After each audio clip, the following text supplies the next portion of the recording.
Well, guess what? We're starting right away. Oh my gosh, right at 7.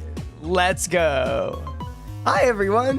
Welcome. I am playing Vending Love and Divine Possession, 2 Yandere visual novels that I found on itch.io that seemed so interesting to me. So I was like, hey, you know what I'm going to do?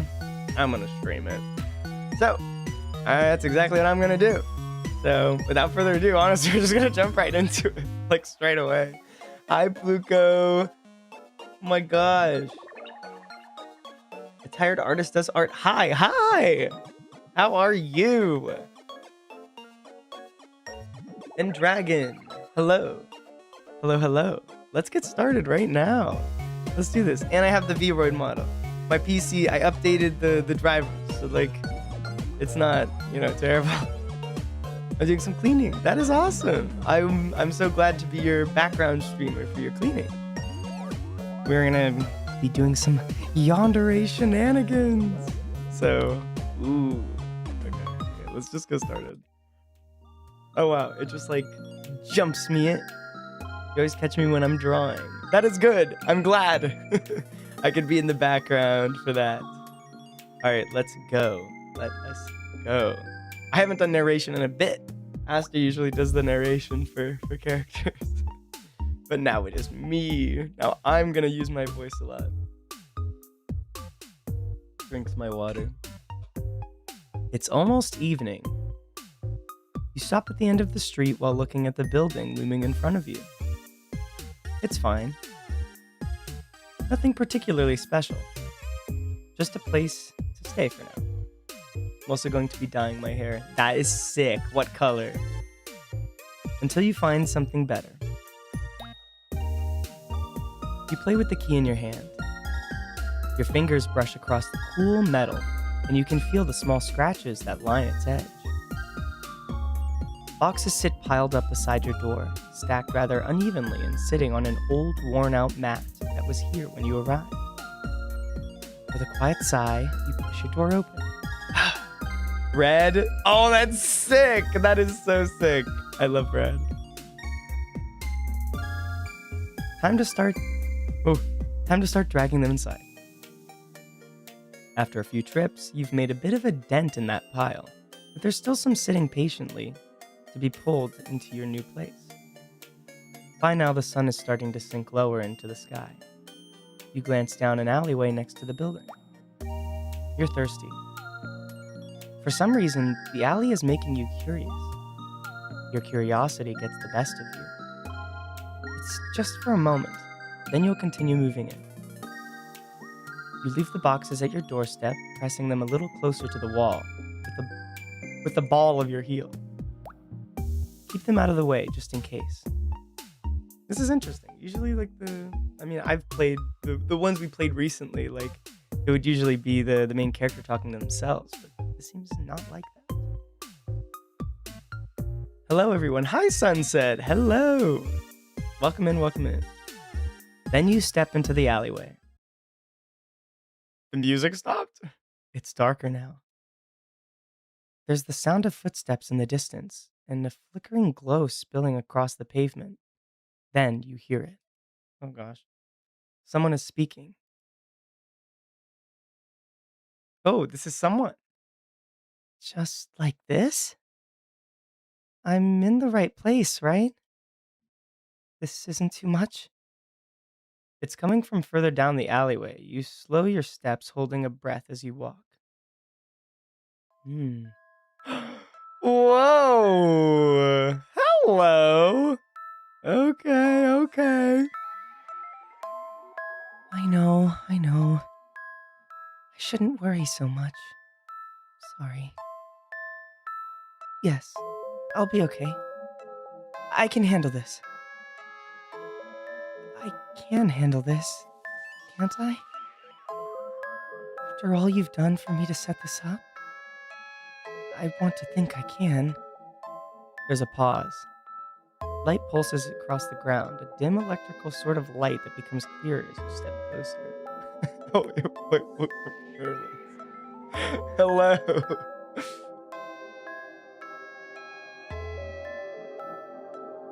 Hopefully. There's a soft humming sound, a mechanical sound. As you step into view, you can see a young man leaning into the glass of a vending machine. Oh, well, we're gonna save that. Ask what he's doing, apologize for interrupting. I'll just ask what he's up to. Let's just see what he's up to. What does he do? Why does he be that way? The moment you speak, the young man in front of you jumps. Oh, oh, I, I can read that.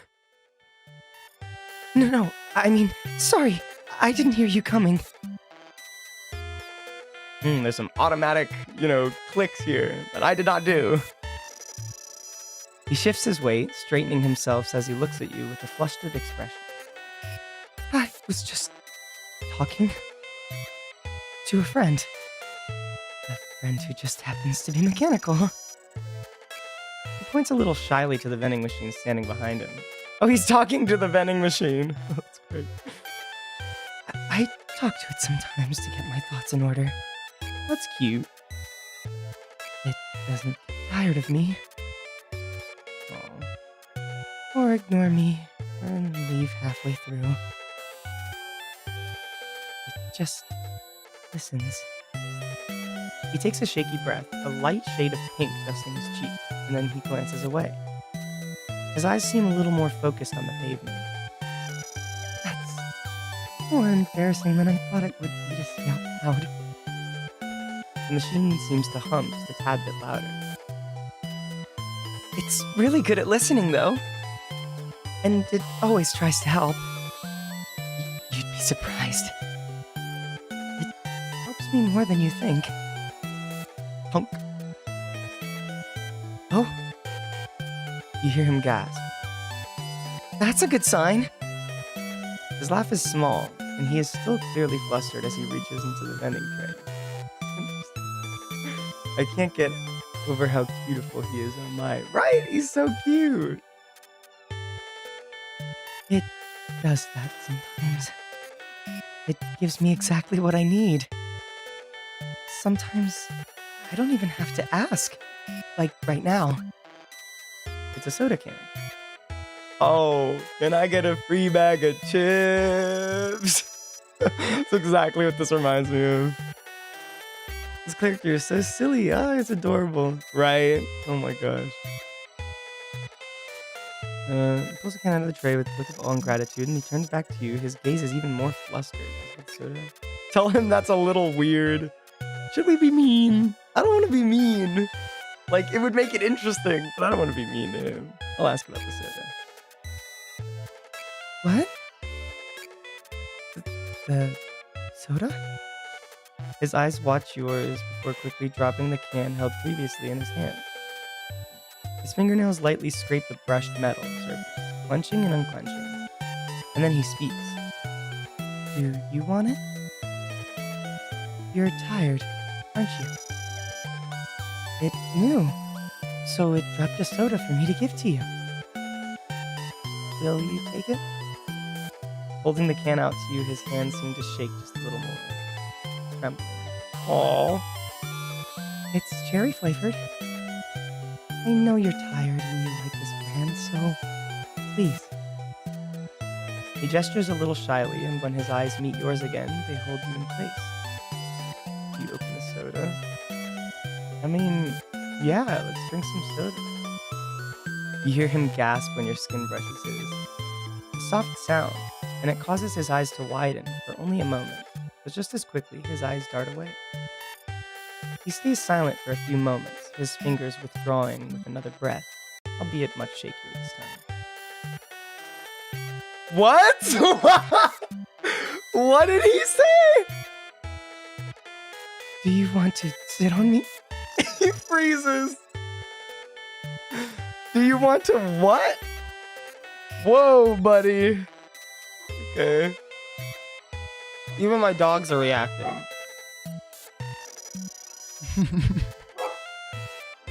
They are very reacting. And then he jumps to cover his face with his hands. Oh, okay. That's what he meant. Is there a way I can turn off these? Dang it! I can't turn off the text stuff. Oh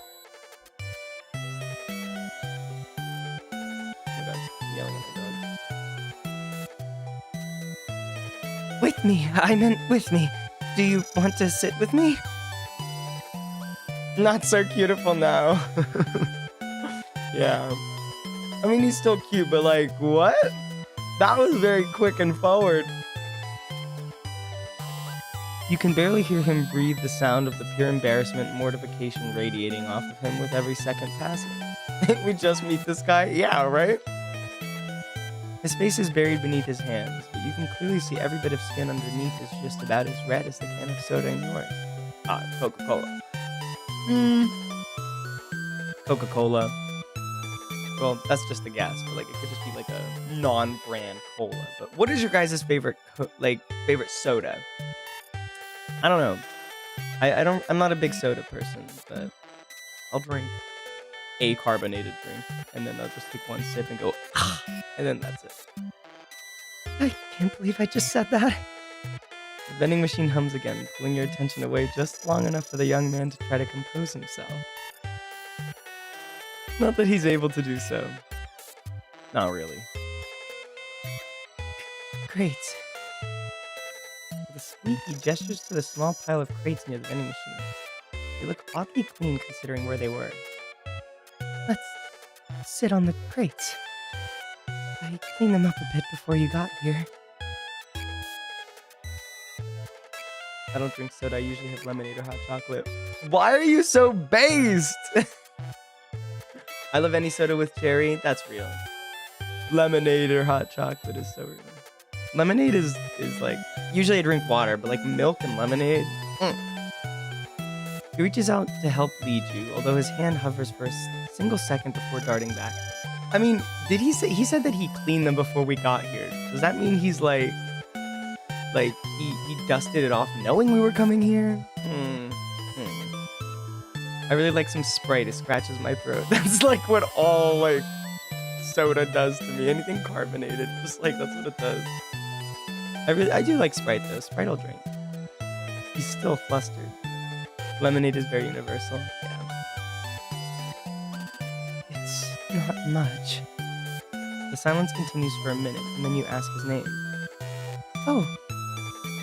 Oh, my name? I need to tell you my name? He fidgets a bit while he sits on some crates next to you. They're not as clean as the ones you're sitting on, but they're not disgustingly dirty either.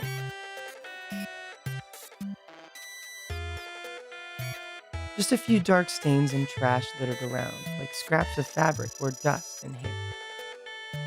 Sorry. Again. I forgot I needed to tell you my name. It's Cherry. Like the flavor. Aw, that's cute, Cherry. With a nervous laugh, he tugs at the hems of his sleeves. It's spelled differently, though. C-H-E-R-I. Not C-H-E-R-R-Y. When he looks at you, it's only a glance, before his eyes dart away again. It's nice to meet you. He fumbles a little and then takes a breath. Sorry. The vending machine was humming earlier. Before you came. So I knew to expect you. Someone, but it still feels nerve-wracking. He sighs a little, a shaky breath. I usually talk to it to calm my nerves. Or really, just to talk to someone a little. The vending machine. It hums back and helps me think. And it doesn't mind if I take a while to figure out what to say. Otherwise, I'd trip over my words like this the whole time. Then he lowers his voice to a whisper. That's, like he talks to a little vending machine. The vending machine was humming so much today. Like, it knew that you would be coming. I mean, he glances at you, an uncertain waver creeping into his voice. It always knows what I need. I mean, oh my gosh. Why did it skip for me? I mean, I told it. What do you say? Hold it. But it made me what? Mm. Ooh, now there's someone else here. Someone down there? A voice calls out from the mouth of the alleyway. Sherry jumps slightly, immediately pulling back a little as his expression seems rattled. Wait a moment. New people! Hey! Whoa. Didn't think that old vending machine still worked. Bet it won't be for long. That thing is flickering like it's on its last legs. Pegs? I have no idea what vending machines have. Footsteps grow closer, approaching you as Sherry freezes. Sherry's eyes are wide, focused on the entrance of the alley. Oh, hey. It's another young man. His hair is messier, and the light from the vending machine almost feels harsher against his frame. Didn't expect to see anyone other than Sherry down here. You must be my new neighbor, right? The one moving into the place near the end? Third to the last. Sherry goes completely still. The one with all those boxes? He laughs, an easy, warm sound. And then he steps closer. Thought so. I'm Julian. I live in the apartment next to you. Sherry looks down. Sherry. Cherry looks down at his hands as Julian suddenly looks apologetic. Not to Cherry, but to you. Sorry, did I startle you? And then his eyes spot the can in your hands. Wait, did you actually get it to drop something? He moves a little closer, leaning down just a bit to look at the can. No way. From the vending machine? Really? Looking from you to the vending machine, he steps forward, reaching into his pockets. I thought it was broken. Julian slips a coin in, then taps a button. That's when you notice Cherry. His fingers curl just slightly against the metal of the machine. Cherry stays silent. Still. The machine hums, but it sounds a little lower than you heard earlier. A little more garbled. Nothing happens. Figures. Julian exhales with a bit of a letdown expression. It never works for me. I don't know why it was installed here if it never works. What's the point, you know? He lets out a small laugh. It's an easy, warm sound as he looks at the drink in your hand. Can I have a sip? I'm curious to what kind of drinks it even has. There's not even a brand on it. He holds his hands up playfully. I won't even touch my lips to the can if it bothers you. I'm not a total animal. Asking strangers to try their drink? Yes. Ruining it for them? Perish the thought. I don't know if this will change. They should get a customer service for that vending machine. Please do. It doesn't work for him. But it does work for Cherry, which is interesting. I'll give it. Let's see how Cherry reacts. So, what are you doing out here? Considering that the machine is broken, I doubt you just came for the overpriced soda. With another warm laugh, his eyes glance towards Cherry for a moment. Cherry presses a little closer to the vending machine. Quiet. He hasn't said a word, and Julian doesn't address him more than his one-off comment earlier. I'm actually gonna save this, because why isn't he acknowledging Cherry's existence? Is Cherry non-existent and we're just crazy? I don't know. Let's talk about finding Cherry. Julian's full focus is on you as he listens. He lets you speak, not just nodding along, but listening to each detail as you talk about your night so far. Makes sense. This spot is pretty close to our apartment complex, and that machine flickers so much, I'm not surprised you would draw you in. Not to mention how Cherry always likes to speak to it. I swear, he spends more time with that vending machine than stepping into the rest of the city at this point. Julian's lips part to let out another warm laugh, although you think you saw his gaze flick to Cherry for just a moment. Most of us thinks he lives here, considering how little we see him anymore. Cherry lowers his eyes immediately, a small jump, and then he shrinks just a bit. Why is he kind of mean? Poor Cherry. It's almost like he's been caught doing something he's not supposed to. But you don't know what that could be. But on a serious note, you really shouldn't wander into dark alleyways at night. This is a pretty safe city, but several people have, well, disappeared lately. He puts his hands up quickly. Not that anything bad probably happened. Oh, anything bad probably happened or anything. It's just been a mix of men and women. But you're really cute, so maybe just be aware of your surroundings just in case. He's flirting. Okay. I mean, clearly I'm charming and harmless, but be careful, okay? His voice is light and teasing as he laughs, but he angles himself just a little, almost like he's trying to shield you. I thought Cherry would be crazy, but it's actually this guy probably. Cherry, on the other hand, has shifted back a bit. It's subtle, but there's a palpable distance starting to grow, and you're not sure why. So, you heading back soon?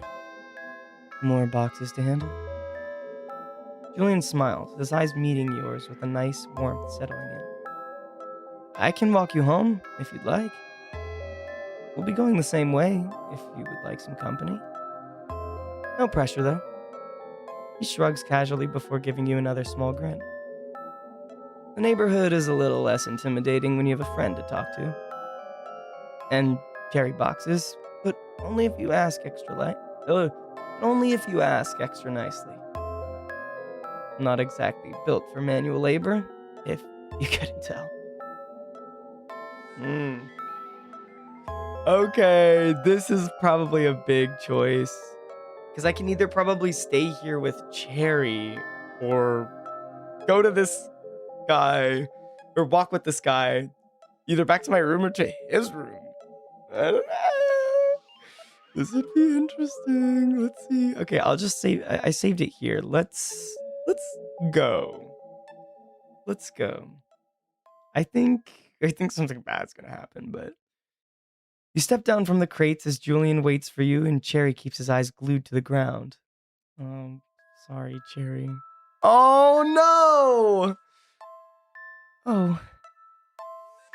He turns to the vending machine and you can't see his expression, but the vending machine seems to flicker a bit more erratically. I'll be okay. It was nice to meet you. Aww. He stays turned away from you, facing the vending machine instead. Aww. His voice is barely audible, even over the silence in the alleyway. The walk back to the apartments is quiet at first. Julian keeps an easy pace right beside you. I honestly feel so bad for Cherry. Like, come on. Kind of nice to see someone new move in. It's been a while. The town was starting to feel so much emptier. He gives you a half smile. Seems like every day someone else just leaves or disappears.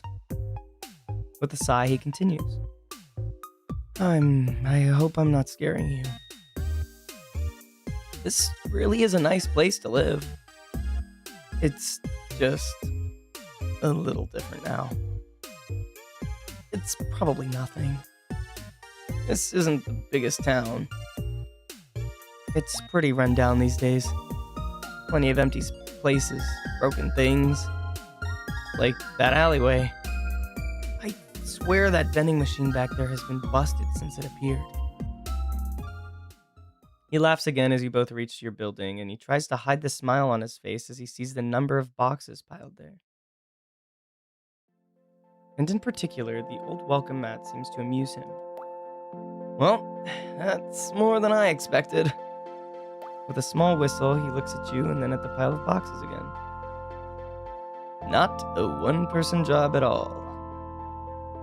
Lucky for you, I had at least half a person to the job. Maybe the work of one whole person if you happen to have anything sweet in any of those boxes. He doesn't even wait for you to respond. He just steps over and starts to lift one. Where do you... Whoa! He staggers just a bit before grinning. Didn't expect that weight to it. Can you tell I'm not built for this? He laughs, that same friendly, easy laugh you're quickly getting accustomed to. Where do you want these? He adjusts his grip at the point where, as you point out where to place them, and for the next several minutes, he helps you bring them inside. Don't even think about helping. I've got this, okay? You've done plenty. He works without pause, although he sometimes playfully complains about what you could have possibly stuffed the boxes with. It's just a bunch of candy. There. Much better. He sets the last box down just inside your doorway before making a show of wiping his forehead with his hand. Now you don't have to worry about these boxes. The smile he gives you is bright and just a little teasing. Bro is live and no one told me. Sorry, dang it. The little bird with the little note didn't reach your house. I'm so sorry. Welcome in, Goober. Nice to see you. We are playing Yandere games. Woo! Don't be a stranger, okay? He pauses for a moment, making sure you're stepping back into your own place, before he gives you a little wave. And just like that, you both step back into your respective apartments. You hear him pause. When you move away from your door, his footsteps fade. Wait. What? Oh, no. Okay, I thought he came in the house. It's time for bed. What if he's in the house? The moment you wake up, you hear a knock at the door. Hey, it's me, Julian. Your neighbor? We met last night. You hear a little laugh as you open the door. Why isn't this just an interesting situation? Your neighbor, your new neighbor helps you with your boxes as you move in and knocks on your door the next day. Okay. Guess I should have led with that. When the door opens, he's standing there just as casually as he was last night. He pauses, blinking once, twice. Didn't expect that. You look different during the day. In a good way, of course. He rubs the back of his head, and you can see him playing with the tips of his hair. Oh my gosh. I'm not explaining that well, am I? With a sigh, he looks back at you with a small smile. Anyway.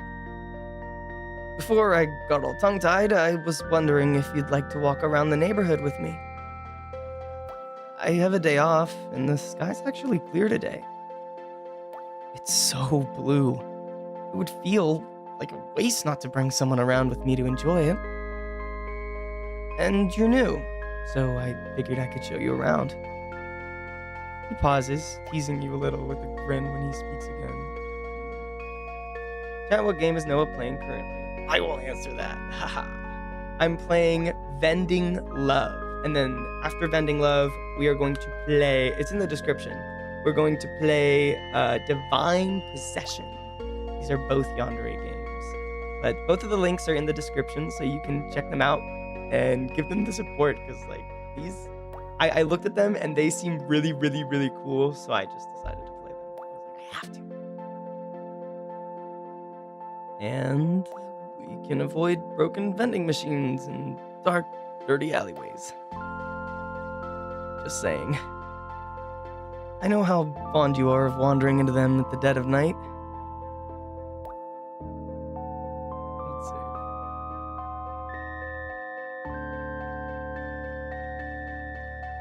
see. Basically just, I'll catch you up, Goober. But anyone who wasn't here at the start, Basically, we stumbled upon a vending machine, and we met this very cute boy named Cherry, and then Julian came out of nowhere and basically took us away from Cherry. So yes, and now Julian is he's trying to win our heart or something. Because he's helping us with boxes and visiting us and showing us around. I'll just say yes. Let's just go down this guy's route.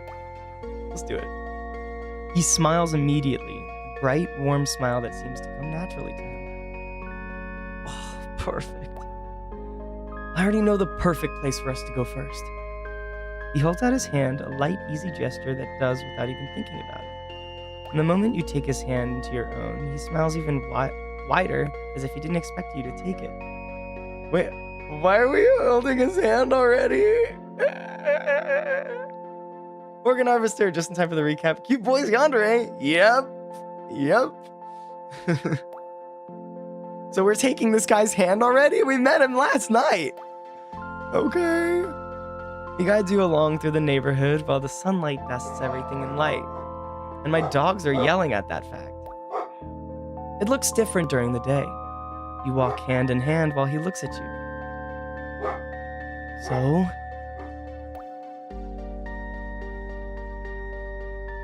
tell me about yourself. What do you usually go for? Okay, he's flirting! He grins like usual. Oh, okay. That's my fault.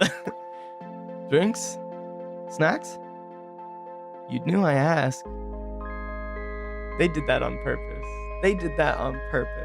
Because why is he holding hands and saying, what do you usually go for? He's not talking about drinks. Oh, he did that on purpose. We met at a vending machine. Technically. Ignore that it was broken.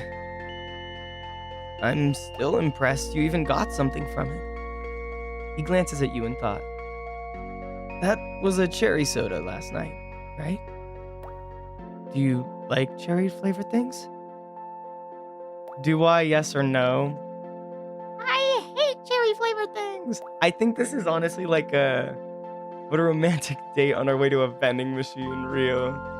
Like, I think this option right here will, like, make it seem like it's like a basically rephrasing the question. It's like, do you like cherry or not? You know, that's what I feel like this means. Because I feel like that cherry soda was like it was a gift from Cherry, right? So like, I'll just say, you know what? Let's like make this guy yes. Oh, he didn't like that. Huh. Good to know. Good to know I'm gonna kill Cherry now. He leads you to a small convenience store. Date to the convenience store. Pushing the door open, the bell chimes, and he holds the door open for you to enter first. I'm more of a clear candy guy myself. As you enter, he lightly takes your hand again, and just for a second before dropping it and heading towards a shelf of gummy candies. Gummy candies! I love gummy candies. You never know what they could be. They're unpredictable. That's you. You're unpredictable. He playfully grabs a bag of clear gummy bears from the shelf. What do you guys get when you go to, like, convenience stores? If at all. You guys usually go for the candy? Do you go for the chips? Do you go for the slushies? I love a good slushie. I usually go for, like, chips. They could have grape or pineapple or something totally off the wall. You never know until you try it. I'm kind of like that. Okay, you're kind of like that. A smile of his never really leaves. With a casual shrug, he flips the bag over to read it. Feels like you still get the choice, just without knowing the outcome. It's how I found my personal favorite flavor. But that's a secret for you to discover later. You like the taste of flesh and bones. He gestures playfully around the store. It's basically empty. Pick whatever you want. Drinks, snacks, even hot dogs if you want them. But I wouldn't recommend convenience store hot dogs. Slushies, definitely go for sweet popcorn. Ooh, just my usual cherry slushie. Yeah, that is awesome. I usually go for, I'd go for like, honestly, I'd go in there and I'd get like Yoo-hoo. You guys know Yoo-hoo? Or is it Yahoo? Yahoo, Yoo-hoo. One of those, but the chocolate milk. I would go in and get that. Or like a banana strawberry flavored sports drink. I like that. Like body armor. That's a good thing I like. Local corner shop doesn't have slushies. No! Slushies are so good. Oh my gosh. Julian laughs. My treat. Since you indulged me by tagging along, we can choose what we pick. Okay, so I feel like choosing the hot dog would just go against what he said, so he's probably gonna be like, I'm giving you the space to choose what you want. I get some chips. He walks over to you with the bag of mysterious clear gummy candies in his hand. I get my choice too. About to balance you out. Make sure to hide the label so you can't see the flavor before he glances at the fridge. Want anything to drink? We have a lot to choose from. Pick your poison. I'll grab it from the shelf. Hey, okay. I think I'm gonna go for a juice. I like juice. But like, if we just go for a soda, like cherry. I like water, but juice from a convenience store.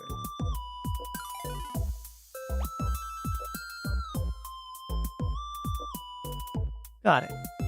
He lets the door rest against his side to hold it open as he grabs 2 drinks and places one under his opposite arm before closing the door and moving to the empty register. Can you hold this for a minute? He hands you one of the drinks as he pulls out his wallet. Okay, let's see. He starts counting under his breath while glancing at the price tag. That's $2.91 plus. He pauses. Math is way worse in the morning than it usually is. He hesitates, his face scrunching in serious mathematical thought before he gives up with a sigh. You know what? He places a few bills on the counter, definitely more than what it actually costs. Close enough. He takes the drink back from you, deciding he'll carry it all as he heads towards the door again. What a gentleman. I mean, like, we met him last night. It's the morning. And he's already taking us out on a stroll, helping us with our boxes and paying for stuff at the convenience store and holding it all. Okay.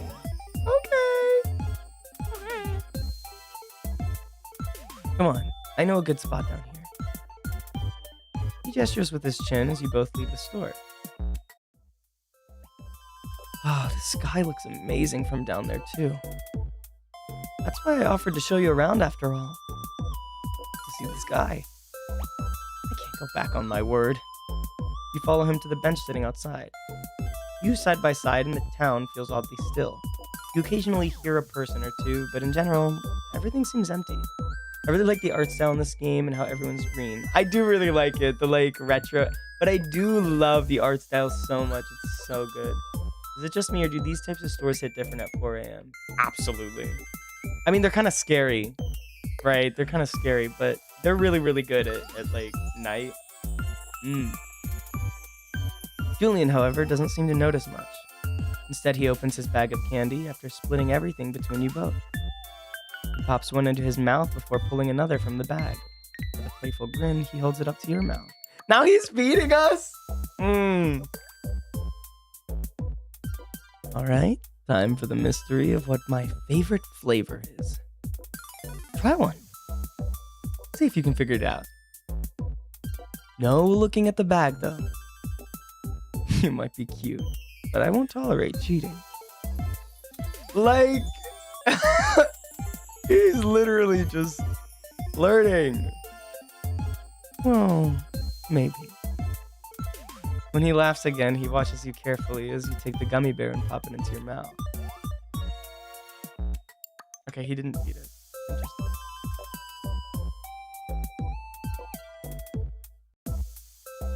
You chew. It's a little sour, but also a little unassuming. Well, what's your guess? Oh, now we have to guess. You know what? I'm gonna save this so that I can just see if I can guess it right next time.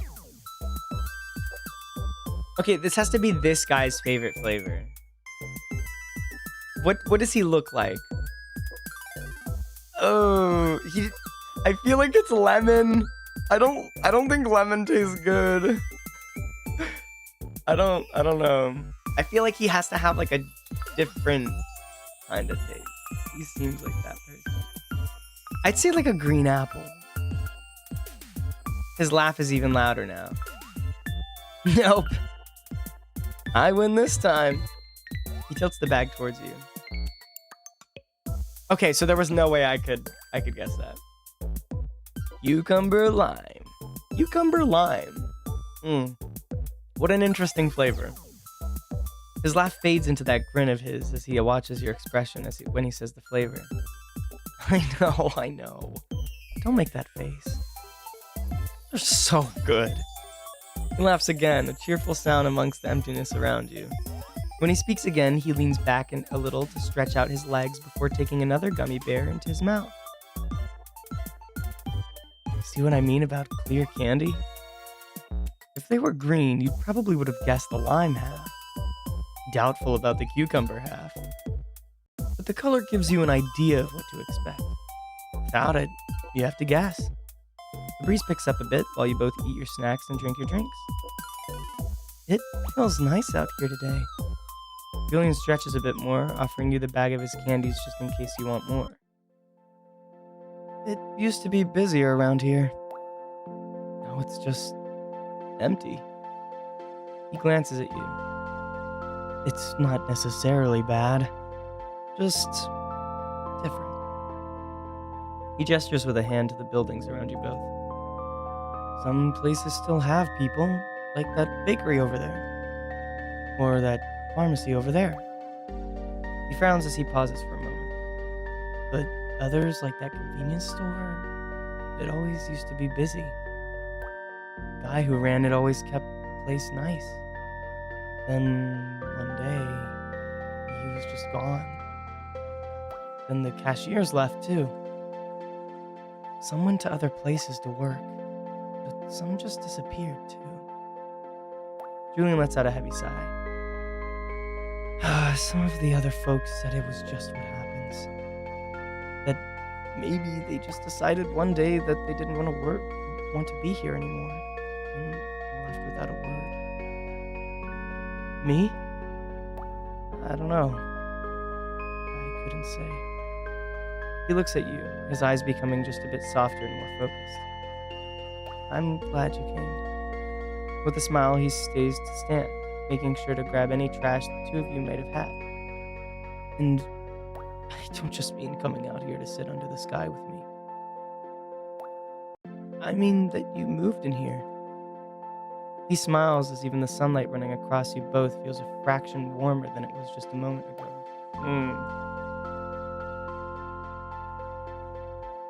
Alright, should we head back? I'm sure you have things to do and boxes to unpack that are probably sitting right where I left them. Plus, I don't want to keep you out at night again. He holds his hand out to you, and when you take it, he gives you the tiniest squeeze as he starts to walk you back home for the day. Why are we holding his hand like it's normal? He's bold, but we're just like, we're falling for it, of course. It's a new date. What do you want to do? Ooh, we can go to the vending machine and say hi to Cherry again. Let's cause issues. Whoa! Julian jumps slightly as you round a corner, nearly running into him. It takes him a moment. He's blocking us from going there. He blinks, clearly caught off guard, and then he smiles. That's unexpected. He grins. Running into you? I'm starting to think the universe is trying to tell me something. Or maybe it just likes dramatic timing. With a laugh, his eyes meet yours. His gaze lingers for a second. I know I said it last time too, but seeing you during the day really is different. You start to make a face as he waves his hands defensively. Okay, I just mean you look nicer in the daylight.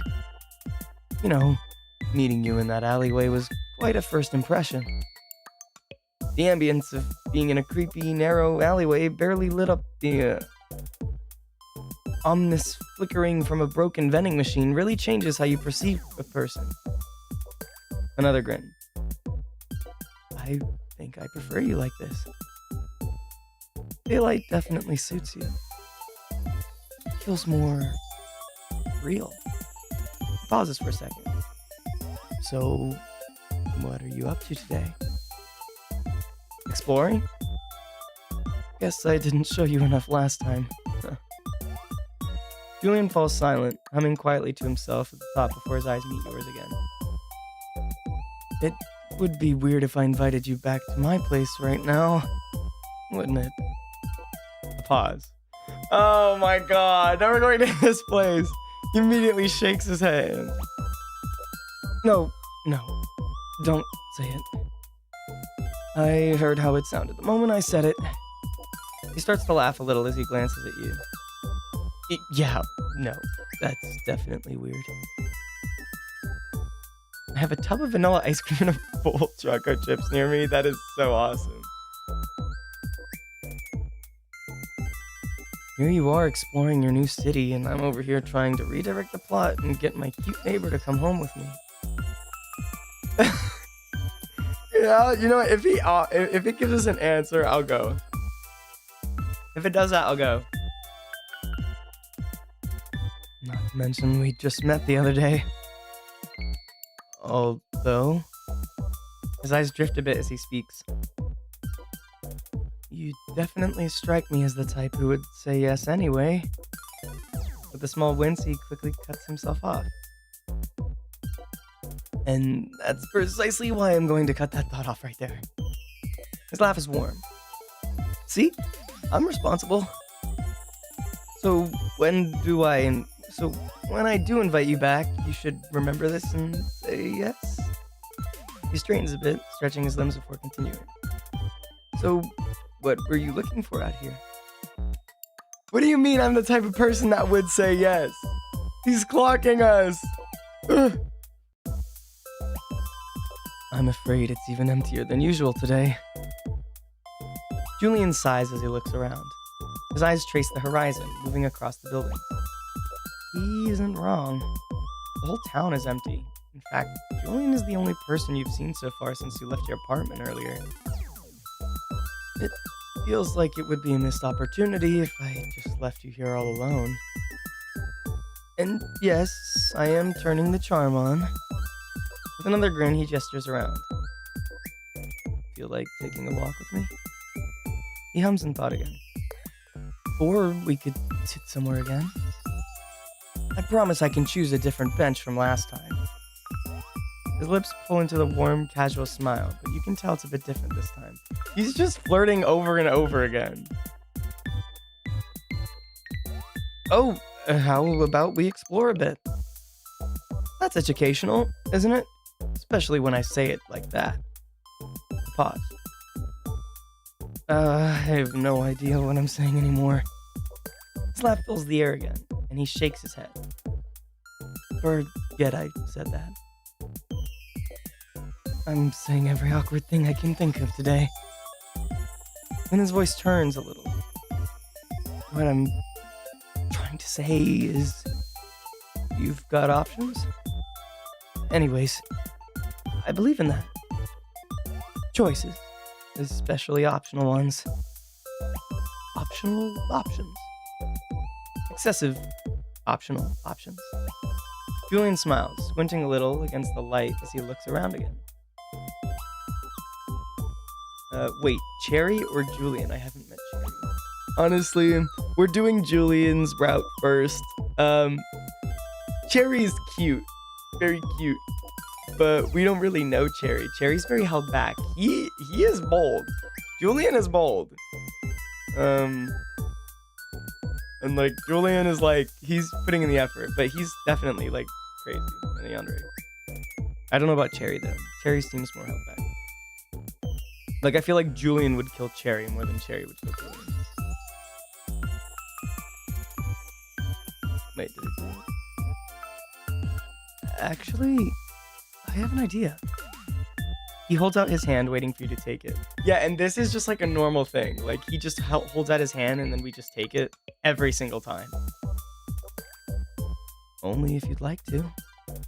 Your fingers wrap around his. It's warm, but his fingers stay loose just in case you wish to pull away. I'll take that as a yes. Yes, Julian route. Definitely not biased. Yeah, we're going Julian route. He pulls you along with a gentle grasp. The streets are silent. Not a sound beyond the shifting of the gravel under your feet. This way. He glances at you, a familiar smile present on his face as he continues to lead you through the streets. So, full disclosure, I haven't actually gone this way before. You feel him squeeze your hand just a little. So if we get lost, it's entirely on me. But I'll still deny if asked. He laughs and keeps walking. The two of you weave through the building after building, and then you notice it. All the streets are starting to look familiar, then more familiar. And then they all look the same as the streets you passed a few minutes ago. Well... Julian slows his pace and he looks down at your hands, still linked together.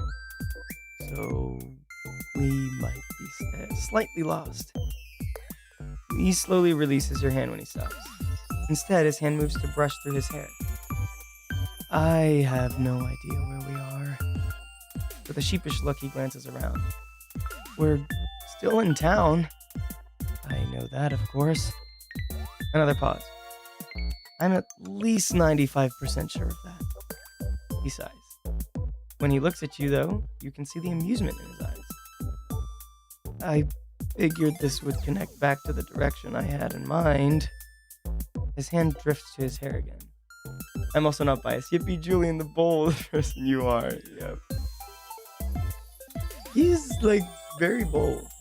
You know, I mean, he looks like he wouldn't be, though. Honestly, I feel like the voice I gave Cherry would probably fit him. But, no, Cherry's voice fits Cherry more, the higher pitched voice. He pushes the strands around for a moment, playing with the ends. But, hey, that smile of his returns even brighter than before. Getting lost just means we chose something new. New direction. A route we never tried before. He laughs again, a small sound as he holds his hand out. This time it's slower, more intentional, as he takes your hand in his. You know, technically, that's every decision you've made since you moved here. Including letting me get us lost. That warm smile of his makes your heart hammer this time, but he seems to know. And he just like, I know when I'm making you feel it. Come on. We'll find it. Maybe. And if we don't, he shrugs as he starts to lead you through the streets again. We can pick another direction and see what happens.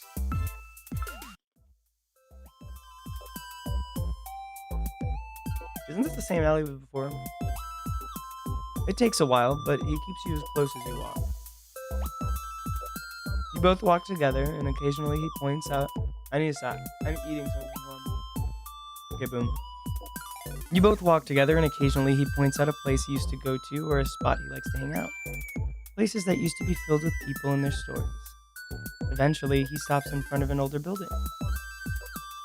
Here. We made it. Just had to get a little lost first. Julian lets go your hand, instead pushing open the rusted door to a stairwell. Careful, the steps are, well, optimistic. Wait, are we at his house? Hold up. This can't be his house.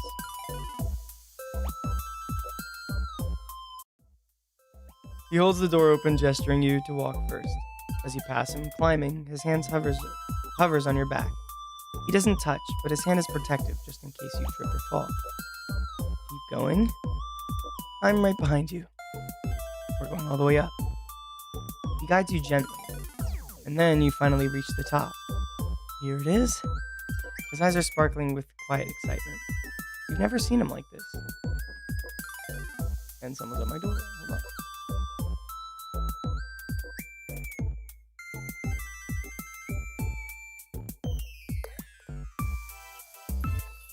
Okay. You see it. Oh no, is that it? Oh, no, that's okay. This is just a lookout place. I thought he was leading us to his house. I was like, okay. The sky. Everything you see is filled with an endless field of blue. It took a while, but we made it. The smile seems to be even more captivating up here. A breeze sweeps along the rooftop and pushes his hair around as he brushes a hand through it. This is probably my favorite place in this town. His footsteps are light as he steps to the railing. He doesn't lean far, but he does turn to look at you.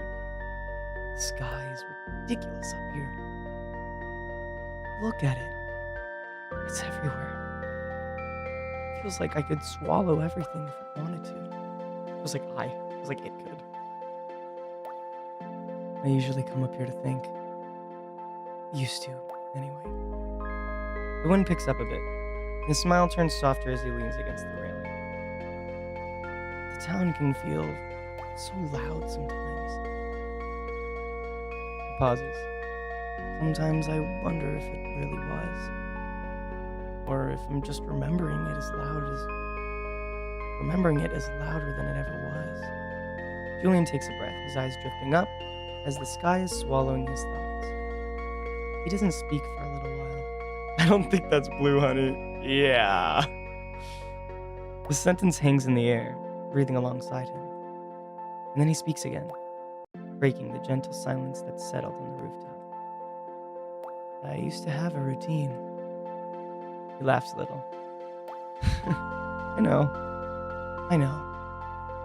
But it's true. I didn't randomly run into my neighbor all the time.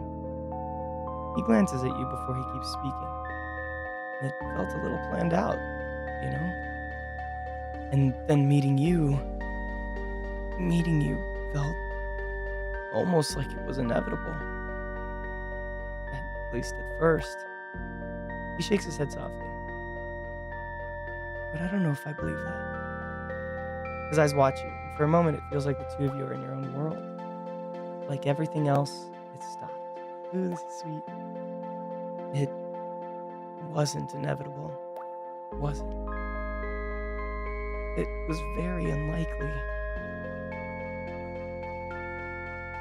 And then he smiles.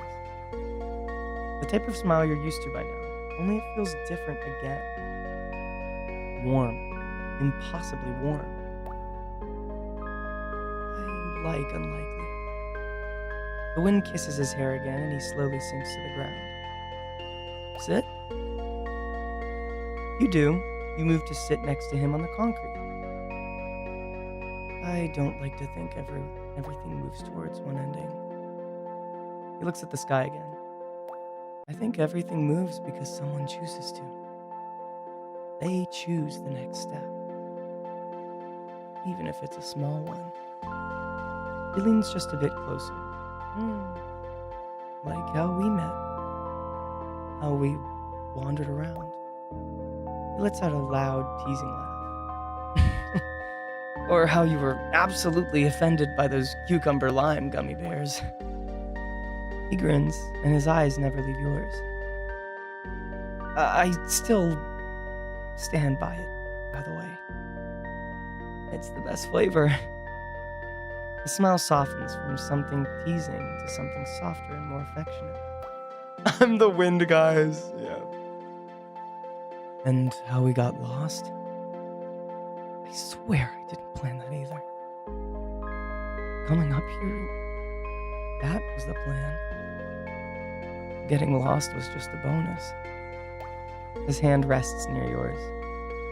For a heartbeat, you think they might touch. They don't.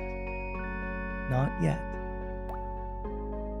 I think that's why I like this place. I found it by accident one day. but it reminds me that things don't just happen. Not really. We have to decide on them. His eyes meet yours, and the intensity takes your breath away. You didn't have to follow me. You didn't have to get lost with me. You could have turned around at any point. Gives you a teasing grin. Kind of an insane choice, honestly. His fingers finally touch yours. But I'm glad you made it. And he takes a deep breath. So I decided I'd make a choice too. What? He turns to you completely. His cheeks are flushed, but despite that, his voice is steady. I like you. His eyes lock into yours. I like talking to you. I like walking around with you. I like seeing you in the daylight. The face you make when you're deciding what to say or do. And yeah, even the face you made when you found those gummy bears were cucumber lime flavored. A gentle breath.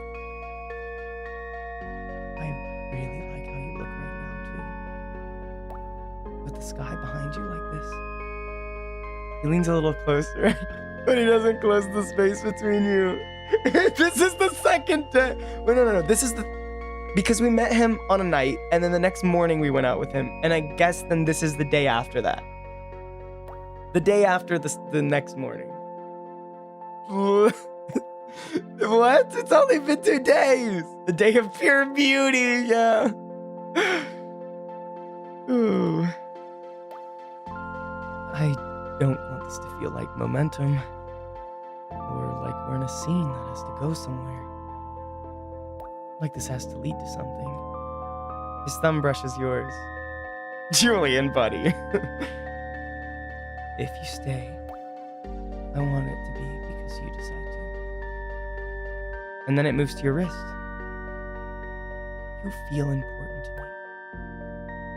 So your choice, your decision, matters. It moves up to your arm, grounding you as his voice trembles just slightly. You can pull back. Or lean in. Whatever you choose. I'll respect it.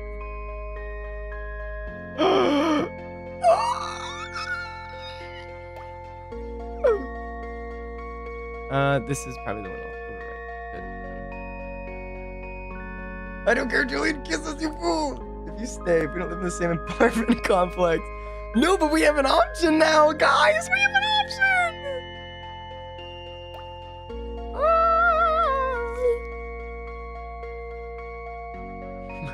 Kiss.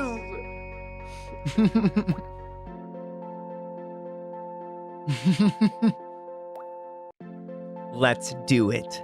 Let's go all the way. You lean in, erasing the polite space you left between your lips as you feel him react. Yay, options! It's strong. He presses back a little more than you expected, his hand gently squeezing your arm and keeping you in place. Ooh, it's still very early. He exhales softly and you realize he was holding his breath the moment you chose. Okay. He gives you a small, genuine smile. That works. He lets out another breath before he starts to stand. You notice his hand moves to his heart, just for a few seconds before he holds it out to you again. It's getting late. He gestures to the sky with his chin. That bright blue color is starting to dull, drowned out by the creeping tones of orange and red. Let's get you home before it gets too dark. Trying to get down these stairs at night is a recipe for disaster. Goodness! Word. He leads you carefully back down the stairs as your hand rests in his. He hovers protectively, staying so close you can feel the warmth rolling off him in waves. This is so cute! You walk together through the quiet streets. All you can hear is your footsteps and his as you walk. this guy that we met, what? 2 days ago? No, a day ago? Mm-mm. But, hey. Hey, you guys. And then something catches your eye. A flicker of light. Oh my gosh, it's Cherry. It must be the vending machine where you met Julian and Cherry. Ah. Julian slows, but he doesn't stop. It's subtle, but he shifts himself to be placed between you and the mouth of the alleyway. He's blocking us. Wait, why is the music like this? That alleyway. With that broken vending machine. The glow flickers erratically. Love at first sight, I guess. Yeah. It seems weaker. I'm still pretty glad it was there. It's how I met you. He cuts off your thoughts as he leads you past in the alleyway? Past the alleyway? But you catch him glancing towards it. His eyes are hard, but his body seems tense, and his grip on you is gentle. I'm pretty happy for that. He smiles at you, and he keeps walking. And so do you. Yeah, see, he's leading us away from them. You walk together until the building comes into view. Julian slows a little more, bumping his shoulder into yours lightly, playfully. Hey, next time, let's get lost on purpose. His fingers lace with yours, and he laces his side against you as you both walk. Ooh. And if we both don't like where we end up, he shrugs. We choose somewhere else. He leans down just a bit as he lightly presses his face to your hair. It's barely there, but it's casual and affectionate. Just you and me. He walks to your door and pauses for a moment. He pulls back to leave you at your door as he walks a few steps past to go to his, but he doesn't leave. Not yet. For as long as you choose. And then he steps back, allowing you the space to close it or deepen it as much as you choose. What? That was it? Well, hold on. Let me double check this. Let's double check how many endings there are. There's only 2. There's 2.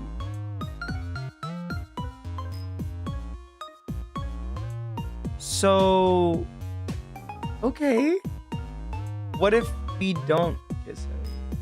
Yeah, I mean, because this is a demo. This is the demo, by the way. This isn't the full game. This is a demo.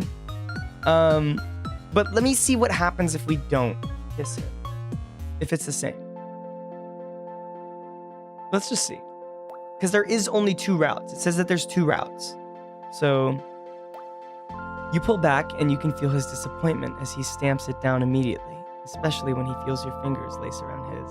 Oh. He exhales softly and you realize he was holding his breath the moment you chose. Okay.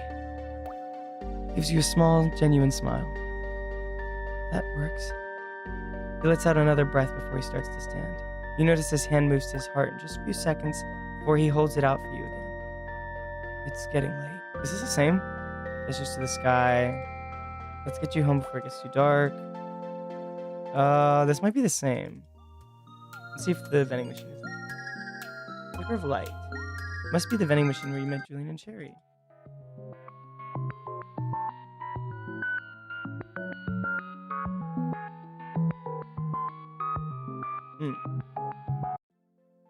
No, I think this is the same. Yep, it's the same. Yeah. Okay. I think one thing I want to do differently is I want to say no here. No problem. I did kind of show up out of nowhere to steal your morning. I think it's supposed when you decide to stay with Cherry or not. Yeah, but I just want to see what it's like if we don't say yes to him here. With a sheepish grin, he gives you a little wave as he turns back to his own apartment next door. Get some rest. You probably still have a ton of unpacking to do today. Don't wear yourself out. I'll see you around. He vanishes behind his door, and you close yours. Evening comes slowly, and before you know it, the sky behind your window is filled with stars. You step outside. You notice Julian's lights are still on, and for a second you hesitate, but it doesn't take long for you to decide to head toward the alley again. Ooh. As you get closer, you can hear the vending machine. Hey, and we're back with Cherry! Yeah. Maybe this is also a split, but I'm guessing that choice, if you choose to go with him, kind of solidifies it with him. Oh! Cherry jumps, nearly tripping over himself when he sees you approaching. You came back! I mean, I hoped you would, but I wasn't sure. His expression is a weird mix of embarrassment and relief. I mean, I wasn't waiting. He quickly turns away. Maybe a little. I come here every day, so I wasn't really waiting just for you. But I stayed a little longer than usual, just in case. As he turns back to look at you again, the vending machine hums loudly enough to draw your attention. Honk. Cherry jumps again, spinning around to stare wide-eyed at the vending tray. Another soda. See? I told you before it does that sometimes. He reaches into the tray as he pulls it out. With a deep breath, he holds it out to you just like he did when you met him. It's cherry flavored again. He looks a little embarrassed, and as your fingers brush his, you can audibly hear his breath catch in his throat. Cherry adjusts the crates, offering you a seat again, while the humming of the vending machine fills the silence. The crates are cleaner. I made sure to clean them before you came back. Take the stack on the left. They're sturdier. This time, he sits a little closer to you than before. You can still feel how nervous he is, but he seems to be a little more eager to close that distance he once kept open. You open your drink and take a sip. It's incredibly sweet, and the syrup sticks to your lips. Cherry leans in, watching as you drink. Does it taste good? For a moment, his shoulder brushes yours as you both sit on the crates. I thought you'd come back. You told me you would, but I was still a little worried you might change your mind. He glances back at the vending machine before focusing on you again. The alley feels smaller than usual, but not uncomfortable. Cherry presses just a tiny bit more against her shoulder, and then you notice it.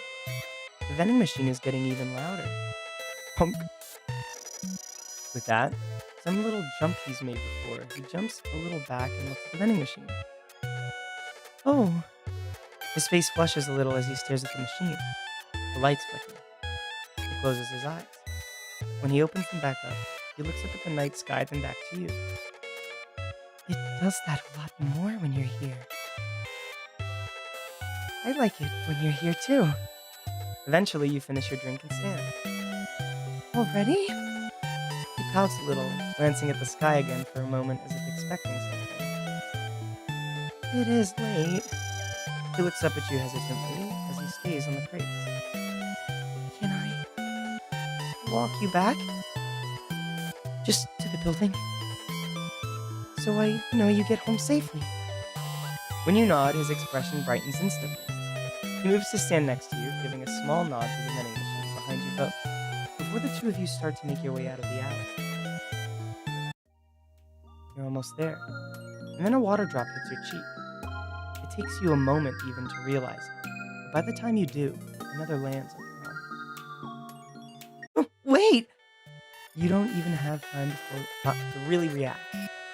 Cherry's hand is already wrapped around yours. Oh, that's so cute. The music is making me ascend. The music is really good. His fingers are trembling, and he's gripping you a little tighter than you'd expect from him. Within seconds, he's pulling you underneath a narrow overhang nearby. He's close. Very close. You can feel his breath against your skin, and he definitely noticed. Oh my gosh, I'm gonna sneeze. Oh my gosh. I'm not. Awesome. Sorry. He stutters out an apology as he jumps back on instinct, only to press closer again once he feels the rain soaking him immediately.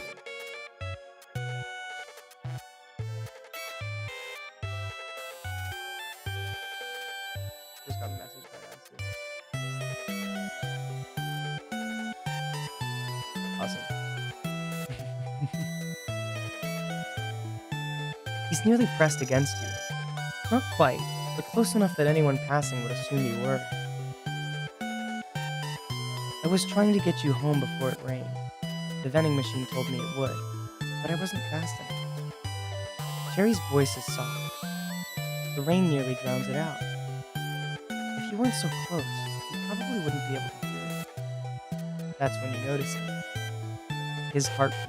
Oh, he's that close to us that his heart is beating. That's so cute. So I'm guessing he's like a little bit more held back. He's not as bold as Julian. Honestly, though, I kind of like Julian more than Cherry. But like, I hope Cherry's route. We'll see. We'll see. It's nearly as loud as the rain. It's quick and beating so rapidly you can nearly feel it with how close you are to him. Can you hear it? His voice is a whisper, barely above a breath. It gets loud when I'm scared. A small pause. Or happy. Another beat. Or both. His fingers brush against your skin. It's loudest when I'm close to you. Neither of you moves. He's a little creepy. No, he's not creepy, but like he's, you know. We just came back to see him after meeting him for a total of a couple minutes. The rain starts to soften, the sudden downpour showing into a gentle rhythm. Oh my gosh, I'm yawning. And it's 8. Jerry seems to notice around the same time you do. He starts to pull back, slowly, reluctantly, as if measuring the distance as he stares at the growing space this time. You didn't get too wet, did you? He looks at you, his eyes tracing your frame while he looks for any sign that the rain soaked your clothing. You notice his fingers twitch, hovering, before he lets his hand fall back down. Oh. I tried to pull you under here in time. He glances toward your building. You should get inside. You can walk the rest of the way there, right? He hesitates, his voice drops softly. Or can I stay with you a little longer? He quickly shakes his head, his eyes darting down. Only a few droplets of rain fall now. You go inside. Will you come back? His voice trembles a bit. You can hear his breath catch. It said you would let... Oh gosh. My yawns are like catching me. They're like, stop it. Stop voicing this line. It said you would last time. Cherry glances upward. His face is a little pink. And you did. He doesn't wait for an answer to his question. Instead, he stays to walk with you again the rest of the way to your building. Oh, so he's still walking. He's walking much closer to you now. Ooh. Not only that, but he's erased the distance he once kept, and he's aware of it. As you get closer to your door, you catch Cherry's eyes flickering towards the apartment next door. It's only for a second, but you notice. His eyes are harder. What does that mean? For whatever it was is gone from his eyes before you can name it. When he looks at you, that same soft gaze you're used to is back in place. You're only a few steps away from your door now. He hesitates once again. I should go now. Cherry looks at you, and then he smiles. Good night. A little quieter. I'm glad you came back. And then even softer, disappearing into the still night air. I'll be waiting. Oh!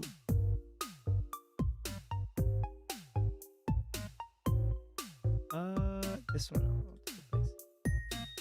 So we can actually, I think Julian won't stop us next time. If he does, then I'll go into the town.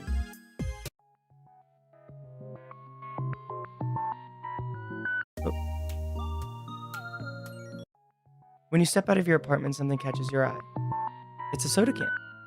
Oh, that's so cute. Oh my gosh. Another yawn. I don't know, I'm yawning like 60 times in a row.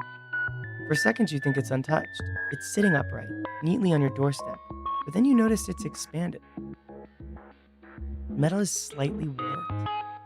The top of the can is swollen, like when a can sits in the freezer for too long, or in this case, outside overnight. You kneel to get a closer look. It's overly sweet, familiar, and it's leaking. There's a thin graze of red syrup clinging to the sides of the can, trailing down the metal, its sticky, uneven lines. You glance up, looking towards Julian's door. The light is still on, but you don't hear anything from inside, just like last night. You turn your attention back to the can.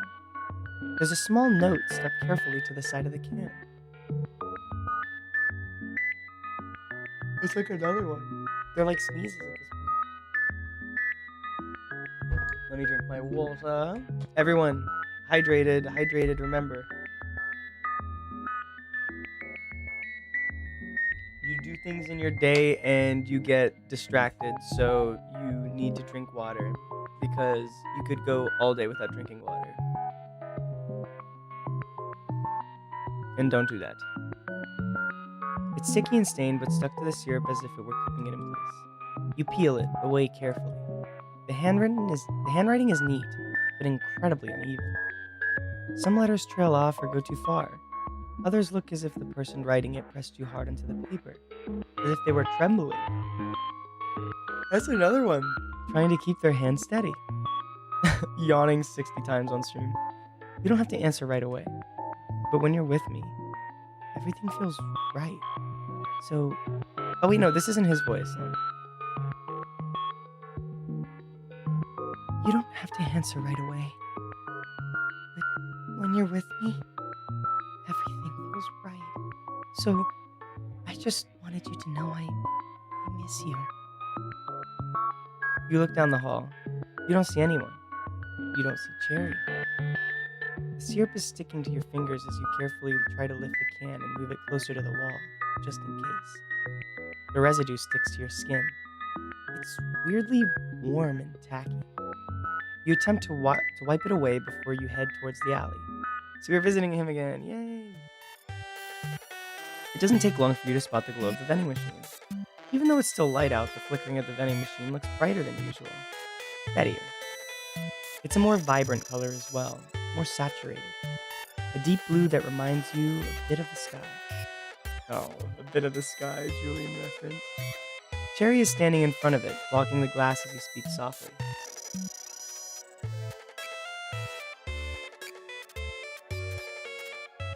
Hold on.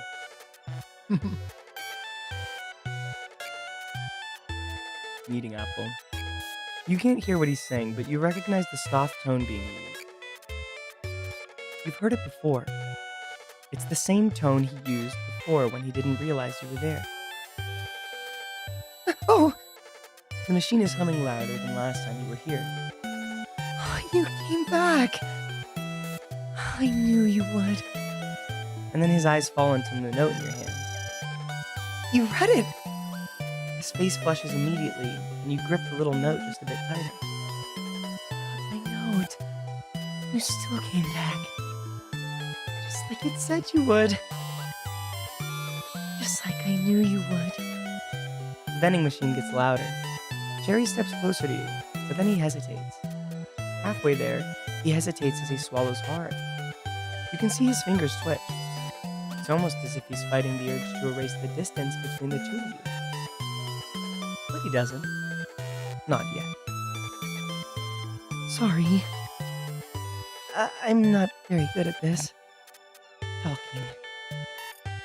About things. And especially not talking to people. He glances at the vending machine before stretching out his hand to place it lightly on the glass. I can talk to it. The vending machine. Over and over. Until I get it right. He gently taps the glass with a nail. But that's different. He turns to catch your eye. The humming is getting louder. It's almost the only thing you can hear. It doesn't look at me like you do. Like you're looking at me now. He falters. His breath catches, and you notice. I practice it. This. I practiced it a lot but every time I said it aloud, it sounded so fake. I was following a script. His voice trembles, just slightly, but you catch it. I don't want you to. I don't want you to think. It's like continuing for me. I want you to think that it was just because I asked for someone to finally. Oh my gosh, it's so fast. Wait a minute. Text feed. Hold on. Let's make the text feed. Let me just load.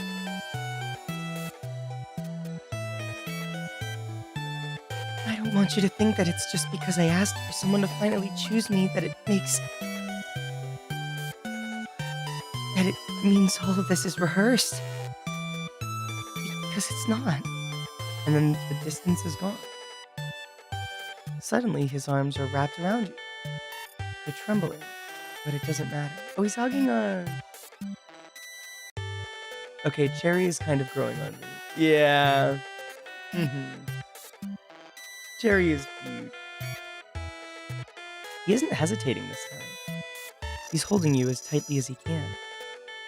I love you. His voice isn't loud, but it's steady. The steadiest you've heard him speak since you've met him. I love you so much it hurts. You can feel his heartbeat where he's pressed against you. It's frantic, almost louder than the vending machine humming in the background. I don't know when it started. Maybe the first night? Or maybe before that. Maybe as far back as when I asked the vending machine to grant my wish. But it's been there. It's always been there. I just didn't know how to say it until now. Cherry shifts, and you feel his breath against your shoulder. I don't like crowded places. I don't like other people either. They're loud. Pull people away. Too many distractions. His grip tightens. His nails dig lightly into your back. Well there, Cherry. But here, The breath. here it's just us. No one else can come here anymore. No one else matters. Not really. For a second, his nose brushes against the skin of your neck. Just me. And you. Hunk. His grip tightens for a fraction of a second. A soda drops, and then another. The two cans hit each other as they fall into the vending tray. Oh, it's cute. The two cans. There's two cans. The one can was him, and we're the other can. Oh, it's so cute. And then Cherry takes out a shaky breath. And then a laugh. See? It knows. I know it planned this, but it still knows. You feel his grip on you loosen just enough to reach into the vending tray. His hands are trembling wildly, but it's not like usual. It's brighter, sharper. He holds up the matching pair of sodas with a smile. His fingers are stained red. It told me you'd come. I believed it. I had to believe it. The light from the vending machine flickers just once. I was scared. So scared. His voice sounds heavy as his eyes fall to the cans held in his hands. He wasn't supposed to show up. Julian. Not here. So when Julian asked to walk you home. His eyes harden before he looks at you with that soft, wet-eyed expression. I thought that was it. That maybe he gets chosen again. Chosen again? Does he just steal people from Cherry? Even with all the work I've been putting in, you would choose him. He swallows again. But you came back. Each time. You always came back. Cherry slides his arms around you again, pressing the cans against you as much as his own body is. So I stopped worrying. I trusted it. The vending machine is never wrong. You hear his voice brush gently against your ear. I'm gonna go into my mic because he's in your ear. Don't leave me. It's quiet, gentle. Let this be enough. You don't need the town, or Julian, or anyone else. You just need me. His fingers curl into your back again, gripping at the fabric. And I'll stay right here. Right where you're about to leave me. Right where you can always find me. The alley feels smaller. Cherry ASMR. Warmer. I'll keep this moment safe until you come back. No one else will touch it. It'll be just ours. His breath tickles your ear. Yeah, he's literally in our ear. When you come back, I'll be waiting. Always. So when you come back, choose me first. Ooh! Ooh. Hey! Hey! Hey! That was cute! And crazy. Like, wow. What do we think about Cherry, guys, compared to Julian?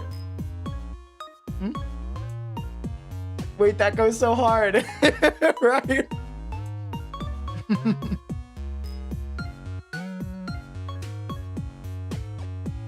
Yeah.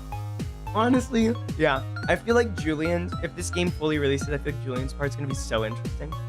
But, though Cherry's part, there's probably gonna be more than this, right? But I feel like Cherry might be crazier than Julian. I think he might be. I want to see him fight. They need to fight.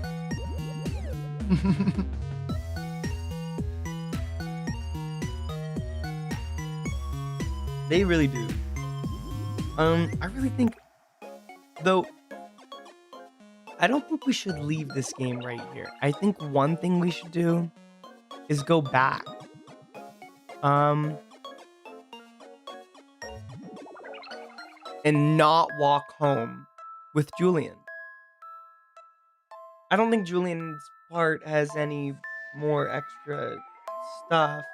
I mean, we could try. My model just like stopped working. We could try not going to the vending machine after denying Julian. We could go into town, but I feel like that just might lead us to Julian. I feel like that might lead us back. We'll see. Let's not walk home with him this night and see if like day 2 is probably the same with Cherry. My light has been off and it's not been. There we go. There we go. Now I have a light on. So now it can track me better. Awesome. I don't know why I like did it with the lights off because now it's dark. Julian looks more aesthetic for me. He does.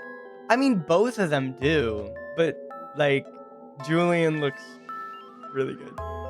Julian is cute.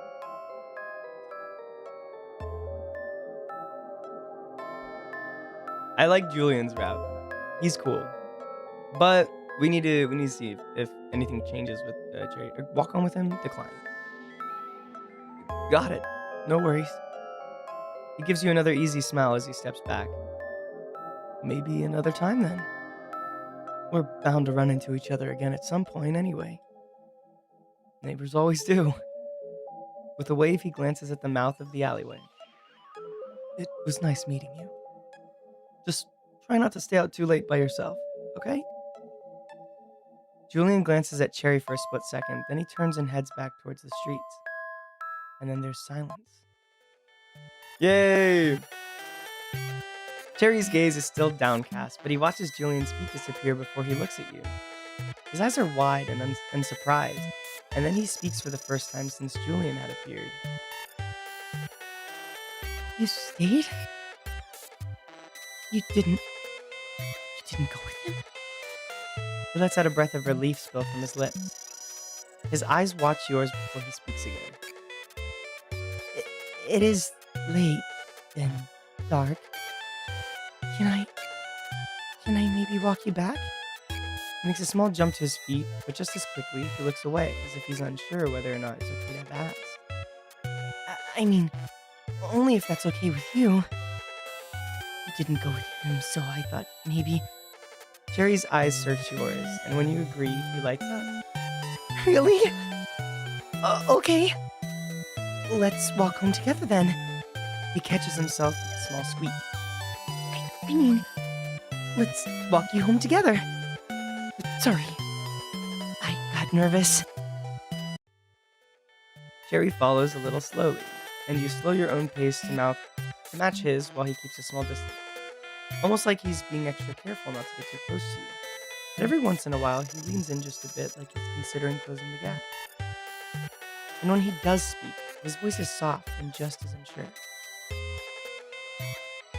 He wasn't wrong. I go to that alley a lot. He glances at you as you both walk together. I don't go into the town much anymore. Or at all.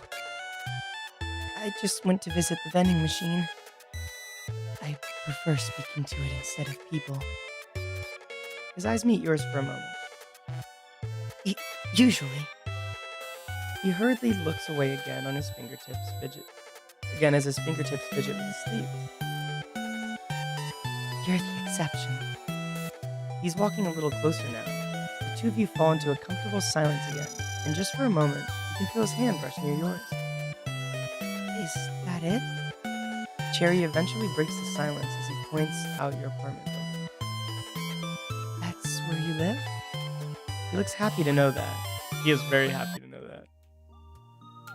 He walks you to the entrance, hovering a little at the door near all the boxes.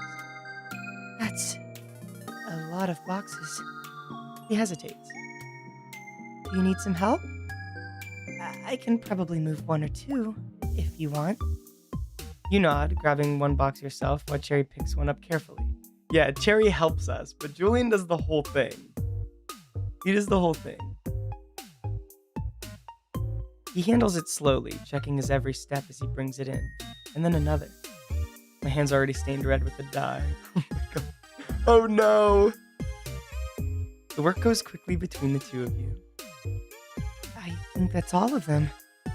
He looks really pleased with himself as he pauses by your doorway. I should go. I don't want to keep you too late. A small pause before he finds your eyes again. I'm usually by the vending machine on most nights. Oh, what did he say? So if I'll be waiting. I'll be waiting for you. He stops abruptly, his breath catching while his eyes immediately widen. I didn't mean for it to sound like I'll be waiting for you. Or that you even have to. I just meant... Oh my gosh, he's going so fast. I just meant, not... Every sentence that spills from his mouth makes his face turn a slight shade redder. Good night. He lowers his head as he quickly turns and runs off, hiding his mouth with a hand as he disappears back into the alley you both walk to your room. You wait a few moments, then as you step inside your apartment, you close the door. It's far past time for bed. The moment you wake up, you hear a knock at the door. Oh, it's Julian! Hey, it's me. I mean, this is probably the same. Julian, your neighbor. We met last night. You hear a little laugh as you open the door. Guess I should have led with that. This is the same. Let's choose the option to go into town and not go with him. No. No problem. I did just kind of show up out of nowhere to steal your morning. You know. And then we go. Now... Oh, we're here? I didn't even get to choose. Oh, wow. It let me choose last time. Oh, You came back. It's probably the same. Yeah, this is the same. Nope, not auto, please. Okay, let's go to the save. This might be the very last thing that we do. No, I need to load. So we're gonna say no, and it should let us go into town. No! Wait, I know. Okay, so we have to go with Julian. And we go here.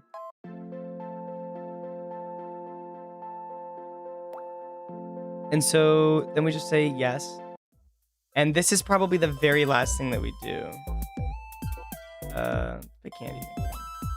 Walks over to you with a bag of mysterious clear gummy candies in hand. I get my choice too.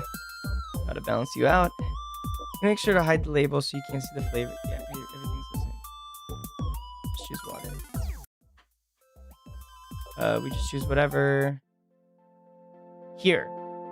Okay, this is the thing, because we went to the vending machine before, and I don't think he even let us. But let's go into town, because then I don't think we'll run into him. We just ran into him. Yeah, okay. So no matter what we pick, we run into him. Yeah. Okay. Well, that means that's the game. I mean, we did everything. That is Bending Love. Wow. That was awesome. Bending Love by Fuwa Worry. Be sure to check that out, guys, in the description. But that's Bending Love. That was awesome. I really like that. I really, really like that. That was very nice. I love that a lot. Yes, so the demo only has the 2 routes. So what we saw is the end for now. But definitely, like, gonna play this like when the full thing comes out. But guess what, guys? We aren't done just yet. We have a long ways to go. We have one more game. But yeah, what do you guys think on Bending Love? That was really, really nice. I loved that. That was really, really nice. Now we are opening up Divine Possession.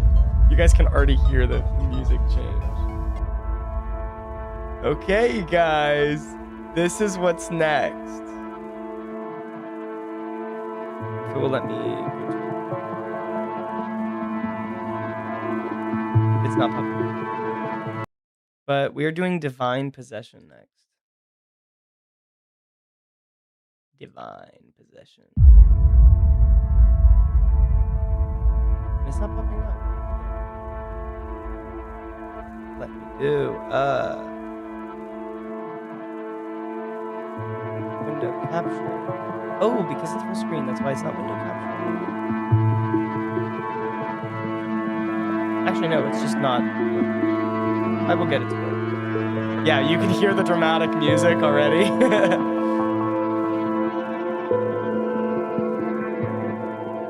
You can already hear the dramatic music. Boom. Oh my god, that looks terrible in my OBS. Okay, well, actually, I got the other one. Bam! Divine Possession! Awesome!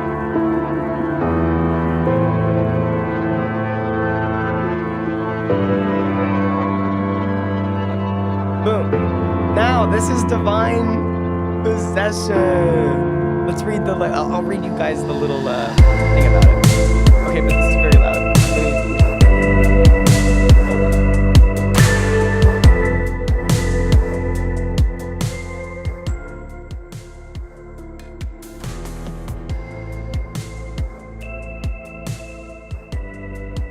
Boom.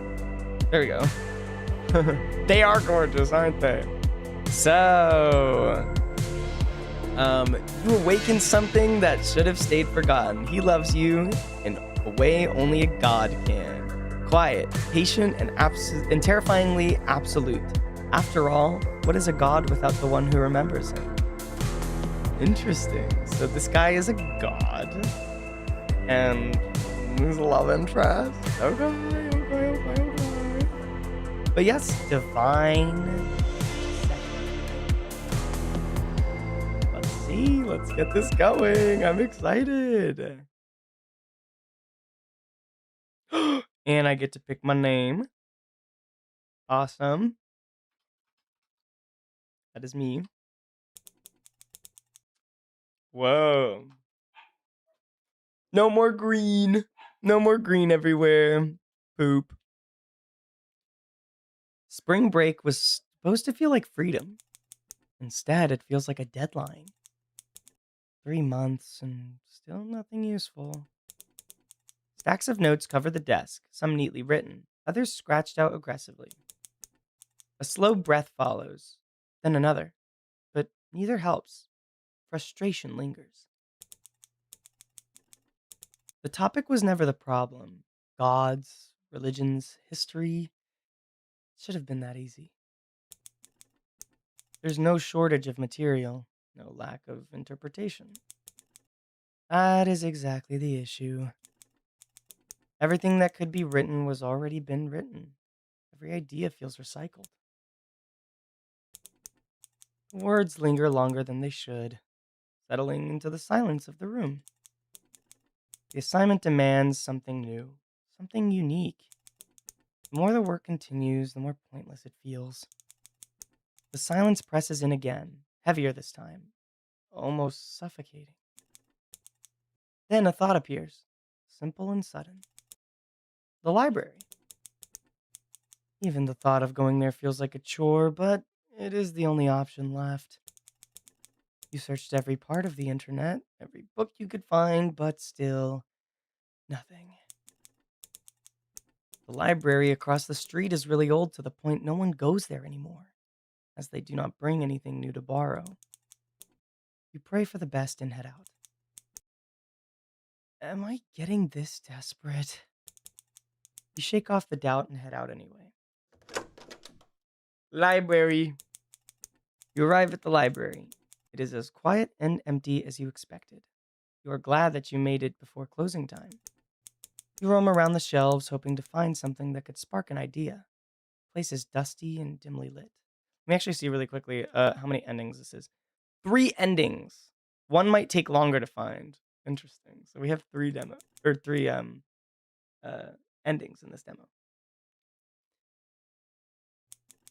The air carries the scent of paper and dust. You kind of find it comforting for some reason.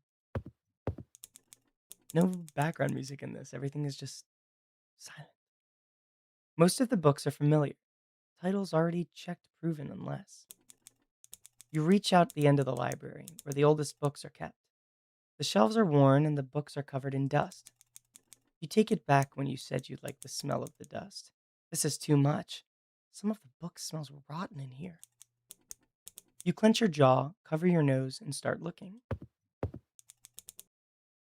Then something stands out. One book. It does not sit neatly. It looks abandoned, left behind rather than placed. A thick layer of dust covers it, suggesting it had not been touched in years. There is a moment of hesitation before reaching for it.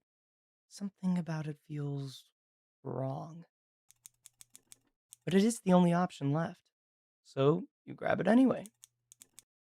At least it's not moldy. You try to cheer yourself up so you do not go insane. Your teammate also sucks. She keeps asking if you need help, but when you ask her to do something, she makes excuses, so you were left working alone for the last few weeks. You drag yourself out of the library to head back home. The walk back feels shorter than usual. You hold the book closer. It is heavier now in the way unrelated to weight. It feels significant, though no logical explanation exists. I now have to wait 30 minutes with my hair tied in buns and my fingers bright red. No! Hey, but it's gonna look fire when it's done. So you look around the streets, they are empty and quiet. You decided to hurry back home. You do not know why they're on edge today, but you do feel different. Let's just go back home. Nice room. You arrive back to your room. Everything looks the same. Notes scattered, unfinished work, quiet atmosphere, and yet something feels different. The air feels heavier as it tightens your chest. Ooh. Was it always this cold in summer days? You brush it off, blaming the ozone layer or something, and then realize how stupid this idea was. You ignore everything by placing the book on the desk. It stands out immediately between your notes and the rest of the clutter. Focus. It is already past midnight and the deadline is approaching fast. So you make up your mind to start digging once again and hopefully for the last time. You look at the book. Ironically, you feel like the book is staring back at you. There is no title, no anything to identify it, just a plain cover, worn and faded. You decide to open it, crossing your fingers that it's going to be helpful. The pages resist, stiff and fragile from age. The texture of the paper feels uneven, worn by time. The contents are strange. Different scripts appear across the pages. Languages shift without warning, some recognizable, others unfamiliar. So we summon him with this book.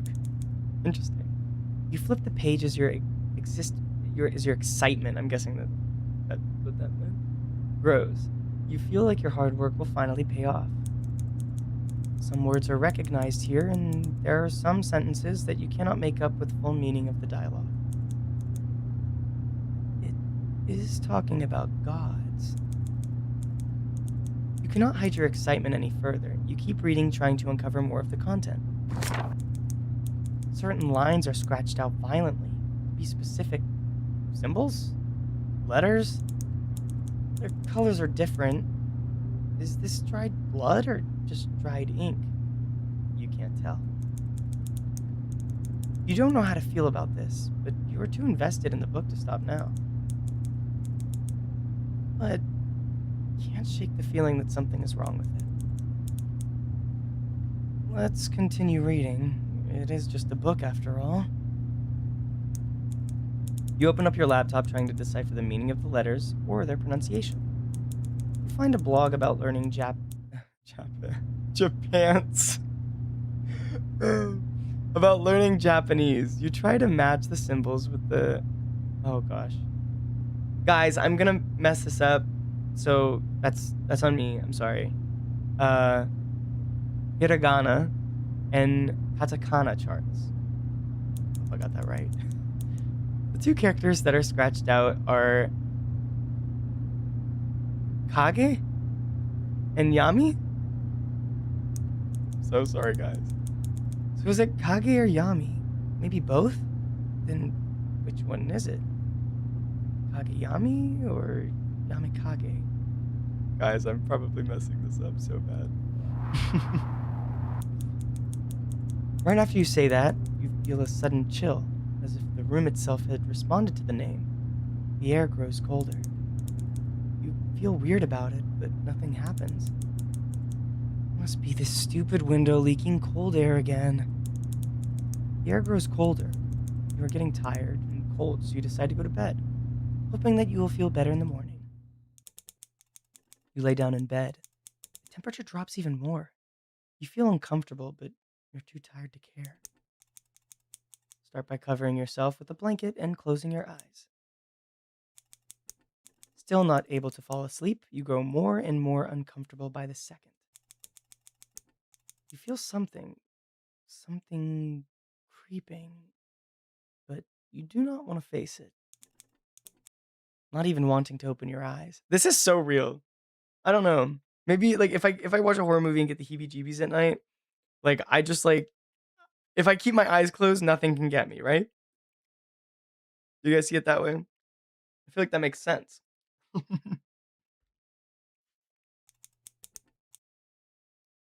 This feeling keeps growing and growing. Ooh. Heartbeat noises.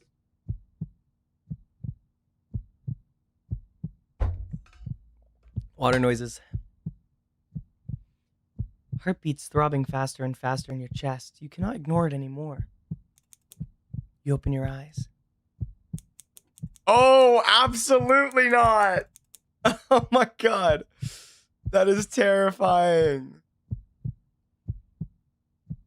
What would you do if you saw this in your room? What would you do? I would pass away right on the spot. This is too, You can't move. You can't scream. You can't even blink. You're frozen in place, staring at the figure in front of you. Too tall to be human. Looks too cold to even be alive. The figure approaches. Hey, this is a little better. Still unable to move, you start deciphering the figure's face, or what you can see of it. It is pale, almost translucent, with those empty eyes that seem to pierce through you. It's kind of hot. I mean, not that like that first CG. That would I'd shit myself. Hello, yeah. But this one's better. This one's better. Then it opens its mouth, revealing a smile that is both unsettling and sorrowful. Hey, I'm not scared anymore. I'm not scared anymore. I'm not scared anymore. And it spoke. Ooh, not the wind noises as soon as he starts speaking. Sorry for scaring you.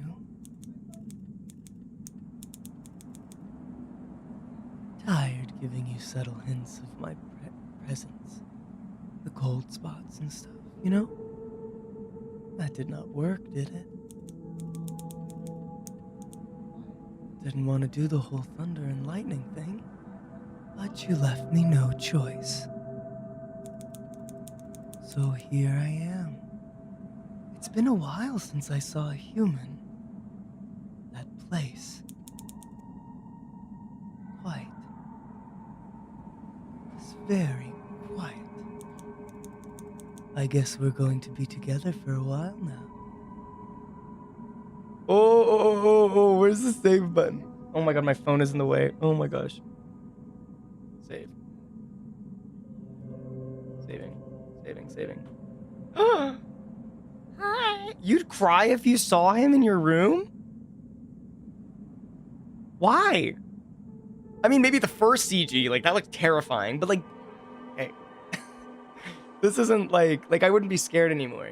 I mean, then again, he's an anime character. Like, maybe IRL, he, like, looks terrifying or something. I don't know. I'd let him haunt me, TBH. Yeah, real.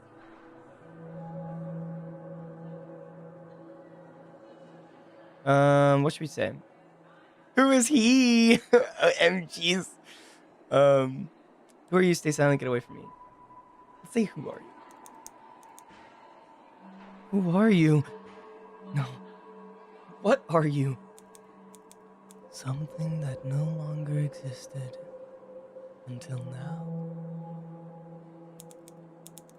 Why are you here? What do you want from me? You searched for something forgotten. That search had a result. That result is here. That should not be real, but it is. Yamikage? Does it ring a bell? I did not want any of this. What do you mean? Did you want something from me? Let's say this. Oh, so he's a ghost. Yeah, I think he's a ghost. He's all white. But I think he's physical. I don't think he's, I think he's, like, physically there. Okay. Do you want something from me? What do you want from me? I have enough. What the fuck does that even mean? Like, someone appearing in my room would actually horrify me. No, absolutely, especially that first CG. But, like, I feel like once you see him, you'll be like,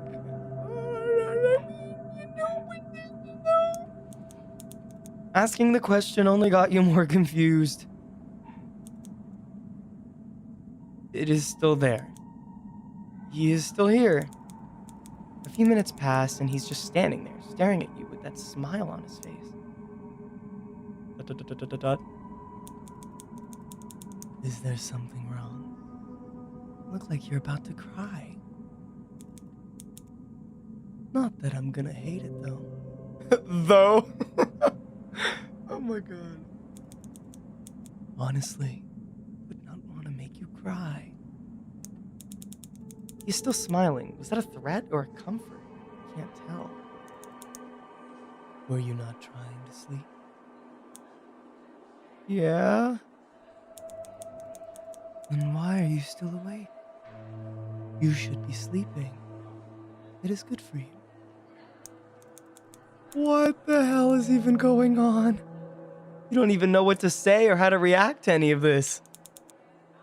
I don't think I... Oh, you're having trouble sleeping. That is not good. You should be sleeping. I can help you with that. What? You are immediately cut off by the man in front of you as he pulls his hands up and then snaps his fingers. You go into a deep sleep in seconds. He just snapped us to sleep. You wake up a few hours later. The sun is already up. You are still in your bed. Well, that's not nice. I got melatonin. Real. You haven't felt so rested in a long time. You feel like you actually slept for once. You do not know how to feel about that, but you're not complaining. You rustle around the sheets to get up. Hi. Hey. Hey. What is he doing? Wait, we fell asleep. We're not even on the bed. What do you mean the sheets? We fell over. That's why I'd be horrified? What? Of this? What are you scared of? What are you scared of? I don't see nothing to fear. I mean, he could be very dangerous. So. There he is. He's sitting on the floor next to your bed, still smiling at you. What did you do to me? I just helped you sleep. You needed it, and I wanted to help you. I don't understand. How did you do it? Well, I can show you again, but once you fall asleep again, I do not want to make you sleep for the whole day. Can you not do it again? I need to get up and do stuff today. Yeah, sure. I'll just head downstairs and wait for you to get up. I don't want to be in the way. Okay. The tall man gets out of the room, leaving you confused by yourself and the whole situation. Why can he unintentionally put us to sleep? That's scary. Okay, well, I don't think it was unintentional. He literally snapped his fingers. It wasn't unintentional. Super melatonin powers. Yeah, that's exactly what it is. You do not know how to feel about him, but you're not going to complain about the good sleep you had for once. Time passes while you're still there trying to process what is happening. You pace around the room trying to figure out what to do. You hear humming downstairs. He is humming a tune that you do not recognize.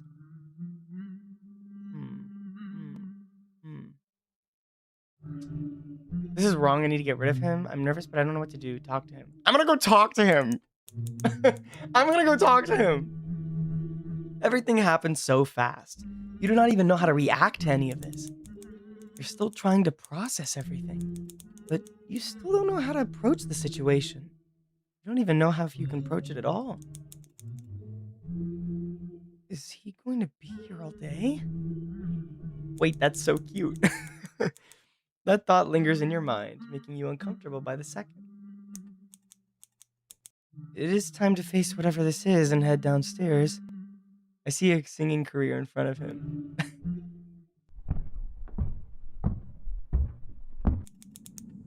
You head downstairs and there he is, sitting at the dinner table, still smiling at you. He looks like he's been waiting for you. So he's just living in my house? Oh my god. He's looking at you, waiting for you to say something. You don't know what to say or how to react to any of this. Yeah. He breaks the silence by moving his hands to the middle of the table, revealing 2 cups, one for himself and one for you. Is he offering you a drink? I don't even know if you should accept it or not. It's 2 a.m. Yikeroonies. Oh, yeah. Wow. For you, it's 2 a.m. It's 9 p.m. here. In the cup, there is... I can choose. Refuse. We're not refusing. Let's do tea. I like tea. He offers you a cup of hot tea. You wonder how he did even make it. But compared to what happened last night, this is minimal insanity to you. You accept the cup, but a feeling lingers inside you after accepting the cup. How did he know you like that tea? He is not living here without paying rent. He's just gonna snap his fingers and our rent is just covered. You brush it off as a coincidence. It is too late to react negatively. Honestly, though, getting a god like this to love you like that and like everything, like he could just make you rich or something. I don't know. He's technically got all the money in the world because he could just make it appear. He closes his eyes as an approval of your choice. He is pleased that you are beginning to trust him. But it is not trust too big of a word for the situation, you wonder. Okay, now I like him. He's fine now. He opens his mouth, probably to break the silence. So, did you sleep well last night? I hope you did. You looked very tired yesterday. Yes? I mean, I slept well. Thank you for asking. You try to play cool so you won't end up on the news the next day as the person who got murdered exploded or something. You look troubled. Is there something on your mind? You can tell me, you know. I know I asked you yesterday, but you kind of gave me a vague answer. So I just want to ask again. Do you want something from me? What are you exactly? He looks pleased by how bold you are being. So, what do you want to know? I don't know where to start. I don't even know what to ask. I want to understand what's going on. A god. A god? Did you not ask me this? I thought you wanted to know. Then he proceeds to take a sip from his cup, looking at you with that smile on his face. How did he even manage to find green tea around your place? You don't remember having any. Green tea too? Okay, green tea's like my favorite. Now you are sitting awkwardly at the table in front of a god, and you don't even know how to feel about it, while he keeps smiling at you. Now you both sit silently at the table. Then you feel your phone buzzing. It is a message from your classmate. Her name is Lana, and she's the one you're supposedly working with on the project. Lana. Hi, how are you doing? I just wanted to tell you I'm sick at home these days. I'll apologize in advance for not coming to work with you on the project next Saturday. You grow more upset by each line of the text. She always does this. The project got assigned 2 months ago, and she showed no efforts of helping you. You're sick and tired of holding all the weight of it on your own. Changing your class partner provided to be useless since you already tried it. You curse your luck for getting set up with her on the project, but shoots the text anyway. Get well soon, you typed, but it was full of ill intention. You did not mean it in the slightest. Close your phone and stare into the blank wall. Feel suffocated by everything that's happening these days. You brush it off after taking a peek on the man sitting behind the table, still looking at you with that smile of his. Then he breaks the silence. Are you bothered? You think about what to answer, but proceed to stay silent. Then something happens. The floor. You feel rumbling right beneath your feet. Not too much to get scared, but enough to know that it is an earthquake or something of the sort. You get up moments later and turn on your TV. You open up the news channel and there it is. On this breaking news, the meter showed a mild earthquake right in the north of the city. The earthquake led to the destruction of single house owned by supposedly what? The earthquake led to the destruction of a single house owned by supposedly a female aged 20 to 25 years old based on the neighbor's information. We send our condolences to the family of the affected by this horrible incident. And now, we'll move to the weathercast. Okay, moving to the weathercast after reporting a murder. I mean, well, they think it's an accident. The voices start to get muted in your head. Feet are getting numb. This is Lana's house. Are you sure of it? You went there several times before trying to make her work with you. What the hell is happening? Then you take a look at him. He killed her because she didn't work on a project with us? Oh my god. That's crazy.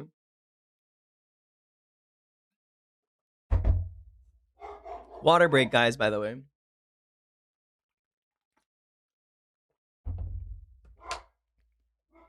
Stay hydrated. Still there, unmoving with no reaction. He exploded or I'm crying. He literally did. Like, what? She just said, like, she just didn't want to put effort in, like, her work at school. And then you just imagine, like, not wanting to do work with your partner. And then you just get exploded by a god.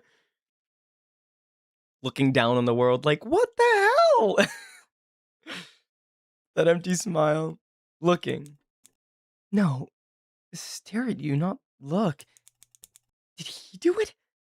You start to wonder.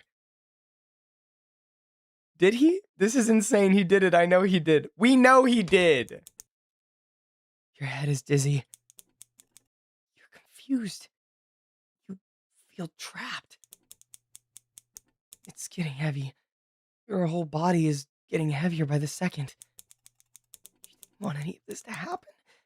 Even if she was horrible, she didn't deserve to die. How is she horrible for not wanting to do a work with you? I mean, like, but that puts a lot of stress on you, but like, horrible? Come on. Not like this. Are you okay? He asked, but you can't look him in the eyes. You're too nervous to do so. I'd be that annoyed if I had a group project partner that did nothing. Yeah, but like, kill them?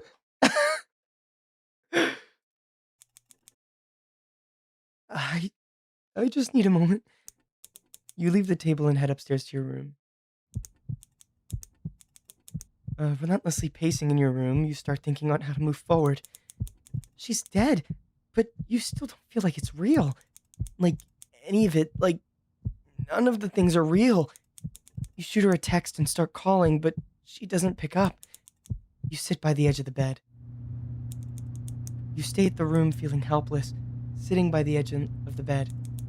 You hear the room creaking slightly. Then it's opened. There he is. He keeps eyeing you to detect your reaction. He tilts his head sideways, confused on why you're being like this. Then he asks, I do not understand. Was it the news? Exhaling the air from your lungs, you answer. I don't know what to feel. You grow upset, feeling more and more empty.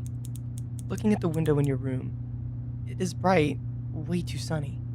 I mean, he didn't explode her because he thought she was a bad person.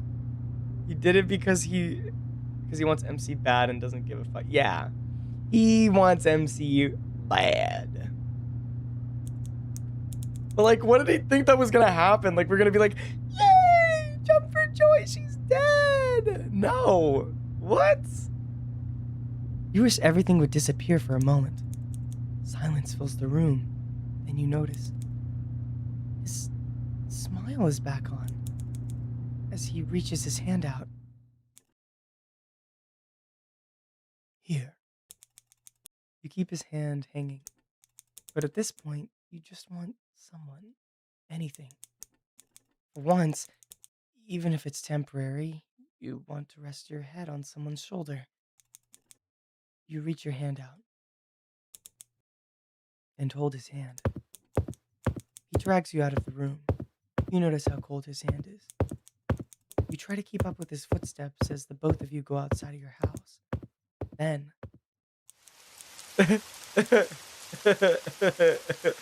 Hi. Hello. Hi. Did you kill someone earlier? I don't think you killed nobody earlier. I don't think you did nothing. there it is. The sound of rain dripping from the sky above. And you still have to do the whole assignment. Like, damn, he didn't even fix the problem. He didn't. He didn't fix anything. He made it worse. Maybe if she was alive, there'd be a chance. That keeps dripping and it's so cold. Ooh, no. It's gonna look fire though. Trust in the process. The sun not glimmering anymore. The sky is filled with clouds and a muted hue. In your town, rain does not fall this month of the year. Never does. And he's still here, looking at you with the same smile. Wish he would like talk more. But this time he's holding you closer in the palm of his hand. It may be cold, but you feel a sense of warmth right beneath it. It's raining. Ending 2 out of 3. Oh, that's an ending? I wasn't expecting there to be an ending. It's raining. Ending 2 out of 3. Okay. Well, I think they said that there was 3 endings in this demo. One might take longer to find. I don't think that was the longer one.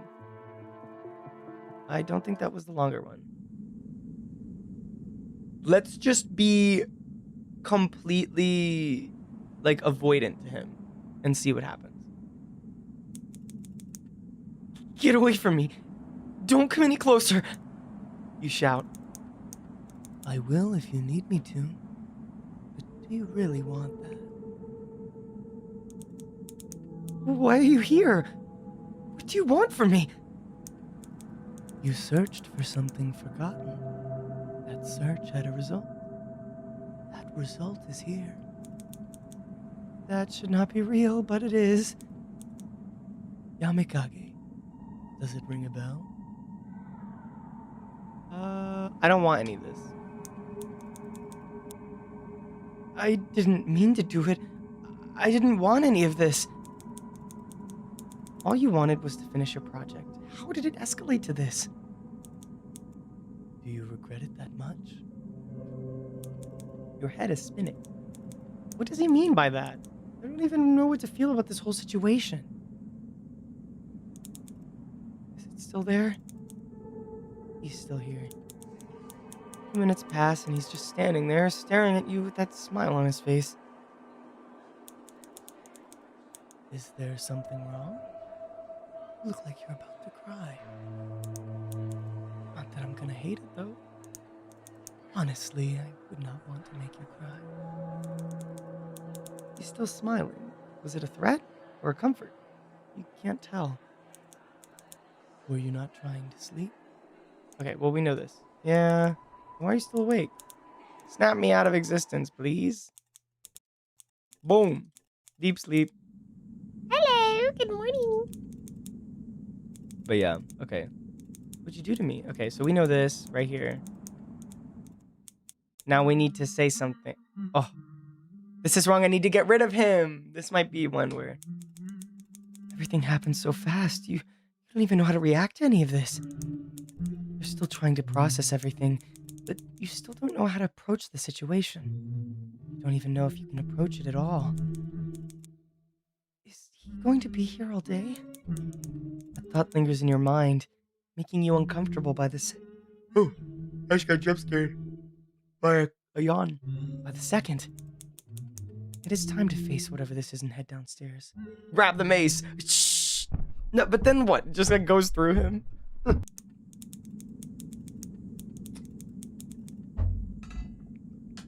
You head downstairs and there he is, sitting at the dinner table, still smiling at you. He looks like he's been waiting for you. Okay, so we know this. Refuse it. He does not move, he does not react. You are getting more and more uncomfortable. Yep. The project, you just wanted to do a project. How did you get yourself into all of this? He's looking at you. Looking with those same empty and shallow eyes. Why doesn't he ever make a reaction? It's like this whole face is glued on top of him. Even the smile looks fake. He does not budge, still looking with this uncanny smile. Now you both sit silently at the table. And you feel your phone buzzing. It's a message from your classmate. Her name is Lana, and she's the one you're supposed... Okay, well, we know this. Does he kill her again? I just want to see if he kills her again. Are you bothered? He kills her again?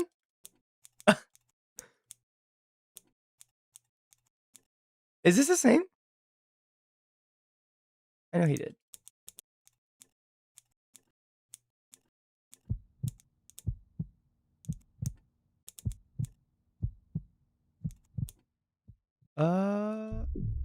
Oh, right here. Fear spirals out of control. He's not in the room with you, but you feel him lurking around. You can't decipher what's real and what's not. He did it. You're sure, but your gut says he did. The project. The book. There's only one solution. You scramble through your stuff that's your present on the desk. There it is. The thing that started it all. You feel him standing right behind you. You feel the cold aura of his... The name was written with blood. The scratch was also drawn with it. You reach out to the scissors placed on your desk. You slash the top of your finger with it. You turn around and face it. Face him. Hopefully for the last time ever. If remembering brings you back, forgetting about you should be the downfall of yours. You paint the name with your own blood, scratching it once again. Then, he starts to deteriorate in front of you. Oh my god, this is so sad. He's still smiling, looking at you the same. Like nothing changed. So, this is what you've chosen. The silence answers where words never could. I tried. I really did. To become something else. Someone better. But it was never enough, was it? I don't want to go back. Not there. Empty and cold it was. But you made your choice, and I... Oh my... Ah! And before he could finish, he exploded in our face! The room gets filled with this black liquid, assuming it was his blood. Painting all your walls and the books that it was in your hands seconds ago. To kill a god, ending 3 out of 3. Whoa! This is sad, but like he just exploded. What? Oh, I just restarted, but let's see. Maybe there's another choice I can do. Ah! Let's stay silent. No response. You decide to stay silent, hoping it would go away, but it does not. That is fine. No need to rush. We can always talk about it. You can ask me anything you want, but I'm not going anywhere. At least not until you want me to. Okay. Why are you here? What do you want from me? This is the same. Are you dangerous? I'll just do all the options I haven't. I hope I get the other ending, but they said it took like a bit longer, but I don't know if the options that I chose were those. Are you dangerous? I do not think I identify myself with such an awful word. Why do you think I'm? What does that even mean? You don't even know what he is, or can you be sure if he's dangerous or not? He just goes, I am dangerous, and explodes us. It is still there. He's still here. A few minutes pass, and he's just standing there staring at you. This is the same. This is the same. Knock me out, boy. Okay, we skip. I'm nervous, but I don't know what to do. I'm gonna do all the different options. See if it does something different. Everything happens so fast. You don't even know how to react to any of this. You're still trying to process everything, but you still don't know how to approach the situation. You don't even know if you can approach it at all. Is he going to be here all day? The thought lingers in your mind, making you uncomfortable by the second. It is time to face whatever this is and head downstairs. You head downstairs and there he is, sitting at the dining table, smiling at you. Well, this is the same. I'm going to choose coffee this time. Maybe it's different. He offers you a cup of hot coffee. You wonder how he even made it, but compared to what happened last night, this is minimal insanity to you. You accept the cup, but a feeling inside of you after accepting the cup, how did he know that you like coffee? You brush it off as a coincidence. It is too late to react negatively. He closes his eye in an approval of your choice. He is pleased that you are beginning to trust him. But is not trust too big of a word for the situation? You wonder. He opens his mouth probably to break the silence. So, did you sleep well last night? I hope you did. You looked really tired yesterday. And I can't even skip this. Yes? I mean, I slept well. Thank you for asking. Try to play cool so you won't end up on the news next day. That's actually really funny because this is exactly what happened to Lana. Literally exactly. Okay. Let's go. Now I can skip. Did he? We're gonna act like, we don't know. Your head is dizzy. You're confused. You feel trapped. It's getting heavy. Your whole body is getting heavier by the second. You didn't want any of this to happen. Even if she was horrible, she didn't deserve to die. Not like this. Are you okay? He asked, but you can't look him in the eyes. You're too nervous to do so. I just need a moment. You leave the table and head upstairs to your room. This might be where the different choices. Relentlessly pacing into your room, you start thinking about how to move forward. She's dead, but you still don't feel like it's real. Like any of it. Like none of the things are real. You shoot her a text and start calling, but she doesn't pick up. Okay, this is the same. Can't decipher what's real. You know what he did. The project, the book, there's only one solution. Oh! We're killing him. No!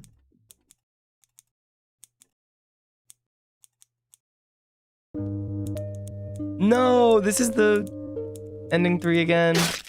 Yikers. What? Then where can I go? Wait, this is hard. I chose every different option.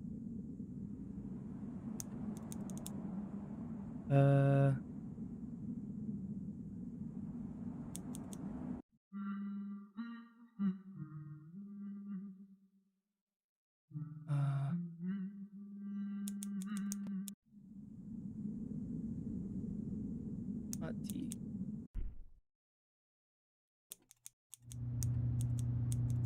Ooh, here's different, I think.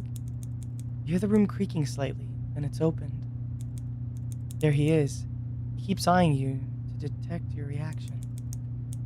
He tilts his head sideways, confused on why you're being like this. Then he asks, I do not understand. Was it the news? Exhaling the air from your lungs, you answer. I don't know what to feel.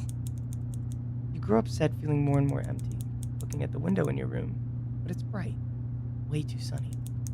You wish everything would disappear for a moment. Silence fills the room, then you notice. His smile is back on, as he reaches his hand out. Here. This is the same.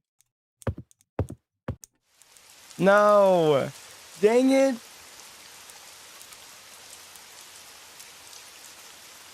Wait. But aren't you going to get soaked? He asks. Gentle smile runs across your face before answering. Okay, wait, this might be different. Yeah, let's go back home. Holding his hand still, you drag him back into your place again. Ooh, it happens now. You enter your room. He stands at the door awkwardly as you let go of his hand. Your clothes and head are not wet yet. The room is dark, like it's late at night. Was he ever dangerous to begin with? You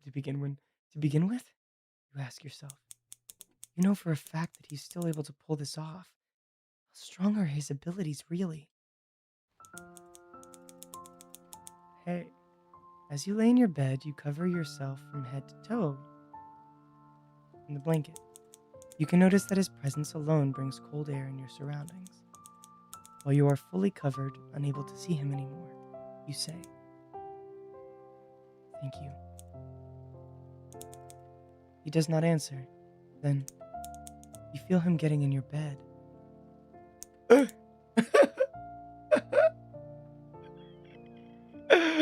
Hey, this is great. And hugs you tightly. The room does not feel cold anymore. You can't understand how he does it. As he wraps his hands around you gently. You are cold, aren't you? You know, I remember this feeling. I was never meant to, but I do. He's free air conditioning. Yeah, really. Before you said my name, I was there. Cold, empty, lonely. But you remembered. You brought me back from there. Whatever you ask of me, I'll do it. I will forever be in the debt of you. Please don't send me back. At least not now. Let me in a little more. Hold me tight, never let me go, ending 1 out of 3. That's so cute! But that's divine possession. I mean, that was so much faster than I thought. Guys, honestly, I might do another game. I genuinely might do another game. I genuinely might play another game. Because, like, hey, we got through that quick. You know? I think we should do another game.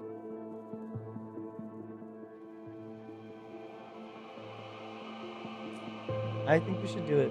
I'm gonna do it. I think I'm gonna do another game. Yes. We'll do another Yandere game. I'll do a Yandere game. Oh? Yes, oh? I mean, that was very, very fast. So, honestly, let me look through, because I, like, have a bunch saved. You guys, I have a bunch saved.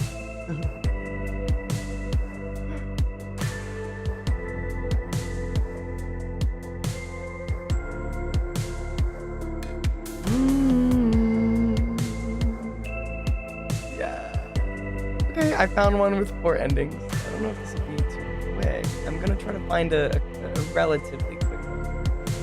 We are getting fed tonight. Yes! Yes, you are! You guys are getting fed. Okay. I have one that I might want to play, but I might save it for another stream, because it has some very, very sensitive topics, and it is a risque Yandere game. and it is very dark. And I wouldn't want to, do like we're playing 3 Yandere games. One of them happens to be extremely dark compared to the others, you know. So I'm gonna leave this one for another stream separate because there's a lot of, and it might not be suitable for some of you guys watching. So I will do that next or another stream that I do by myself. But I'm gonna find a different one. I'm gonna do a different one. Yeah, there was one that's very risque. So okay, I found one. Boom! I just found one right now. Easy. Let's do this, guys. Let's do this.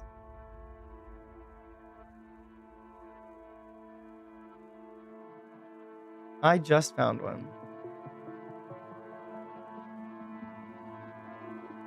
But yes, I'm probably gonna do that in a different stream. It's very, You know. And I was even talking about it with Aster, another streamer friend, and being like, is this something that I'd be able to play? I don't know. It's kind of risky and it has very sensitive topics. You guys know I'm not, I'll voice sensitive topics. Of course, nothing's condoned, right? And, it's all in good fun, but some are just a little scary. So, yeah. All right. Okay, here's my other game, guys. You're gonna see it pop up on the screen in just 1 second.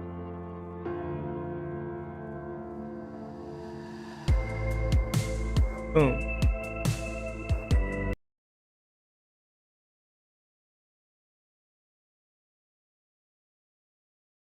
Is it gonna pop up on the screen? Oh my gosh. Can we perhaps know the name of the game? Yes, I will let you know the name. Let me just quickly. Yeah, you can hear the music for it. But yes, this is the next game we're gonna be playing.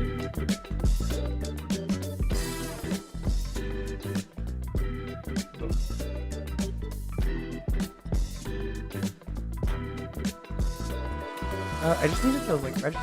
I will let you know the. Yeah, no, I know you guys can't see. I'm gonna need to.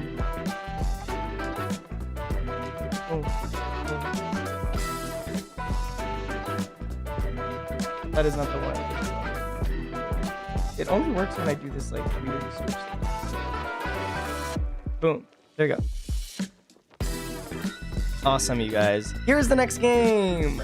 This is Beyond the Turquoise Stars. This is a lot more than what I said I would do in this stream, but hey. I will let you know the name of the other game. Because I don't know if I'll be able to do that one. It's called Survive Min by Father. But definitely do not go look this up if you have, I will just list, I will list some of the warnings. Do not look it up, because there is, allusions to cannibalism. There's death in it. Death via strangulation, physical domination, and there's even, this is something that is very, very, heavy. So don't look this up. Non-con. There is a non-con scene in there. If you guys do not know what that means, that is non-consensual. So that's why this game is a bit, but definitely don't look it up. I'm warning you now. So you shouldn't have looked it up. Okay? I shouldn't look it up. Okay? I'm telling you. Unless you can handle that kind of thing. But yes, we are going to get started with Beyond the Turquoise Stars. I'm so excited. I saw this one and it also looks very, very great. And it's a short one. So we're going to get started on our third Yandere game. Awesome. Main name. Boom.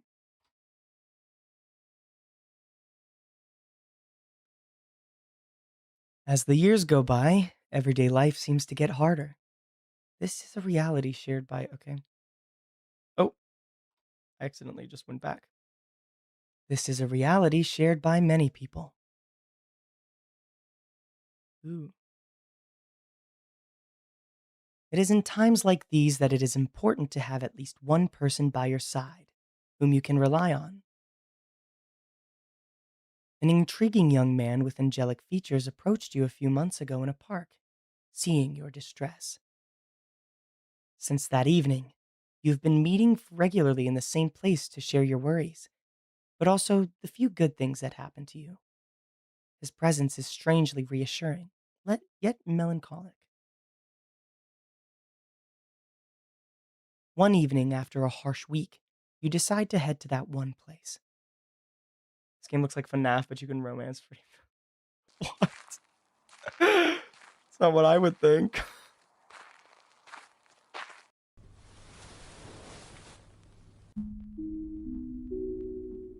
This damn work week is finally over. Hear the alarm ring, get up, get ready, meet people I don't even want to see, work, and get back home at night.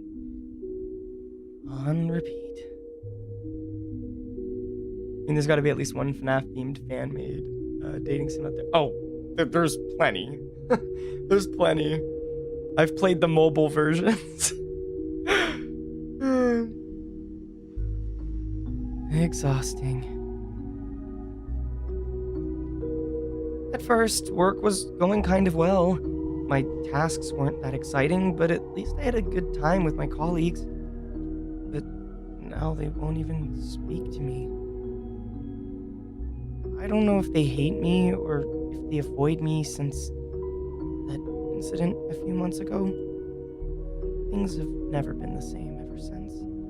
As if it was my fault. They ignore me. Sometimes it feels like I don't exist anymore. The atmosphere there makes the days feel endless. I spend most of the days giving away my time to strangers just to provide for my necessities, and with the little energy I have left, trying to devote myself to my passions or spend time with the people I appreciate. And I don't even have many people left around me. And again, I don't really feel like I'm seeing anyone myself. I just like to stay with my screens and books at home, peacefully dreaming of a more exciting life. To be fair, I'm not asking for too much. Just knowing that someone cares about me, who helps me mentally, it's enough. I wish I could leave this vicious cycle. The anxious news in the media don't help. Even today, a robbery in the area again. Someone who lives alone, it's terrifying. What if I face the same thing that happened to my former colleague? Damn, I didn't know this would be relatable. Yeah, why is this so relatable? Just thinking about it makes me feel like throwing up and bursting into tears. I hope he'll come tonight. I really need someone to talk to.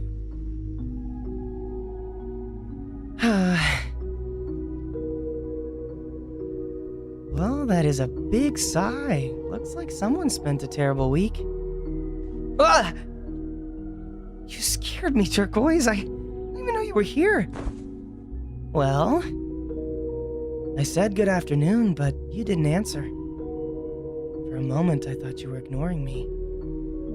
However, by seeing the look on your face, I thought that maybe you needed some time to breathe. I waited for you to come out of your thoughts, and when you finally sighed, I told myself it was the right time. Yes, and you were right. Thanks a lot. I'm sorry for not paying attention. You always have the right timing. I was just thinking about you, you know? Oh, in what honor? Well, it's a bit embarrassing, but I was just thinking how lucky I am to have met you. I'm glad you came tonight. Why is Turquoise an angel, right? Like, oh my gosh. Turquoise is literally an angel. And I'm a person chewing on an apple. Yum.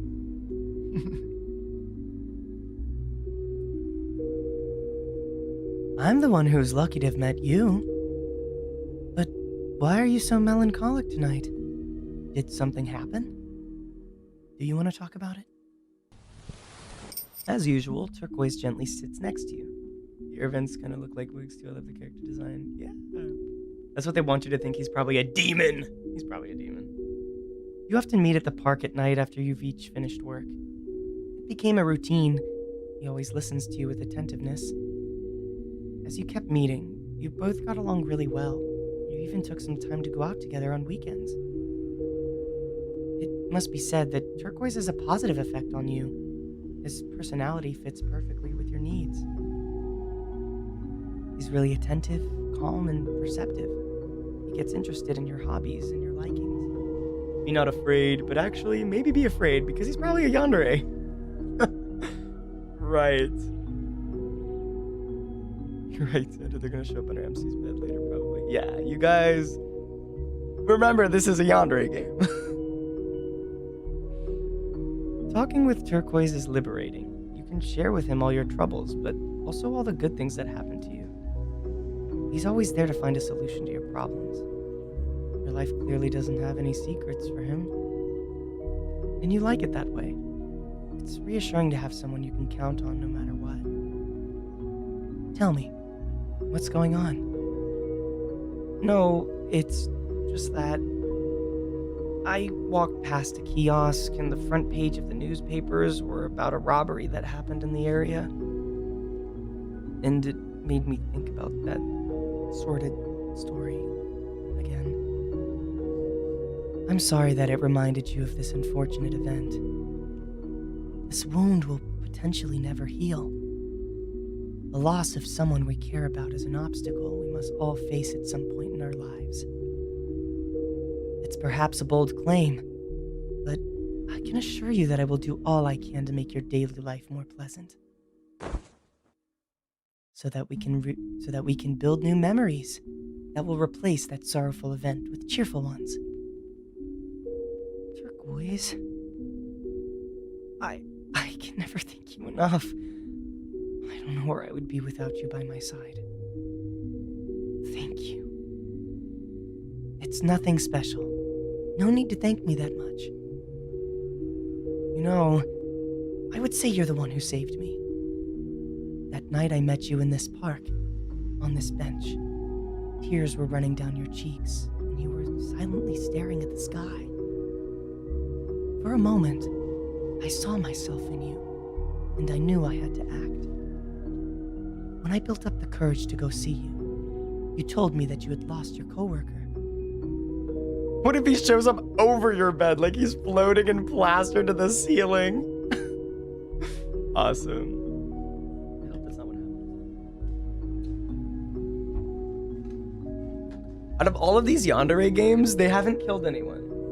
They haven't killed any. Actually, never. Wait. Let me take that back. One of them killed someone, right? But like not in like the, like, oh my god, I'm crazy. I have a knife and I'm gonna kill the person that likes you. So far, they haven't killed anyone that likes us or like, But there's not a lot of crazy stuff going on in these visual novels. I mean, albeit they're in their demo, but like, I think next time we're gonna play a crazy one. Yes, a robbery that didn't go well. I still get chills thinking about it. Sadly, destiny picked your coworker. Witnessing life being unfairly stolen by someone else is... No, he exploded her house! Yeah, but like, I corrected myself. Unforgivable. They were that one colleague I used to tease a bit. Their death shocked me deeply.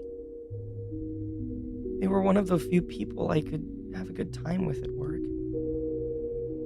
It's been a few months now since it happened.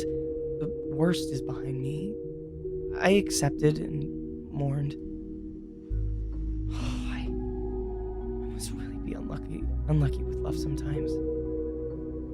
Before seeing that coworker, I had just left a terribly frustrating relationship. Well, if I can even call that a relationship. I can't remember if I had already told you about that. I don't recall you telling me about it. It's been 2 years now, so it's starting to be a while. Well, I had met that person online and it went really well. We were flirting and teasing each other. We even planned on meeting in person. But I don't know why that person stopped contacting me out of nowhere. I wasn't there for the whole stream yesterday, so now I'm just picturing Ren as a griefer. What? Yeah. Ooh. Actually, I didn't get to say this, right? So, somebody, me, may or may not have bought the DLC for 14 days with you. So we may or may not next time be going through some crazy stuff next time I stream with Aster. So, just letting whoever's here know. But I got the DLC. So, yikers.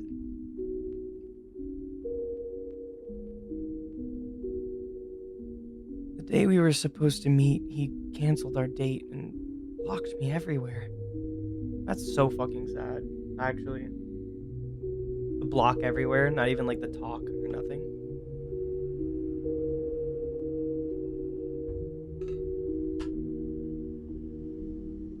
They could have given me their reasons. I don't know if I did something wrong or if they were just toying with me from the beginning. I was so excited about it back then. I should have known online relationships were doomed. You can decide to erase someone out of your life with one single click without any consequences. I regret having tried to get into relationships so naively. Dating apps.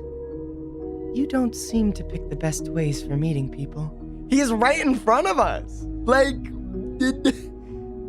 he's right in front of us. Come on, he's here. He wants to make our life better in any way. Except when it's a lucky meeting in a park at night. He's flirting. He's flirting, guys. He's flirting. Wait, I spoke it into existence. Do you hear yourself? Stop teasing me. We're talking about something serious and... Wait. We're talking about serious things and you take credit from that? I don't know what you mean by that. The atmosphere softly lightens as you both chuckle for a moment. Dang it, I need to do my job in the Fangan I'm helping in. Get the Fangans done. The Fangans need to be revived. They've just gone to poop over the past year. Shoot. Revive them. Hopefully I'll be back. I hope. Go have fun and work on that Fangan. I'm excited to see it get released. Thank you for stopping by. Turquoise softly turns his attention towards the sky. The stars are shining bright tonight. I need to do my job in making my own Fangan soon. Yes, everyone making Fangans! I am right where I need to be. You would notice this habit during your nighttime conversations. When he looks up at the sky, it seems like he drifts off into his thoughts for a moment, and his smile fades into a melancholic expression. He looks apathetic, but determined. Can I share my own vision? I would be so glad to hear your point of view. What does it mean to live a finite, fragile life in an infinite, eternal universe? Instant promo, Moira Power, I'm a voice actor too. Woo! Okay, job time. Yes! A planet orbiting a sun, in a galaxy that contains hundreds and thousands of them. We're definitely physically insignificant. A speck of dust. A fraction of a second. Are those scratches on his neck or is that just shading? You guys notice that? Is that just shading or is that scratches? Ooh. Life itself has no inherent meaning in a universe where entropy and and destruction are the law. I have a death order plus plot and some rough character designs and like 5 pages of script, but I can lock in. Yes, you can. Yes, you can. It's more what I had. I had some rough character, I had some stuff for some characters for my own fangame, and I also had a death order, but I had no script. I'm not a writer. Why am I here then? What is my goal? Does my existence have any impact? Life is an anomaly. It's either a gift or a burden, and it's up to you to consider one of the two options. However, on a smaller scale, you may find your answer. You may choose the meaning of it with the things and people around you. If you're in a situation which allows you to, love may be one of the answers that could help. Yeah. This guy is speaking facts, because you can really make your own meaning out of life. We're getting deep here, but like, you can really make your own meaning. And the thing is like, your life can either be bad or good. But the thing is despite the events that you went through or go through, bad or good, you can ultimately say, my life is good, or my life is bad. Or no, let me rephrase that. That life is good, life is bad. You can really just make up your own meaning of life. That's why no one's has answered that. Like, because it can be anything for anyone, you know? Love is a big thing. So, love may be one of the answers that could help. However, love is complicated. Everyone has their own vision and concept of this specific feeling. For some, it's a familiar feeling without secrets. They were born surrounded by love. They know how to receive it and mostly how to give it. For others, it appears out of nowhere without any warning. It either intrigues them or scares them. it's very true. They're speaking facts. Or even makes them obsessed about it. Oh, gotta go. This guy though. That's so real. I love love, but this is so real. It gives them a reason to exist, the strength to act and follow a specific goal. Yeah. Speaking facts, bro. So you can transform the burden into a gift. You can. It's surprising. Whoa. Surprising is my dog's barking. It's surprising to see you talk so openly. It's rare to see you so straightforward. Just a thought that blossomed while admiring the stars. And you. Oh, you. He's learning! Noah, be honest. You do feel lonely, right? That's why you're here. Well, I can't really deny You're the only one I can talk to. Do not worry. I'm not saying that in a negative way. On the contrary, I'm glad you wanted to find me today. It makes me extremely happy. You can't even imagine how much. I sincerely appreciate the time you make for me. As long as you are here with me, everything will be fine. he's so self-aware and communicative, it caught me by surprise. No one is like this. Maybe I'm talking a bit too much, and it's starting to be a bit awkward. The sky makes me quite chatty, doesn't it? He's so pretty, right? And he's so, like, nice. I want to see if he's gonna kill somebody. Let me look at the, like, warnings.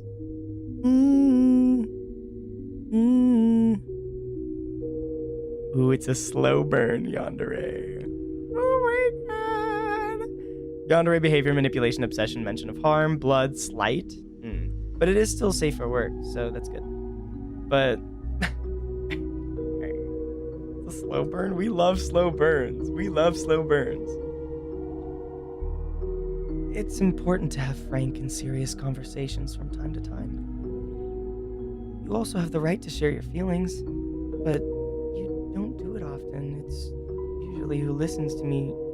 It's usually you who listens to me talk and complain. I'm always available to listen to them, so I can take care of your problems my own way. His own way? Oh, okay, yeah, sure. Okay, no, he's gonna deal with our problems. Actually, I think he's the one who killed the coworker. I'm gonna put it right now, he killed the coworker. By that, I mean to reassure you and advise you. That said, thank you, Noah. I appreciate your compassionate side. Of course. You truly are kind. Oh, by the way, there was something I wanted to ask you. Oh?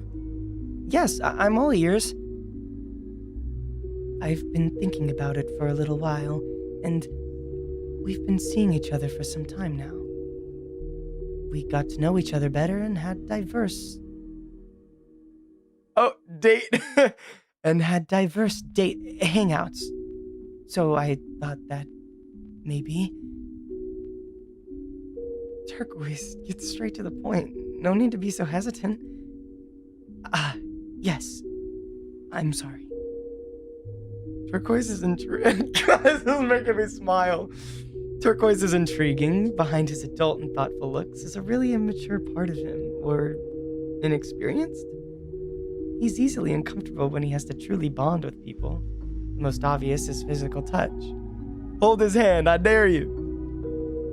Often while walking, when your hands brush against each other, and he always reacts immediately in the most adorable way possible. Oh, God. He looks away and blushes. He tries his best to hide it, but he's terrible at that. He struggles to mask some of his feelings. You find that contrast quite adorable. Wait, why am I reading it in his voice? Hold on. You find that contrast quite adorable. The other sides of him that he may be keeping hidden intrigue you. You hear Turquoise clear his throat. It seems like he has built up the courage to speak. Noah, would you be interested in joining me for dinner at my place someday? I would love to invite you over. Last time we were chatting about that popular recipe everyone was talking about on social media. I would enjoy cooking it with you. However, I was unsure about asking you. Maybe you would be more comfortable if we did it at your place? Oh. Turquoise seemed really hesitant because he thought before anything else that the invitation would make you uncomfortable. It's true that all your dates, hangouts took place outside. You've never been to each other's places. Is that what worries you? You're scared that I might refuse? Let's say that I am often scared to ask things because of my fear of rejection. It's always hard to hear negative answers. It gets complicated to ask anything else after. Of course I'm coming. With great pleasure. Oh, really? I'm truly glad you accepted. Does tomorrow sound good to you? Or does Monsieur need more time to be mentally prepared? MC better than me, I'd have fallen in love ages ago, right? Tomorrow? No problem. Tomorrow is Saturday, so I should go grocery shopping in the morning then. And then... Do you want me to go with you? I need to set up everything at my place and... Hey? Turquoise? Oh, sorry. I was thinking about how to organize my day. But no need to come with me. Thank you for the offer. Let me take care of everything.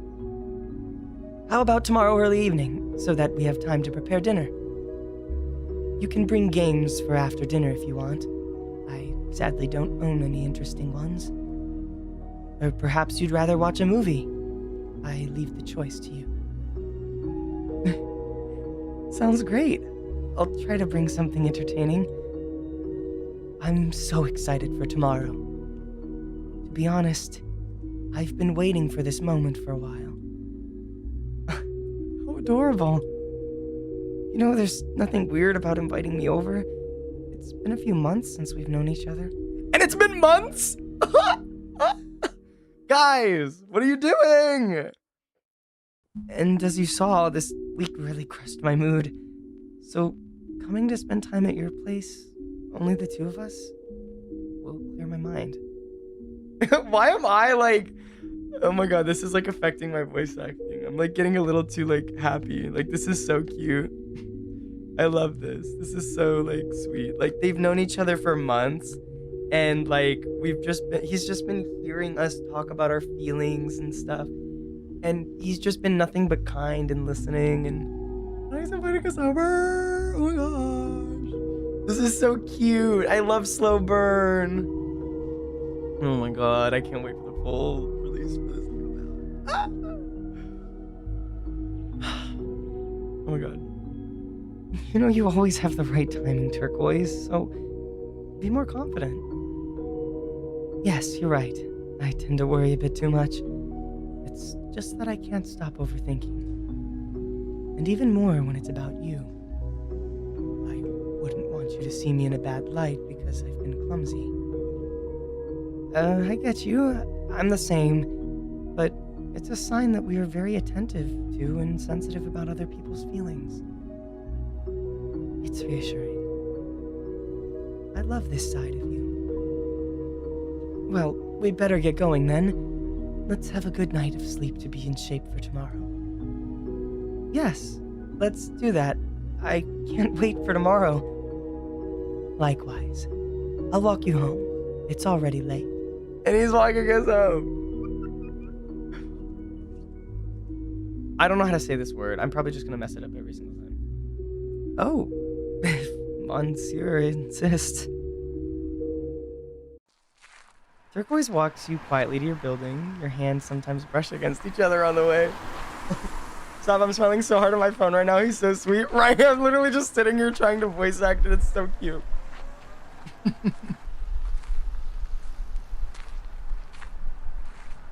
He seems ready to hold yours at any time, but holds back, probably scared to rush you. He wouldn't want to skip a few steps and make you uncomfortable. Okay, so there's something there. There's something there. He loves us.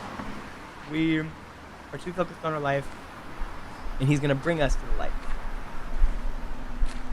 During your slightly ambiguous night walk, you make sure to pay attention to your surroundings. Late night encounters can be dangerous. Once you arrive in front of your building, he walks you all the way to your doorstep that he knows so well. He asks to meet tomorrow early evening at the same bench as usual. He wishes you good night and a little sad to have leave you, but also impatient about what's coming tomorrow. He waits for you to lock the door and turns around to walk into the darkness of the night. Ah, no day 1! Wait, how many days are there? First chapter serves as a demo. Well, how many days? They're not telling me how many days. They're not telling me how many days. I don't know how many days there are.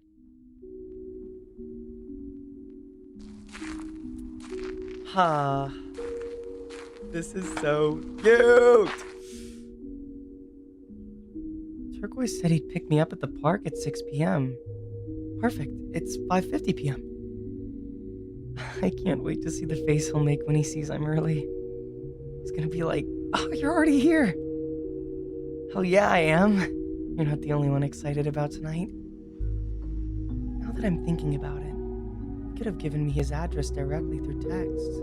I don't know why he would bother picking me up here. Oh, it's a way for him to be gallant and escort me to his place. How cute. He really wants to act like a gentleman. But I see right through you, darling. Now our character's in love. I'm calling him darling.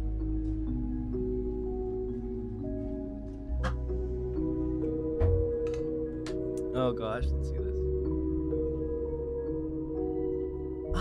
You're already here. I knew it. Turquoise, hi, you're early. Good evening, Noah. You're here even earlier. I wanted to be here first, but it's a miss. Looks like I was more impatient than you, and I'm used to being early. That's really good to hear. It's true that you're rarely late to our hangouts. Cute. Turquoise. Stop, this is making me like... Hold on. Oh my god.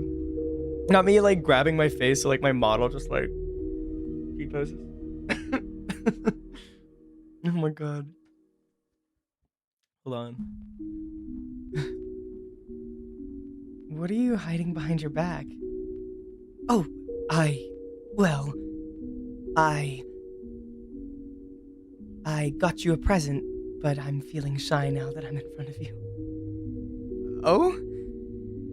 Well, I literally can't voice act. Oh, good. I can't voice act. Hold on. Well, too bad for you. You have to force yourself now that I've noticed. He timidly brings the gift in front of him and hands it to you. Please accept it. Oh?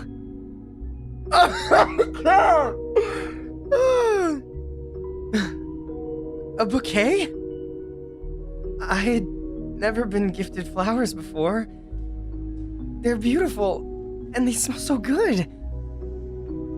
Thank you a lot, Turquoise. It makes me really happy. I'm glad you like them. I saw them on the way back from the grocery store earlier. Even from afar, they caught my attention.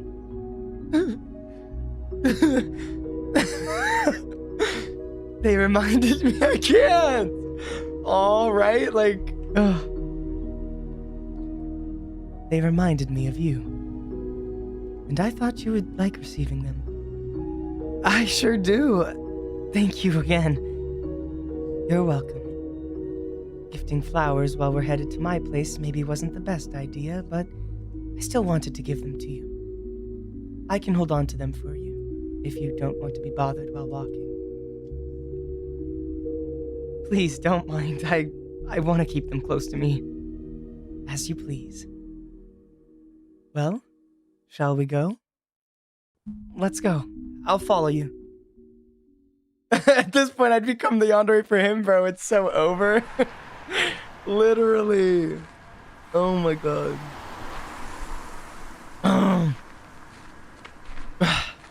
You walk through the city together. You keep sniffing at the flowers while smiling. The bouquet was composed of 5 beautiful red peonies. Peonies?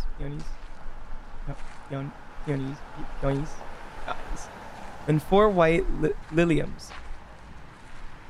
It is very chill tonight, but luckily you have soon arrived at Turquoise's home. He doesn't live very far from you. That's probably why your path crossed in the park so often. And he lives close? This is so nice! Oh? Here we are. Welcome to my home. Please, come in first. I am going to look up that word.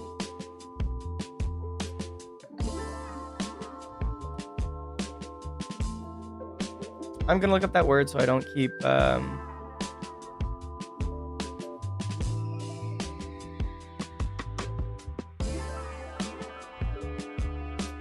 Monsieur. It's Monsieur. I'm so dumb. Monsieur. It's Monsieur. Monsieur. That's what it is. The music, hello! Yeah, I just noticed that! What is this jazz coming in here? What is this jazz? Hey! Oh, well, Monsieur has a massive security system. I didn't expect you to be so equipped. Do you own valuable things here? Just me, you should say that. Oh, no, well, not really. Not yet. Stop! What do you mean not yet? You pronounced it so well. No, I didn't. Monsieur. Monsieur. Monsieur. Why did you guys use flirtily? Not yet? Not really. Not yet. How should I say? I do not mean to spoil the mood, especially since we're about to spend a pleasant evening, but with these robberies, I really started overthinking and I ended up investing in a whole high-performance system. Being robbed can happen to anyone, and even if we can't fully prevent the thief from breaking in, we can still slow them down or make them lose patience if we're lucky. Well, at least that's what the people who came to install the security device told me. Do not worry about someone coming tonight. They won't be able to enter. Or leave. Ooh, leave. Or leave? What do you mean? I'll take that as a threat, but I'm not complaining. Even if someone would manage entering, there's no way of leaving on your own. This is an armored door. You would need either my fingerprint or the code, which an intruder doesn't have. Oh no, French is my first language, and you genuinely said it so well on that second try, lol. Oh really? Thank you! That's awesome. French is your first language. French is such a cool language. There's so many cool languages. Like, oh my god. I want to speak another language. I only know how to speak English and a little bit of Portuguese. Brazilian Portuguese. But because my mom is from Brazil. But that's it. I want to know more languages so bad.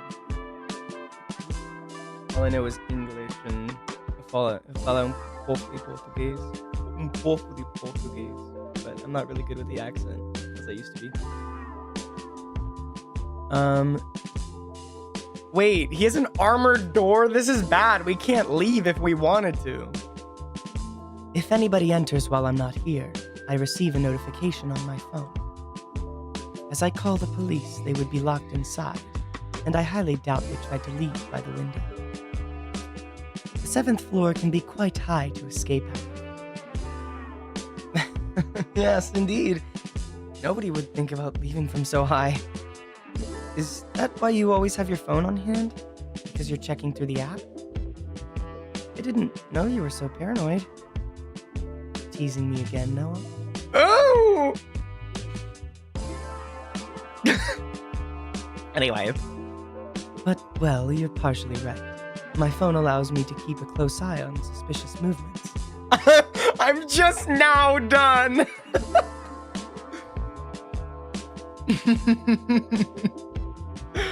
Like, wait a minute, guys. But I mainly don't want to miss any of your texts. It's true, you're very quick with your answers. Can't stop thinking about me, huh? I can't even, like... Hold on. Noah. I literally can't. Hold on. This is like a... I need to record this.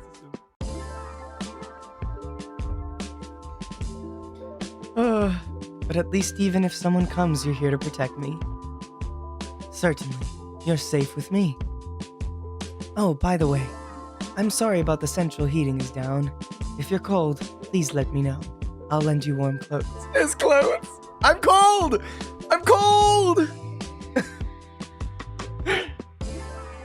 Oh, sure, thank you. Let's head inside, shall we? You take off your shoes and give your coat to Turquoise, who hangs it on the coat rack.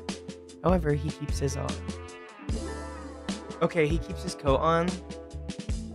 I'm telling you, like, were those scratches on his neck? You pass through the narrow corridor and enter the living room, which leads directly to the open kitchen in the very back. This is really nice. This is really nice. Nice apartment. Right on the left, there is the bedroom, and the bathroom seems to... Oh my gosh. Burp caught up with me. and the bathroom seems to be the door after.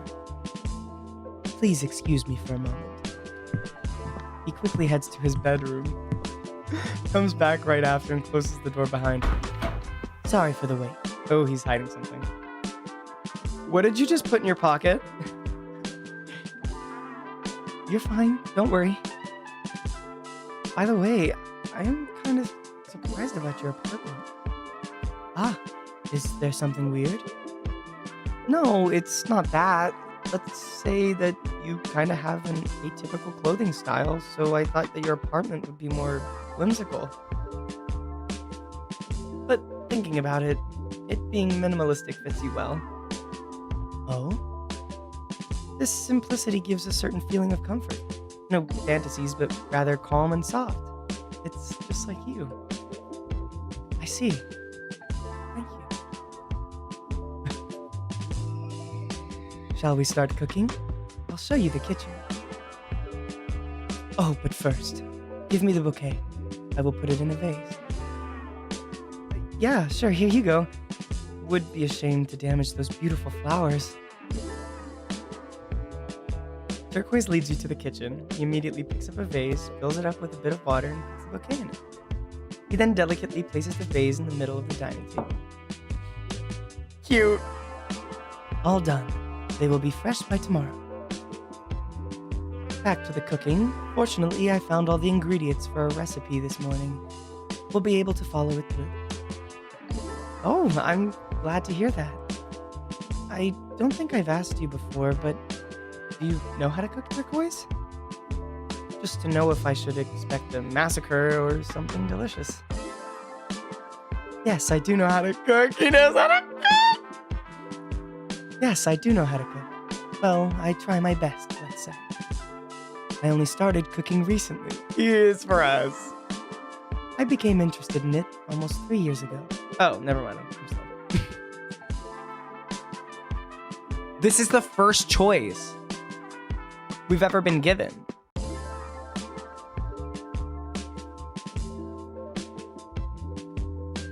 Well-known passion that comes with adulthood. A well-known passion that comes with adulthood? You could say that. And it's a well-liked quality amongst others, right? I must admit that someone who knows how to cook earns some points. It's an easily ignored skill, even though it's really important. In a relationship, for example.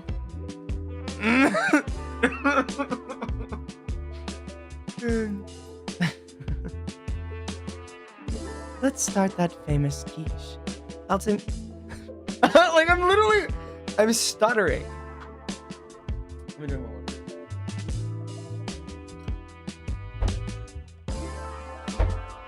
Guys, this is just cute. And okay. I'll take care of the base and filling right now. Can you peel these vegetables and cut them, please? I'll take care of it. Turquoise heads to the kitchen drawers and he pulls out all the utensils that you need for the recipe. He turns around and hands you a peeler, a large knife with the handle facing you, and a cutting board. You start by peeling the vegetables one by one.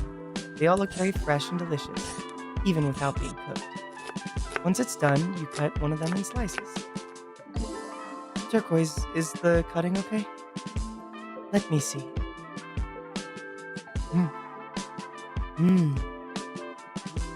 Would you mind cutting them a bit thinner, please? So that they are very soft once cooked. Sure. Be careful not to cut your fingers. This knife is very sharp. Yes, thanks for the concern. He looks at your hands and the cutting board very carefully. Alright, is it better now? It's perfect.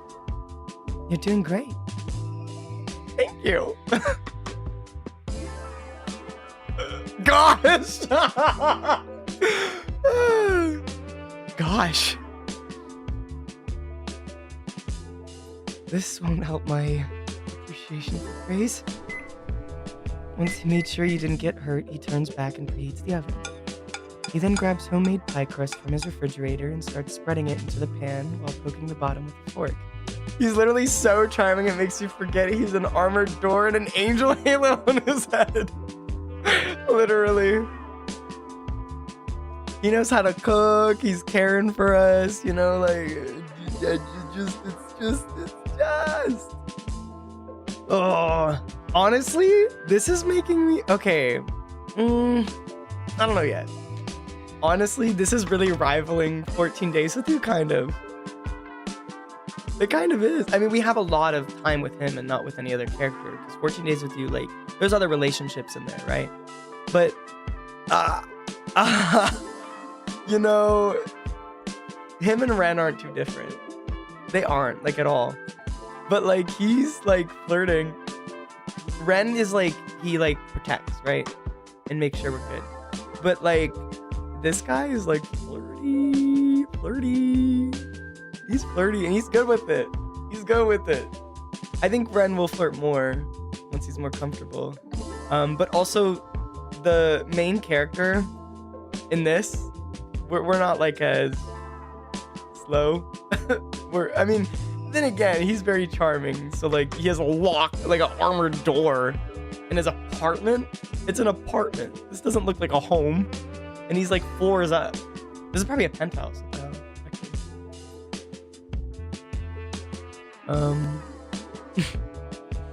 Yeah, no, I'd leave Ren for him. Lamau, yeah, like, right? I don't know. I feel like maybe once we see more of Ren, but, like, okay, wait. I can't do that. Because this guy he's, I don't know him yet. This is like, well, no, but our character knows him. So that's points. Our character knows him well. That's points. This is a slow burn. Ren's quick with it. This is a slow burn. And I like the slow burn. He moves on to prepare the filling.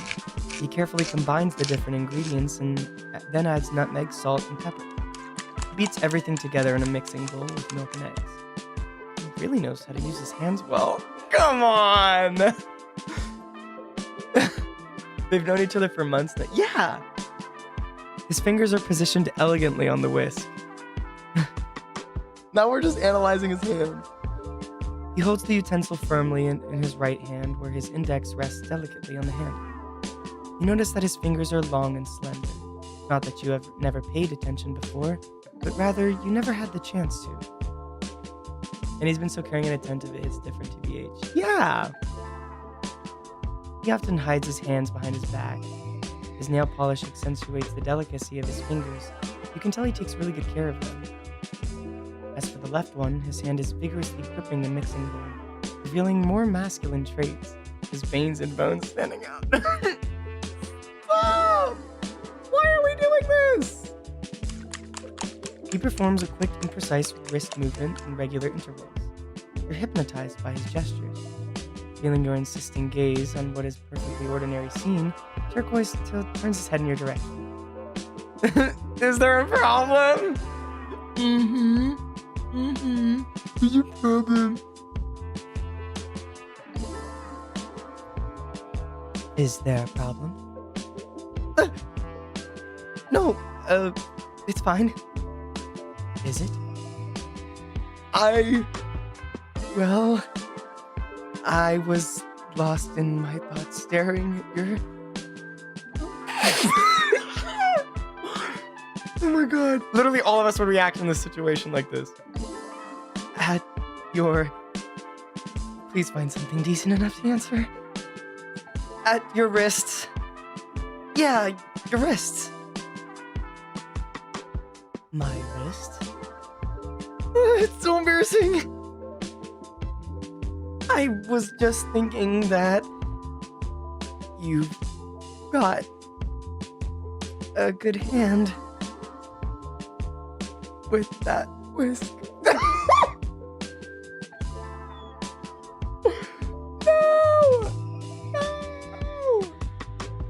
Oh my god, I can't.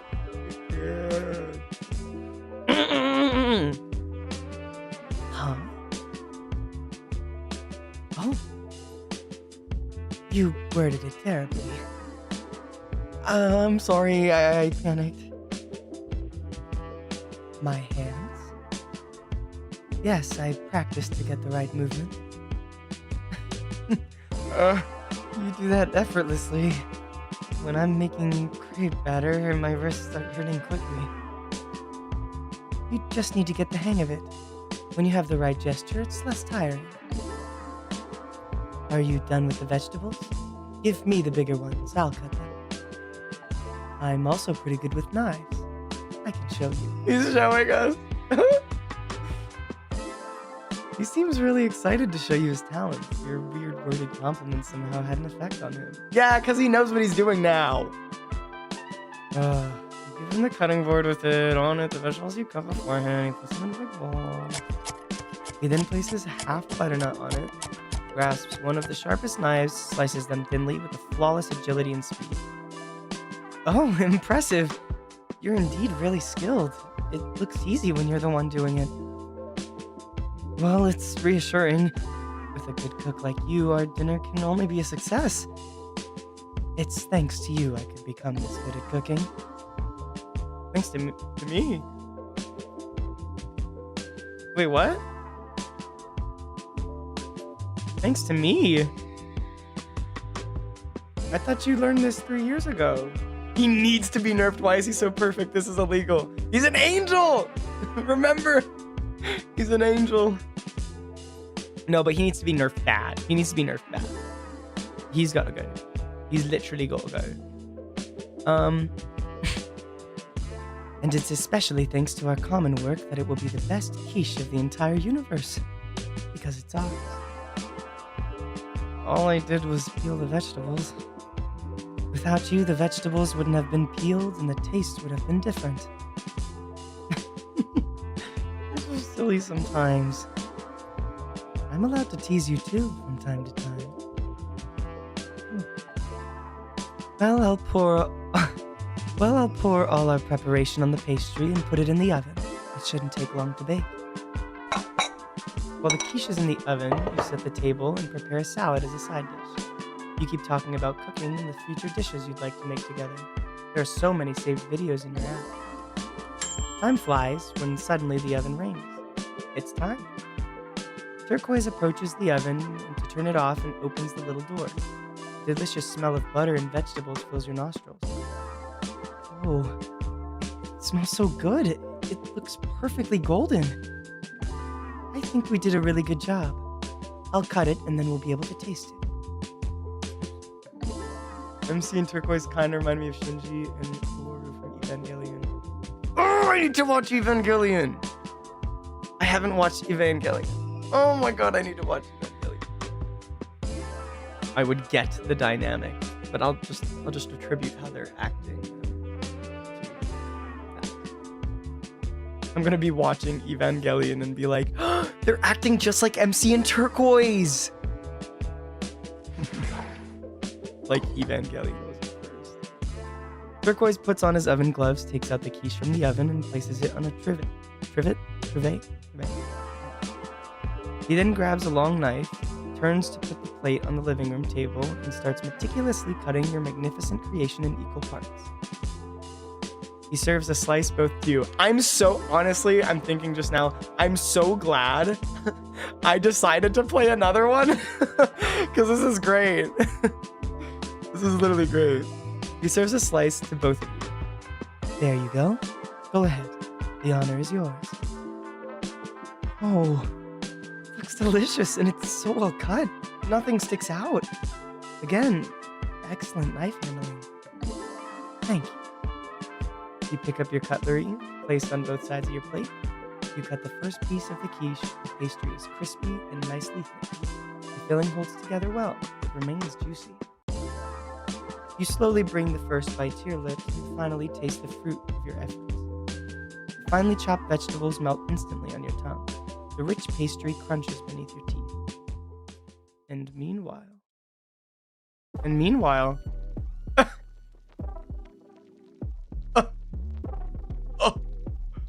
It's giving Monica. It's giving just Monica. Oh my god. Turquoise watches every one of your reactions keenly. Your little facial expressions reacting to each new flavor. The way your fingers hold your cutlery. the delicate pinch of your lips around the fork. I have to go. It's 3:50 a.m. and I have class tomorrow. Oh my gosh, it's 3:50? Thank you for sticking around. Oh my gosh. Good luck at school. Thank you for sticking by for this 3 hours and 30 minutes. I'm so tired of my arms. Yeah. Good night. Thank you for stopping by. Sleep well. Good luck at school tomorrow. Your eyelids fall slowly. Your hands come to a rest on the table. The CG. Oh my god. He watches intensely without even blinking once. He's waiting impatiently for the conclusion of your creation. Why is he watching us? I haven't been able to save anything because there's like barely any options. I think this is linear though. Pretty sure. Dot, dot, dot, dot, dot. Noah? I didn't expect it would be this easy. Not feeling any reaction from you. He delicately pats your head with his index. I'm gonna cry. I have 2 exams tomorrow. Oh my gosh! Thank you for sticking by when you have exams tomorrow. Good luck on those, actually. Ooh. Oh, wow. It somehow reminds me of a long-lost childhood dish. The taste surprised me. I was deep in my thoughts trying to remember. So that's what it tastes like. You scared me for a second. I thought I'd added something I shouldn't have to the recipe. I'm glad you're enjoying it. I didn't expect it would be this easy to satisfy you. Satisfy me? It truly is delicious. I love it. The finely chopped vegetables change everything in the texture. And I made the pastry myself, so it's more generous and well buttered. You should taste it. Yeah, he should taste it. Oh, I'm gonna say this first, actually. I want to taste all your meals now. Oh, really? I would do anything to please you, Noah. Until you can't live without me. My cooking. Hey! I'm eager to be able to taste everything you'll let me cook with you. Noah. A shimmering catches your attention, and your gaze falls behind turquoise on his collection of knives. Ooh. By the way, I was wondering earlier while watching you cook. You have a big collection of knives, and they're mostly used for meat. But you're a vegetarian, right? You're right. But when I bought this set and when I started cooking, I wasn't fully a vegetarian yet. Oh, that's a shame. They're beautiful. They're professional knives, after all, but they can be used for something else. Oh, let me guess. To cut bigger vegetables? For example. I never really dared asking, but now that we're on the topic... You know what? I'm just not gonna sleep. What? You have to get some sleep. Some sleep is better than no sleep. I'm way too hyper. Okay. That makes sense. This game, like, I'm wide awake right now. I mean, it's not that late, but... No sleep is worse than little sleep. So try to change your mind within the next hour or something. Was there any specific reason for you to become a vegetarian? Well, yes, of course. There are many, but what started everything was when I watched documentaries about factory farming. I didn't realize how awful it was until then. Oh my gosh. Whoa. Sneeze got me. Twice. Oh no. I think there's another one. Oh my god. Bless me. It made me lose my appetite for meat, and I'm also limiting my consumption of animal products, at least when I shop at supermarkets. Also, mere sight of flesh, bones, entrails of something that was once alive disgusts me. It's English and music. I'll be fine in those exams. Oh, yeah. Yeah. I never want to see my hands touch something like that ever again. It instantly makes me nauseous. Yeah, but did you ever get the little memo where, like, plants are kind of alive, too? You know? And technically you're, like, holding the, like, flesh of them.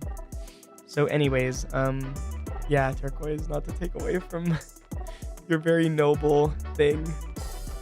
But in the end, it's really good this way.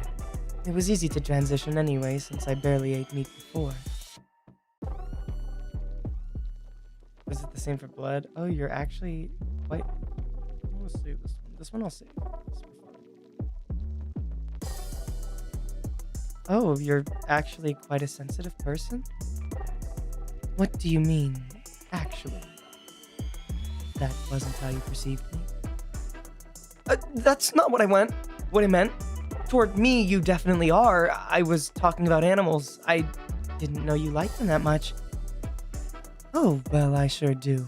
Mostly cats. They're very straightforward about their boundaries. Yeah, cats. They're also so soft, cute, stress-relieving. They smell good. I always pet them whenever I see one in the streets. Yeah, but you do know you can get something from cats that are on the streets. Be careful. I'm crying. What does it kind of look like? He has a ring light on his head. Literally. I should change my user BRB. Okay. Okay. That's very cute.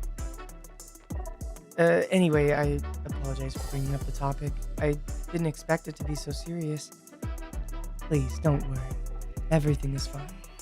Let's eat before it gets cold. Let's eat. Yum, yum, yum, yum, yum, yum. Yum, yum, yum, yum.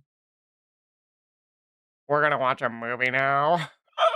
Yay!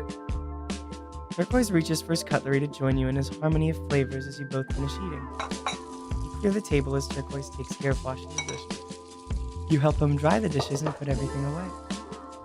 He then suggests continuing the evening in the living room.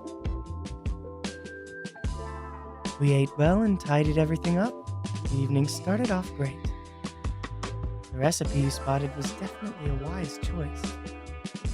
Wise choice. I just created that.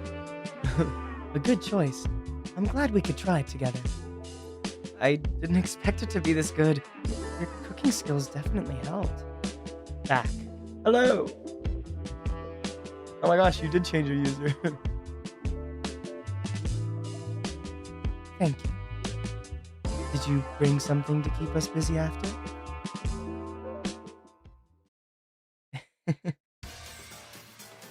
Yes, monsieur. I'm glad you asked.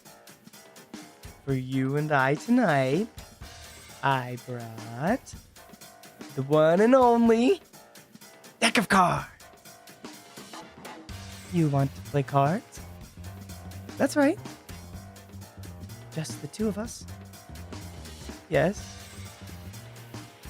Is that what you meant by entertaining yesterday? Well, we don't have many game options then. All I can think of right now is war. it's true that two-player card games aren't very exciting, but to spice it up, we could add a penalty for the one who loses. A penalty? Do you have an example? Ooh, I like this! Truth or dare? Is that what you had in mind when choosing this game? Maybe. Oh, I can't fool you. What am I gonna do with you? Well then, since war is dependent on luckness, then the luckiest would be able to give orders or ask questions. Let's see who luck favors tonight. Indeed. I'm eager to see. But first, do you know the rules of war? No, not at all. Please explain. Not at all. Please explain. It's quite easy. We deal the deck evenly between us two, face down, which gives us two nice piles. Okay, deal the deck evenly. Okay, face down. Then we can start playing. It's a series of very fast rounds. We both flip a card at the same time and show it. The one with the higher value wins. The winner takes both cards. All good so far? It can happen that we both flip a card of the same value. We then have to break the tie. We call that a war. So we place a second card face down on the one that we just placed before, and we place a third one face up. We place a second card face down on the one we just placed before, and we place the third one face up. The higher one wins. And like before, the winner takes the cards and adds them to the bottom of their pile. That's the only particularity?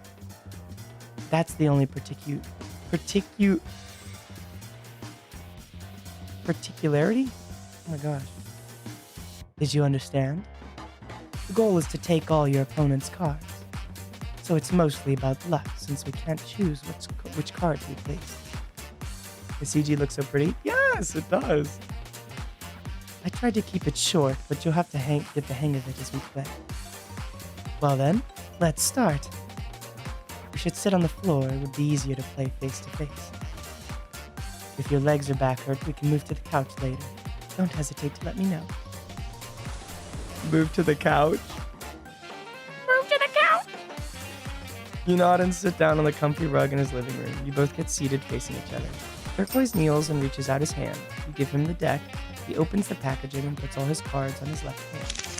He carefully shuffles and deals them into two even piles. Whoa, they yawn. He then pushes one towards you. Here, this one is for you. We'll flip our cards at the same time. Ready? Ready to win? Hell yeah. You both place a hand on the top card and flip it over on the coffee table. You have an 8, I have a 5. You win both cards. What a great start. Good job. You place your two hard-earned cards under your pile. You both flip one card each again.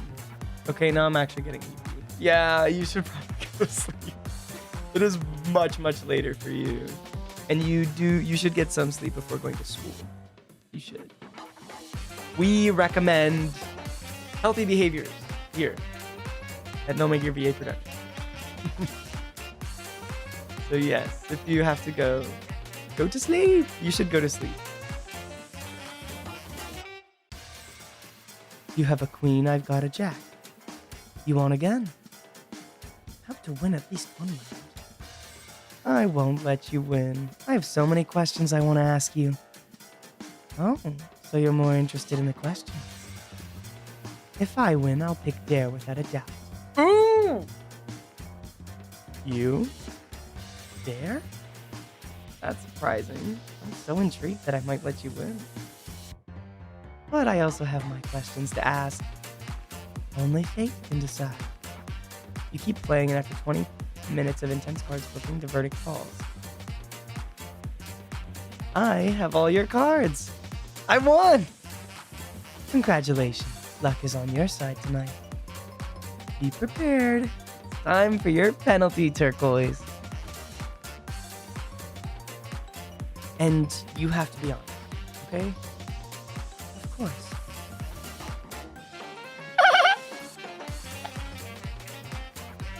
Guys, okay. Bye for real, chat. Bye, good night. Sleep very well and good luck at school tomorrow. Bye-bye for real. But, like, we can either ask, like, about his close ones or his previous romantic relationships. I kind of want to ask about his romantic relationship. It's time for the embarrassing question. The one I'm definitely most curious about.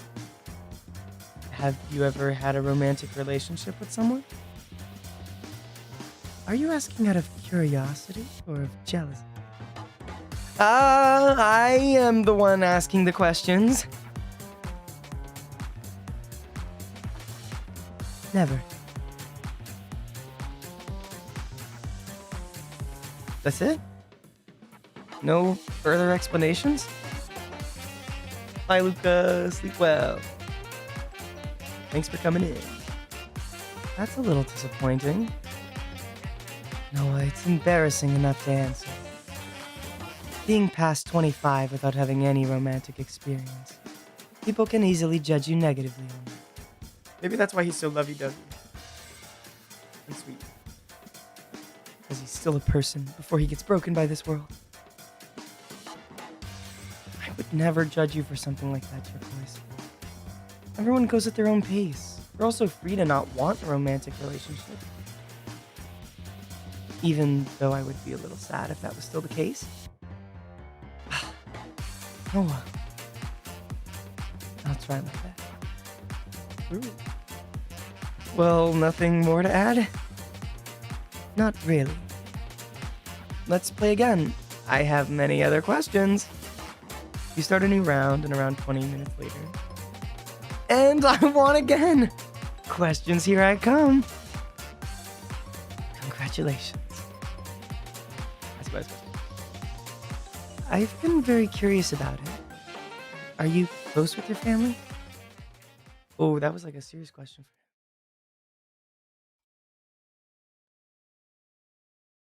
him. Why this question of all things?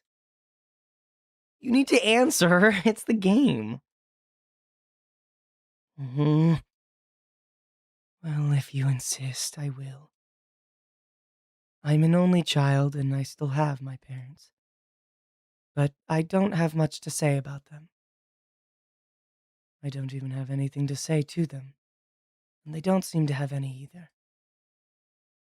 And for the rest of my family, I've never really been in touch with them.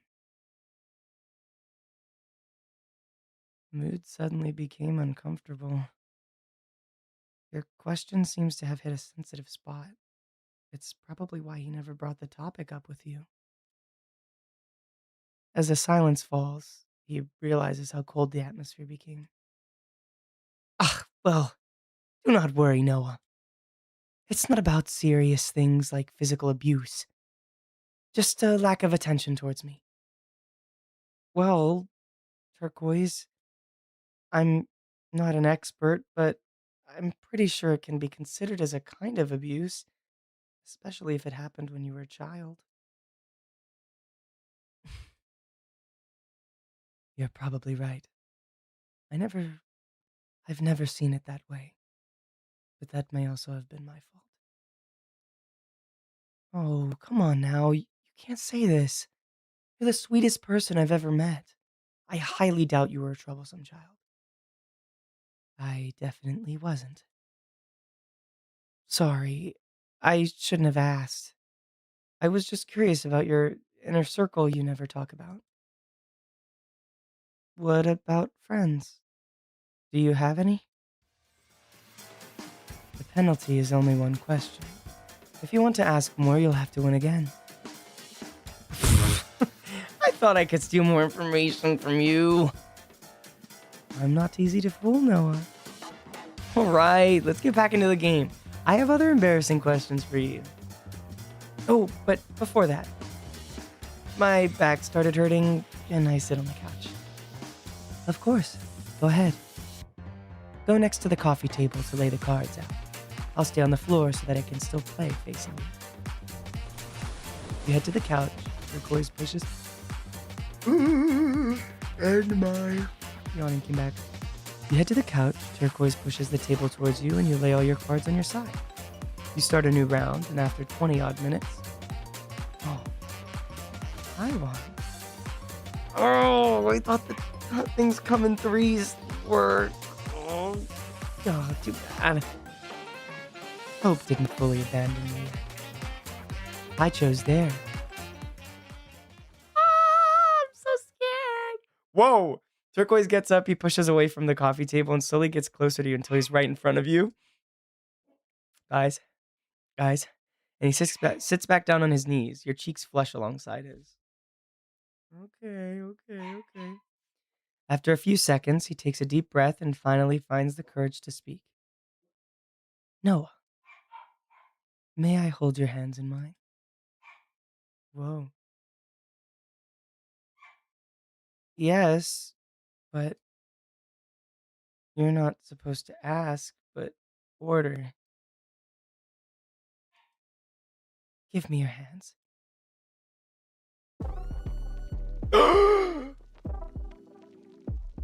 The CD!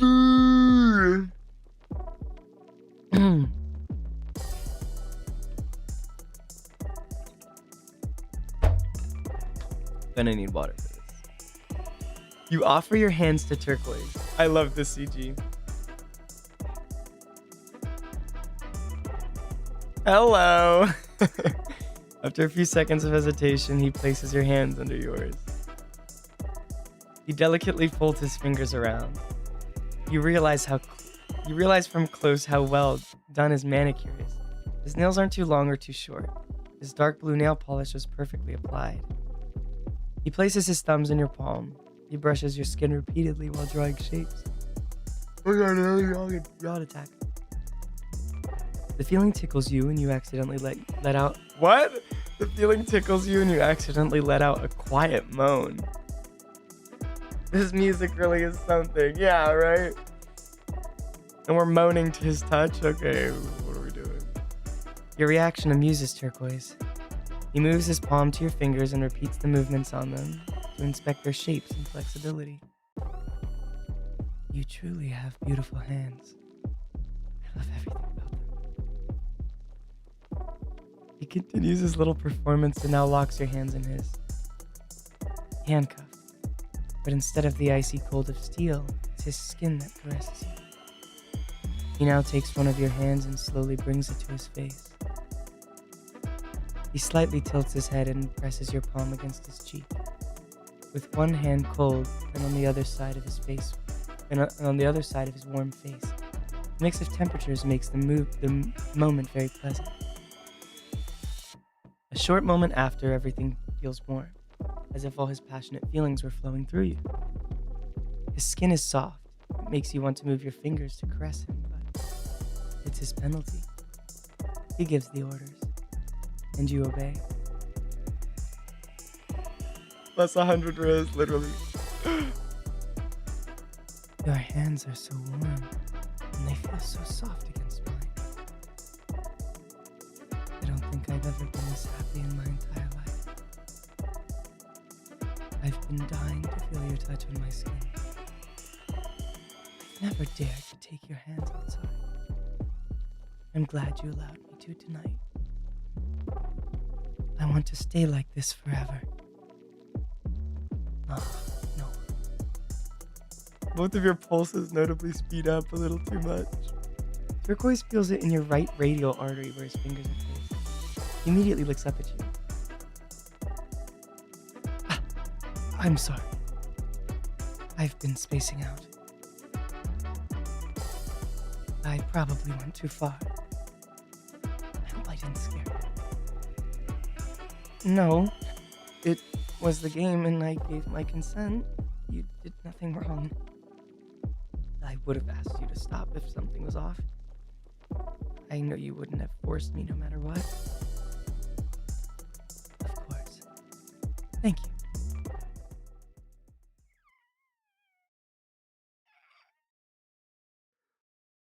That's it? Okay, penalty done. Congrats, Turquoise. You at least won one round. You were quite... well, what about watching something now? I'm feeling kinda hot. Would be nice to cool down a bit. Yes. I have a streaming subscription on my TV. Pick what you want while I put the game away. That was so crazy. Yeah, right? Turquoise gets up, retrieves all the cards on the coffee table, puts them back in their packaging. Because the thing is this game is giving us just enough, but not going all the way. Whew. Slow burns. He then heads to the kitchen and brings 2 glasses of water while you're scrolling through the endless catalog of films and shows.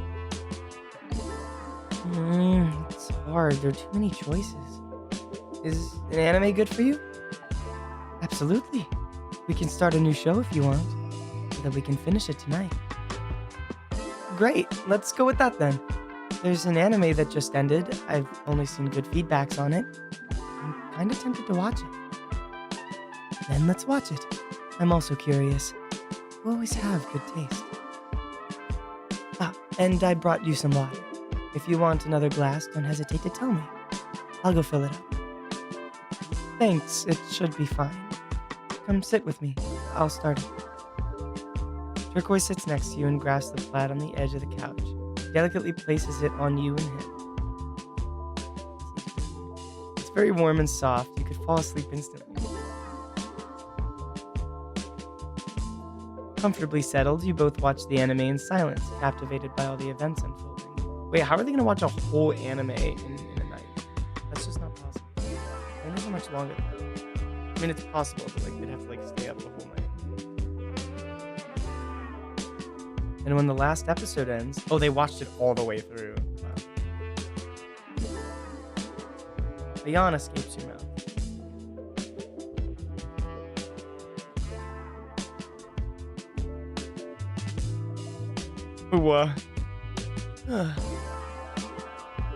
Oh, sorry.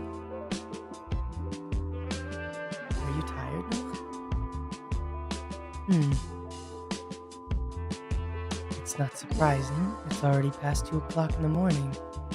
Time went by so fast. Here's a really short one, yeah, but usually they're 8 episodes.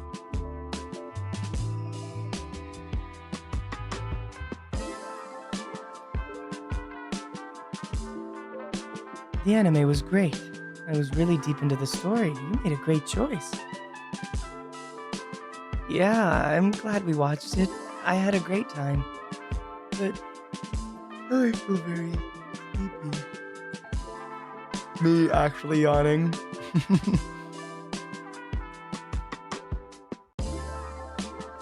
We are not saying this bottom option.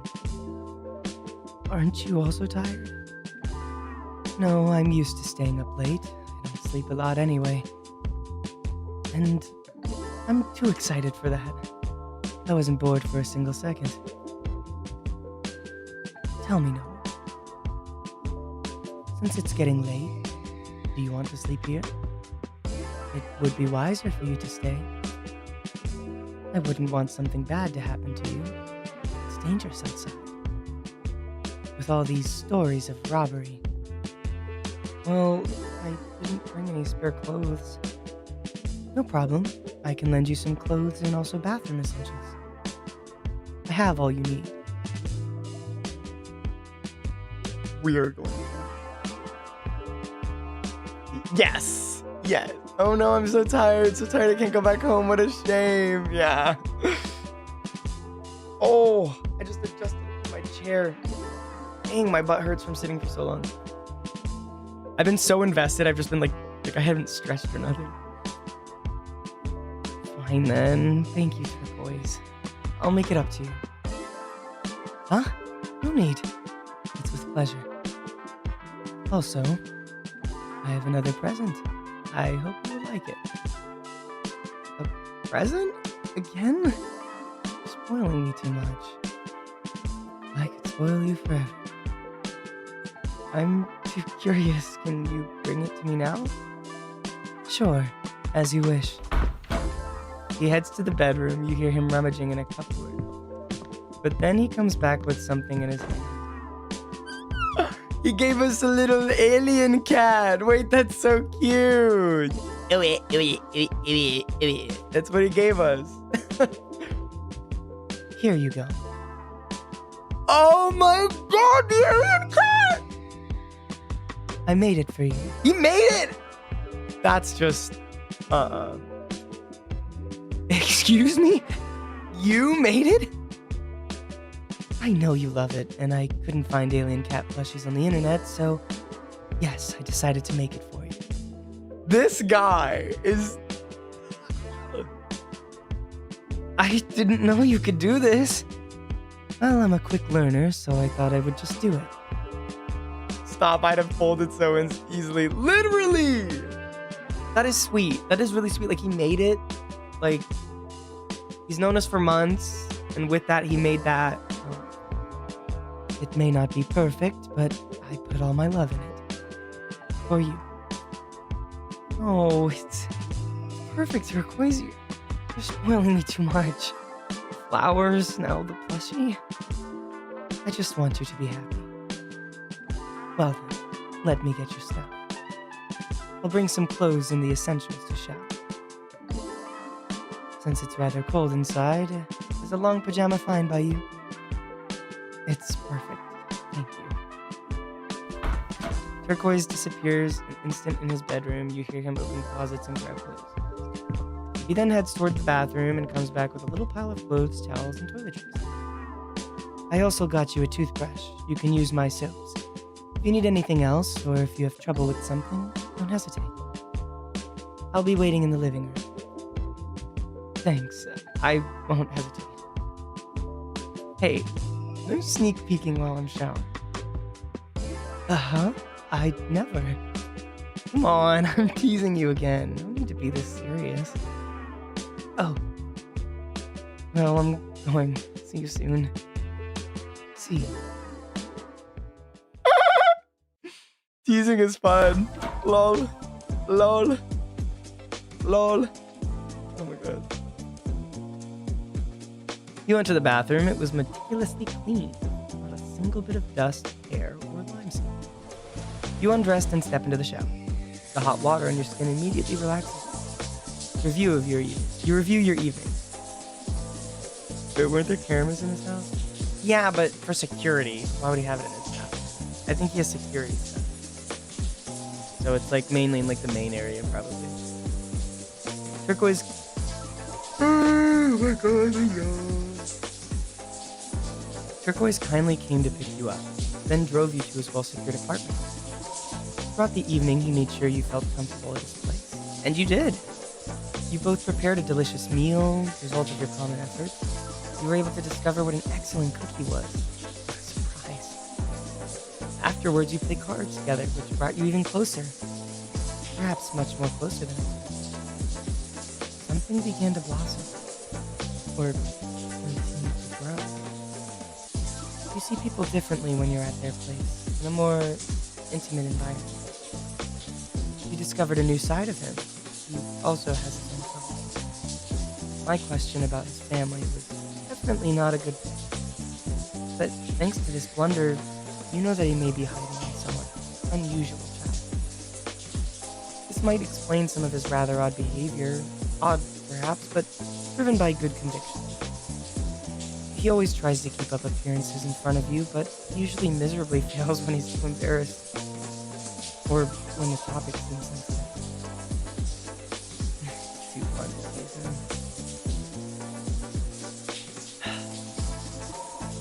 We've only got to know each other for 6 months, and he's already given me so much. Maybe I shouldn't be teasing him this much. I owe him a lot. You step out of the shower, dry off, and put on the clothes he gave you. I really like the smell. Oh, I forgot to ask about the hairdryer. Since I'm sleeping very soon, I don't want the sheets to be wet. I don't see it on the shelves. Maybe he put it under his sink. You open the cupboard under the bathroom sink. The basket with all his things well organized is hidden. Oh, nail polish. I really like this color. It fits him well. And that, a bottle of foundation? I never noticed he was wearing some, but it's true, he has a really even complexion. That has to be little scratches on his neck. Unless that's just the art style. I don't know though. He doesn't use it to hide his little dark circles under his eyes though. Hair products, first aid kit, razor blades, medicine boxes. Oh, here it is. You come with me, hairdryer. Oh, well, I shouldn't be going through other people's stuff without asking first. Sorry for opening the cupboard without permission. You plug in the hair dryer, finish getting ready, grab your stuff in your arms, and unlock it. You join Turquoise back in the living room. He's sitting on the couch, not doing anything else than waiting for you. Hey. Oh, Noah. Are you done? Yes, sorry I used your hair dryer without asking. It's absolutely fine. I should have thought about it. Oh, you're adorable in those clothes. Ooh. There's nothing very fancy about a pajama. That doesn't stop you from being beautiful. You can be very straightforward sometimes, Turquoise. Anyways, thanks for lending me these. Where can I put my dirty clothes? Why is my dog barking at 11:11? Venus, stop it! Give them to me. I'll put them in the wash tonight with mine, so that they're dry tomorrow morning. Great. Here then. Thank you. I'll take my turn in the bathroom then. You can wait for me in my bedroom. I'll come by to say goodnight. Wait in his bedroom? Okay. Turquoise walks to the bedroom, and then he turns to close the door. It almost looks like he was moving his face towards your clothes.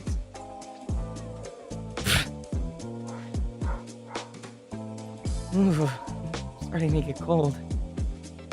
Keeping Central being down at this time of year is very unlucky. Well, I'll wait in bed. Oh, this is cute. The little plush. So, that's his bedroom. Oh, he put the little alien cat plushie on the bed. I want to cuddle. It is as organized as the rest of his apartment. Doesn't have many personal belongings lying around. It looks really adultish when I compare it to my own personalized bedroom.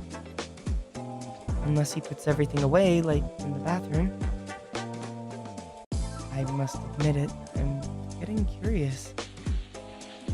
You hear the sound of the shower running from the other side of the wall. It'd be the perfect time to do some exploration. It could be fun to find some school album of him. They're always so cute. Thank you. I get to make a choice. Look under the bed, look in the closet. Closet. You head toward the big closet facing the bed. It's his wardrobe. Oh no, it's so cold. We just have to cuddle together at night for warmth. What a shame. Black, black, and black. Yes, those are definitely his clothes. But to be honest, it suits him quite well. It emphasizes his fluffy white hair. I want to run my hands through his hair. It looks so soft. And under his hanging clothes. Well, it's such a big suitcase. You could fit a whole man in there. I wonder if he's traveled abroad before. That's because there's a man in there. He's killed someone. That's the coworker. Alright, nothing interesting. Let's open the right door. Again, lots of basket. He sure is very organized. Oh, he puts his satchel here. He could have left it hanging on the coat rack in the entryway. Not like I would sneak inside. But I will, just because he put it here. Let's see. Yeah, well, just as well. And a pair of hairdressing scissors? Huh. Does he really cut his hair outside? No, it can't be. That's too odd. Maybe he bought it and forget to put it away? I can tell he cuts his own hair, or at least not at any professional hairdressers. It's very messy. It definitely should be in the bathroom. Well, I guess he could also be forgetful. Whatever, that's not the most suspicious thing I'm looking for. I want the little turquoise pictures. I want to dig a little bit into his childhood. His reaction from earlier took me by surprise, but he got me really curious. Alright, And in this basket? Oh, his underwear? Sorry, I'll put this away. I didn't see anything. The rest of the baskets are just t-shirts and pants. Nothing interesting here. Let's look somewhere else. His underwear! You get on your knees and open one of the drawers under the bed. Oh, he's gonna walk in. Oh no, I got stuck under the bed! No. Empty boxes of kitchen equipment. He got so many. He sure took his cooking lessons very seriously. Thinking about the quiche from earlier, it's so simple yet so tasty. I really want to taste more of his meals. Just thinking about it makes me hungry again. But I need to wait tomorrow morning. Alright, and the other drawer? Oh! Books! Thomas... I can't read that. He owns some philosophy books. He should put them in his library. Well, there is no album pictures. I got baited. Man, I'm so disappointed. Looks like he has nothing to hide. Or he's really good at hiding it. I will catch you, turquoise. Well, I should go to bed and wait for him. I'm really starting to get cold. My feet are freezing. You walk towards the bed. The warm covers have been tempting you since the beginning. It's definitely the same detergent as mine. It's always reassuring to have a familiar smell when you're not sleeping at home. What do you mean it's the same detergent as yours? Oh my... And he's never been to our house? And he's never been to our house and he has the same detergent as us? You're bullshitting. You can't even, like... Crap. I forgot my phone in the living room before showering. Oh, I don't want to get up again. It's too cold and the covers are so comfy. Forget it. I don't need it. I'll sleep soon anyway. Sat in bed with the covers under your shoulders, you turn in direction to what seems to be his bedside table, with a drawer just under it. It's as if it was begging you to open it. So you do it. Curiosity is going to kill me. If he knew what I was doing. But to be fair, he never tells me anything. I want to know more about him. Oh? Is it a diary? The forbidden artifact? That was unexpected. Actually, probably not that much. What he told me earlier while we were playing still plays in my head. It's like he wants to share many things but doesn't dare. Or doesn't know how to. I know that a diary can be a good way to release emotions for those who struggle to share to others about how you feel. I also write sometimes. I probably shouldn't read it without his permission, but his little worries got me obsessed. I want to help him. But I don't want to force him to talk to me, so if I can get some clues, I would be able to know how to help him more naturally. He's still showering. I have time to check it out a bit before he comes back. Oh, we're just snooping. You open the first page of the diary. June 21st, 2023. All right, here we are. I decided to start writing a diary. I need to externalize my distress somewhere. I don't have anyone to talk about this, and I don't feel like sharing it with someone anyway. Who would listen? I don't want to post anything online under an anonymous profile to share it with strangers either. That's even scarier. It's not even a choice, right? Yeah, like, we just snoop. And, well, writing is pleasant enough. The feeling of the pen sliding on the paper is better than the endless tapping on the keyboard or the overstimulating screens. Writing this way gives me a true feeling of laying your feelings on the paper. Reading them again is always embarrassing. But I hope to feel embarrassed in a way that would mean that the future me feels better. I'll try to write regularly. It was already a challenge to write this. I'll stop here. The first tape was almost 3 years ago. I wonder if he still writes in it.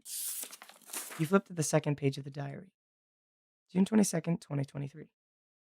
Individual found dead at home by... Yeah. Found dead at home by S by medication overdose and multiple signs of S. That's all we know. Oh, SH. That's all we know. That's the first thing I see this morning when I check my phone. Another miscellaneous news haunting my feed. How are we supposed to start the day off right when the media keeps flooding us with negativity, ignoring all the positive? This race for clicks by focusing on subjects with negative reactions disgusts me.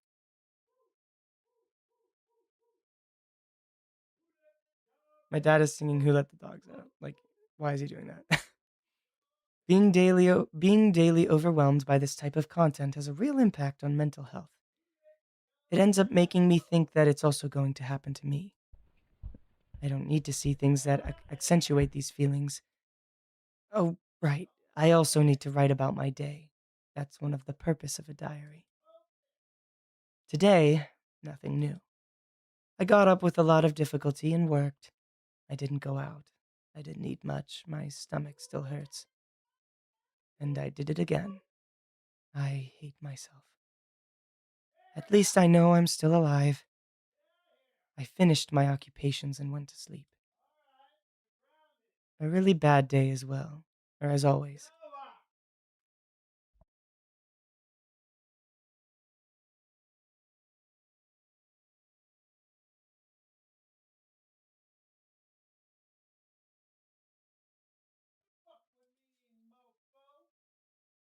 No. Gosh, I'm so stupid. Why did I say that earlier in the kitchen? He's actually so, sad.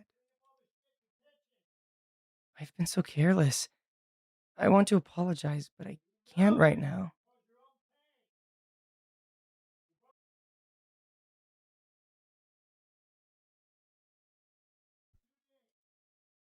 Oh, I don't even know what to do.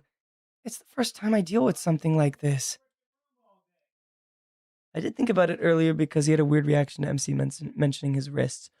Oh, yeah. You think that's what the foundation is for? And what I saw on his neck? I mean, that could just be the art style again, but you think he does that? Oh my god, poor baby. Sorry for not being here at the time. Oh no, put it away! Noah, may I come in? Oh crap! 1 second! Oh, alright. You carefully place the diary back inside the drawer and lock it quietly. You take the alien cat plush in your arms and try to hide your shaking hands. You almost got caught. Luckily, Turquoise knocks on the door, like a good gentleman he is. All good, you can come in. I mean, maybe in his neck if he had a failed attempt or something. Oh, yeah. I don't know if they said anything like that with the content.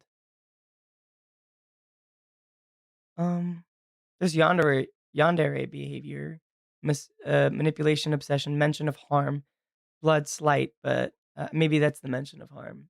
But I don't know if I thought that was IRL. I almost shot myself. I have one ear open, so that didn't quite as scare me, but it probably would have. That was convincing. Oh, hey, I like this. Hey, but he's hiding himself. Yeah, see his neck. Okay, yeah, that was just the art style. So I don't think there's anything on his neck, but he's definitely hiding his arms a lot. So that's very, Turquoise enters the room. He changed his clothes to a pajama. It's the first time you see him with this look. He doesn't really look comfortable. His wide clothes easily hide his figure, and his platform boots give him extra centimeters. You realize that in the end, he's really frail, even in a large sweater. The braid, right? Which is probably why he's uncomfortable. Do you have everything you need? Is the bed all right? I apologize for the heating or being down, but the sheets are warm enough. Hey, you think that the rings around his necklace is for us? You think one of the rings is for us? Hey. Shut up, man. I even added an additional blanket in case you need it. It's perfect. Thanks, Turquoise. Oh, and also, if I may. He slowly gets closer to you, very hesitantly. He's now right next to you. You can smell the shampoo and the shower gel, but also his own natural smell. He places his right hand on the bed, leaning slightly towards you. His hair almost tickles your face. You can feel your heartbeat go crazy. You hold your breath and close your eyes. What? I hate this. I don't want to play this game anymore. This game sucks. No. But what? Why are we so scared? I don't think I'm ready. Huh? He turns to open the bedside table's drawer. Oh, never mind. Sorry, I forgot this. It's a little embarrassing that you see it. MC is fumbling hard. We thought that he was gonna lean in for a kiss, but he was actually reaching for his diary. A diary? Yes, it helps me to write about things I can. Say out loud. I'll write a little tonight before going to sleep. Say, can I share something with you? Absolutely. I'm listening. What's going on? You've always been there for me since the beginning. You've been an irreplaceable support. That is so embarrassing. Yeah. I often repeat it, but without you, I don't know where I would be now. I spent a wonderful evening with you by my side. We've had a lot of fun and got much closer. I'll forever cherish these moments. I kind of feel guilty now because our relationship feels one-sided. Please don't say it's one-sided. Never has been. You bring me so much happiness, you have no idea. But I'm always the one talking about their problems, and you're the one patiently listening while giving me advice. It's because I want to help you. I enjoy listening to you. He loves us! Oh my god, I just almost dropped everything. I have a plate here. But I want to help you too. Huh? Turquoise, your diary. It's an obvious proof that you also have a lot of things you want to get off your chest. But you don't have the strength to share it with a real person. Or you don't know how to do it. I know it's very scary to open up to people, especially when you've never done it. You always feel like you just annoy them. They don't listen, they easily refocus the subject on themselves. Turquoise, I'm here for you. You can share your burdens with me. I'll be here to listen and advise you. We will overcome this together. If you want to. Noah, are you really saying this seriously? You're not teasing me, right? Absolutely not. I know living in this twisted world can be really hard some days. You're very precious to me. Your existence is. I'd be happy to help you too. Noah, if you knew how long I waited for someone like you, I might start crying. But my efforts really did pay off. My acts had a meaning thanks to you. You really are the person I needed. I didn't make a mistake.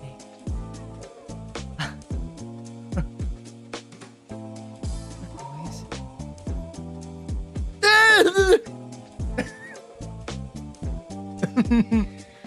It feels mildly manipulative because we went through snooping through his stuff. Yeah. Because we were curious and then we you can talk to me about anything. It makes it seem like we want to, like, know because we're curious. No, but I think that our character really cares. I think our character really does care. But we're asking him this question. Lol. Do you want to sleep next to me tonight? Huh? Wait. Just sleep together? Are you sure? Yes, really. No hidden meanings. I just want to stay by your side tonight.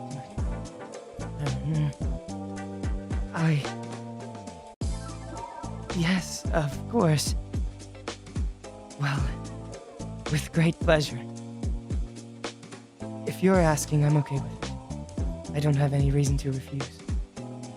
I'll try not to bother you. And come here. Then I'm coming.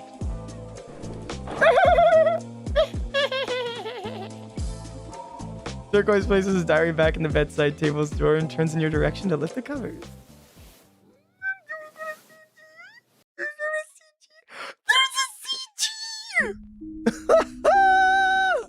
There's a CG! Okay. I'm gonna lock in for this because this is very cute. Okay? I'm gonna lock in for this. Let me drink. I'm gonna make this as cute as humanly possible. Okay? I'm gonna make this super, super cute. Hey. Hey.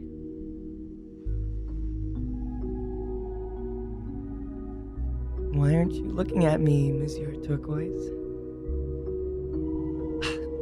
Well, you're so close. I'm very nervous. Sorry if I'm weird. I'm not used to being so close to someone. And since it's you, the feeling is even stronger. I feel like my heart is about to explode. Please, stop worrying. That won't be a problem very soon. My eyes are closing on their own. By the way, I love the braid. It looks very good on you. Oh? It's unusual for you to compliment my look. This stupid ring light is sending me. It just follows him. But thank you. I really appreciate that you like my hair. I'm also allowed to compliment you from time to time. Hey, you're copying my sentence from earlier. That's what happens when you spend too much time with somebody. You mimic them. Oh, I'm getting very sleepy. Sleep then. I'll watch over you. You should sleep too. I don't know if I will be able to while being this close to you. But you can relax and fall asleep. Thank you. You're such a faithful knight, Monsieur Turquoise. Good night. Good night, Noah.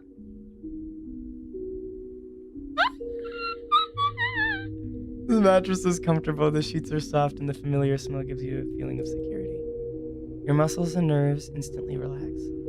It's been a long time since you've at last felt so peaceful before falling asleep. Turquoise's reassuring presence next to you is certainly one of the main reasons. You're quickly swept away by sleep. A few dozen minutes go by. Turquoise is still facing you, quietly watching over you while you sleep. I want to stay awake, please. There's more. That was so cute. Yes, there's more. Noah, are you asleep?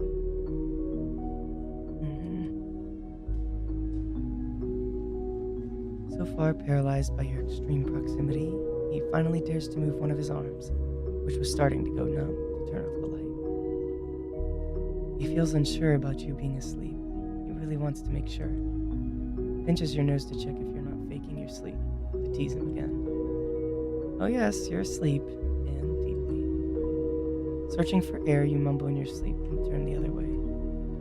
He regrets his action. He can't see your face anymore. Oh. Noah. He hesitates for a moment and slowly shifts closer, pressing his body against yours. His head nestles against your back.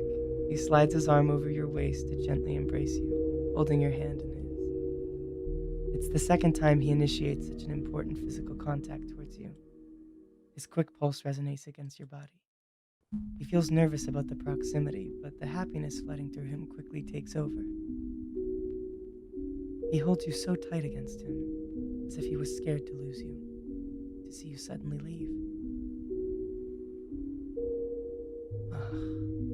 Noah, you allowed me to invite you over. You allowed me to take your hand.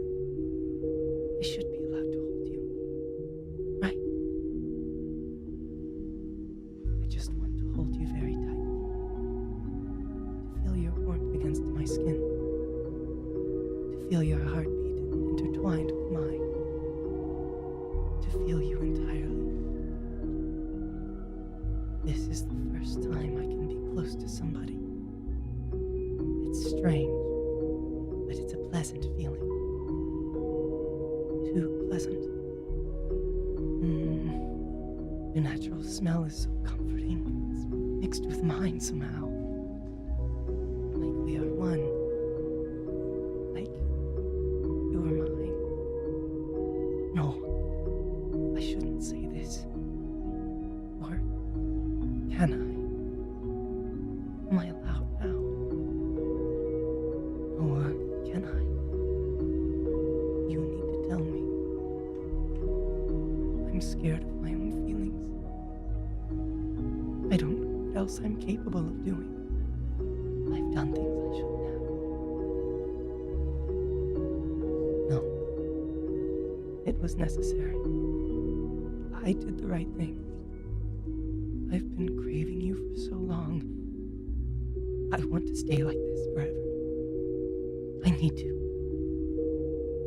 I love you so much. So much. Every time we take a step in our relationship, I can't imagine myself going back. Every minute with you by my side makes me crazier. You have to stay with me, or I won't make it. I'm so happy right now. Happy to finally have a place in this world. Thanks to you. Your attention made me exist. My preparations were worth it. I've been really patient. I can't let you go anymore. I won't let you go.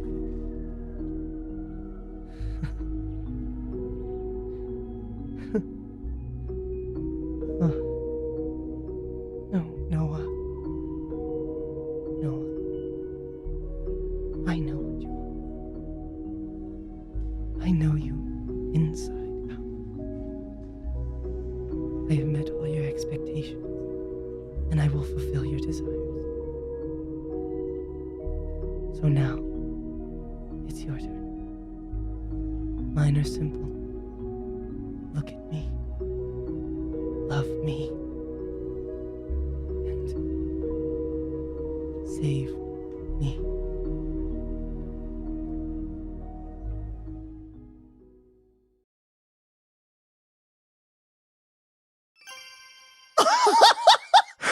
Oh my gosh, that's so cute. That is so cute. There we go.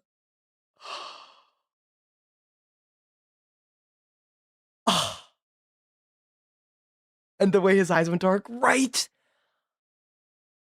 Oh my god, I'm saving this game and I am playing it so fucking hard. This actually might be, like, this is my favorite. 14 days with you, day 5, better fucking do something, because this was just so cute. Oh my god. Computer, thank you.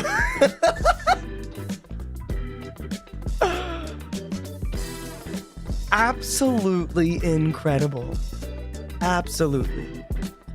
I am so glad I decided to play an extra. I am so incredibly glad I played an extra. This stream, just like, oh my god. Be sure, you guys, I'm going to be updating the description and stuff because I need to put Beyond the Turquoise in here. It deserves to be there so bad. Be sure to check these 3 games out. You guys, be sure to check these 3 games out. That's Bending Love by Uwawari. And then we have Divine Possession by Jazainab. And then we have Beyond the Turquoise Stars by... How am I? We have Beyond the Turquoise Stars by Pulsma. So be sure to check those out, you guys. They're going to be in the description. These games are absolutely incredible. And I will play these games when more comes out from them because for demos, they're incredible. Absolutely incredible. Oh my gosh! We just got blood. 2 showed. Okay. That was so great. Your voice acting last part was amazing too. Oh my god. Thank you so much. Oh my god, this has been so incredibly fun. I absolutely love voice acting, but those romance ones, they're so good. Oh my gosh. But everyone who's still here, thank you. And I'll even say it, maybe some people will go back and watch the VOD for the people who stuck around and anyone who's watching the VOD. Thank you. You know, thank you everyone who was sticking around. And thank you for watching so much. I had an absolute blast. Thank you guys so much. And I will see you guys in another stream. Hopefully, we're doing 14 Days With You, day 4 and 5 next. And yeah, I'll be doing more of these. And I have a bit of a crazy, you know, risque kind of visual novel next time I do an episode. So, thank you guys for watching and have a good night. Thank you so much.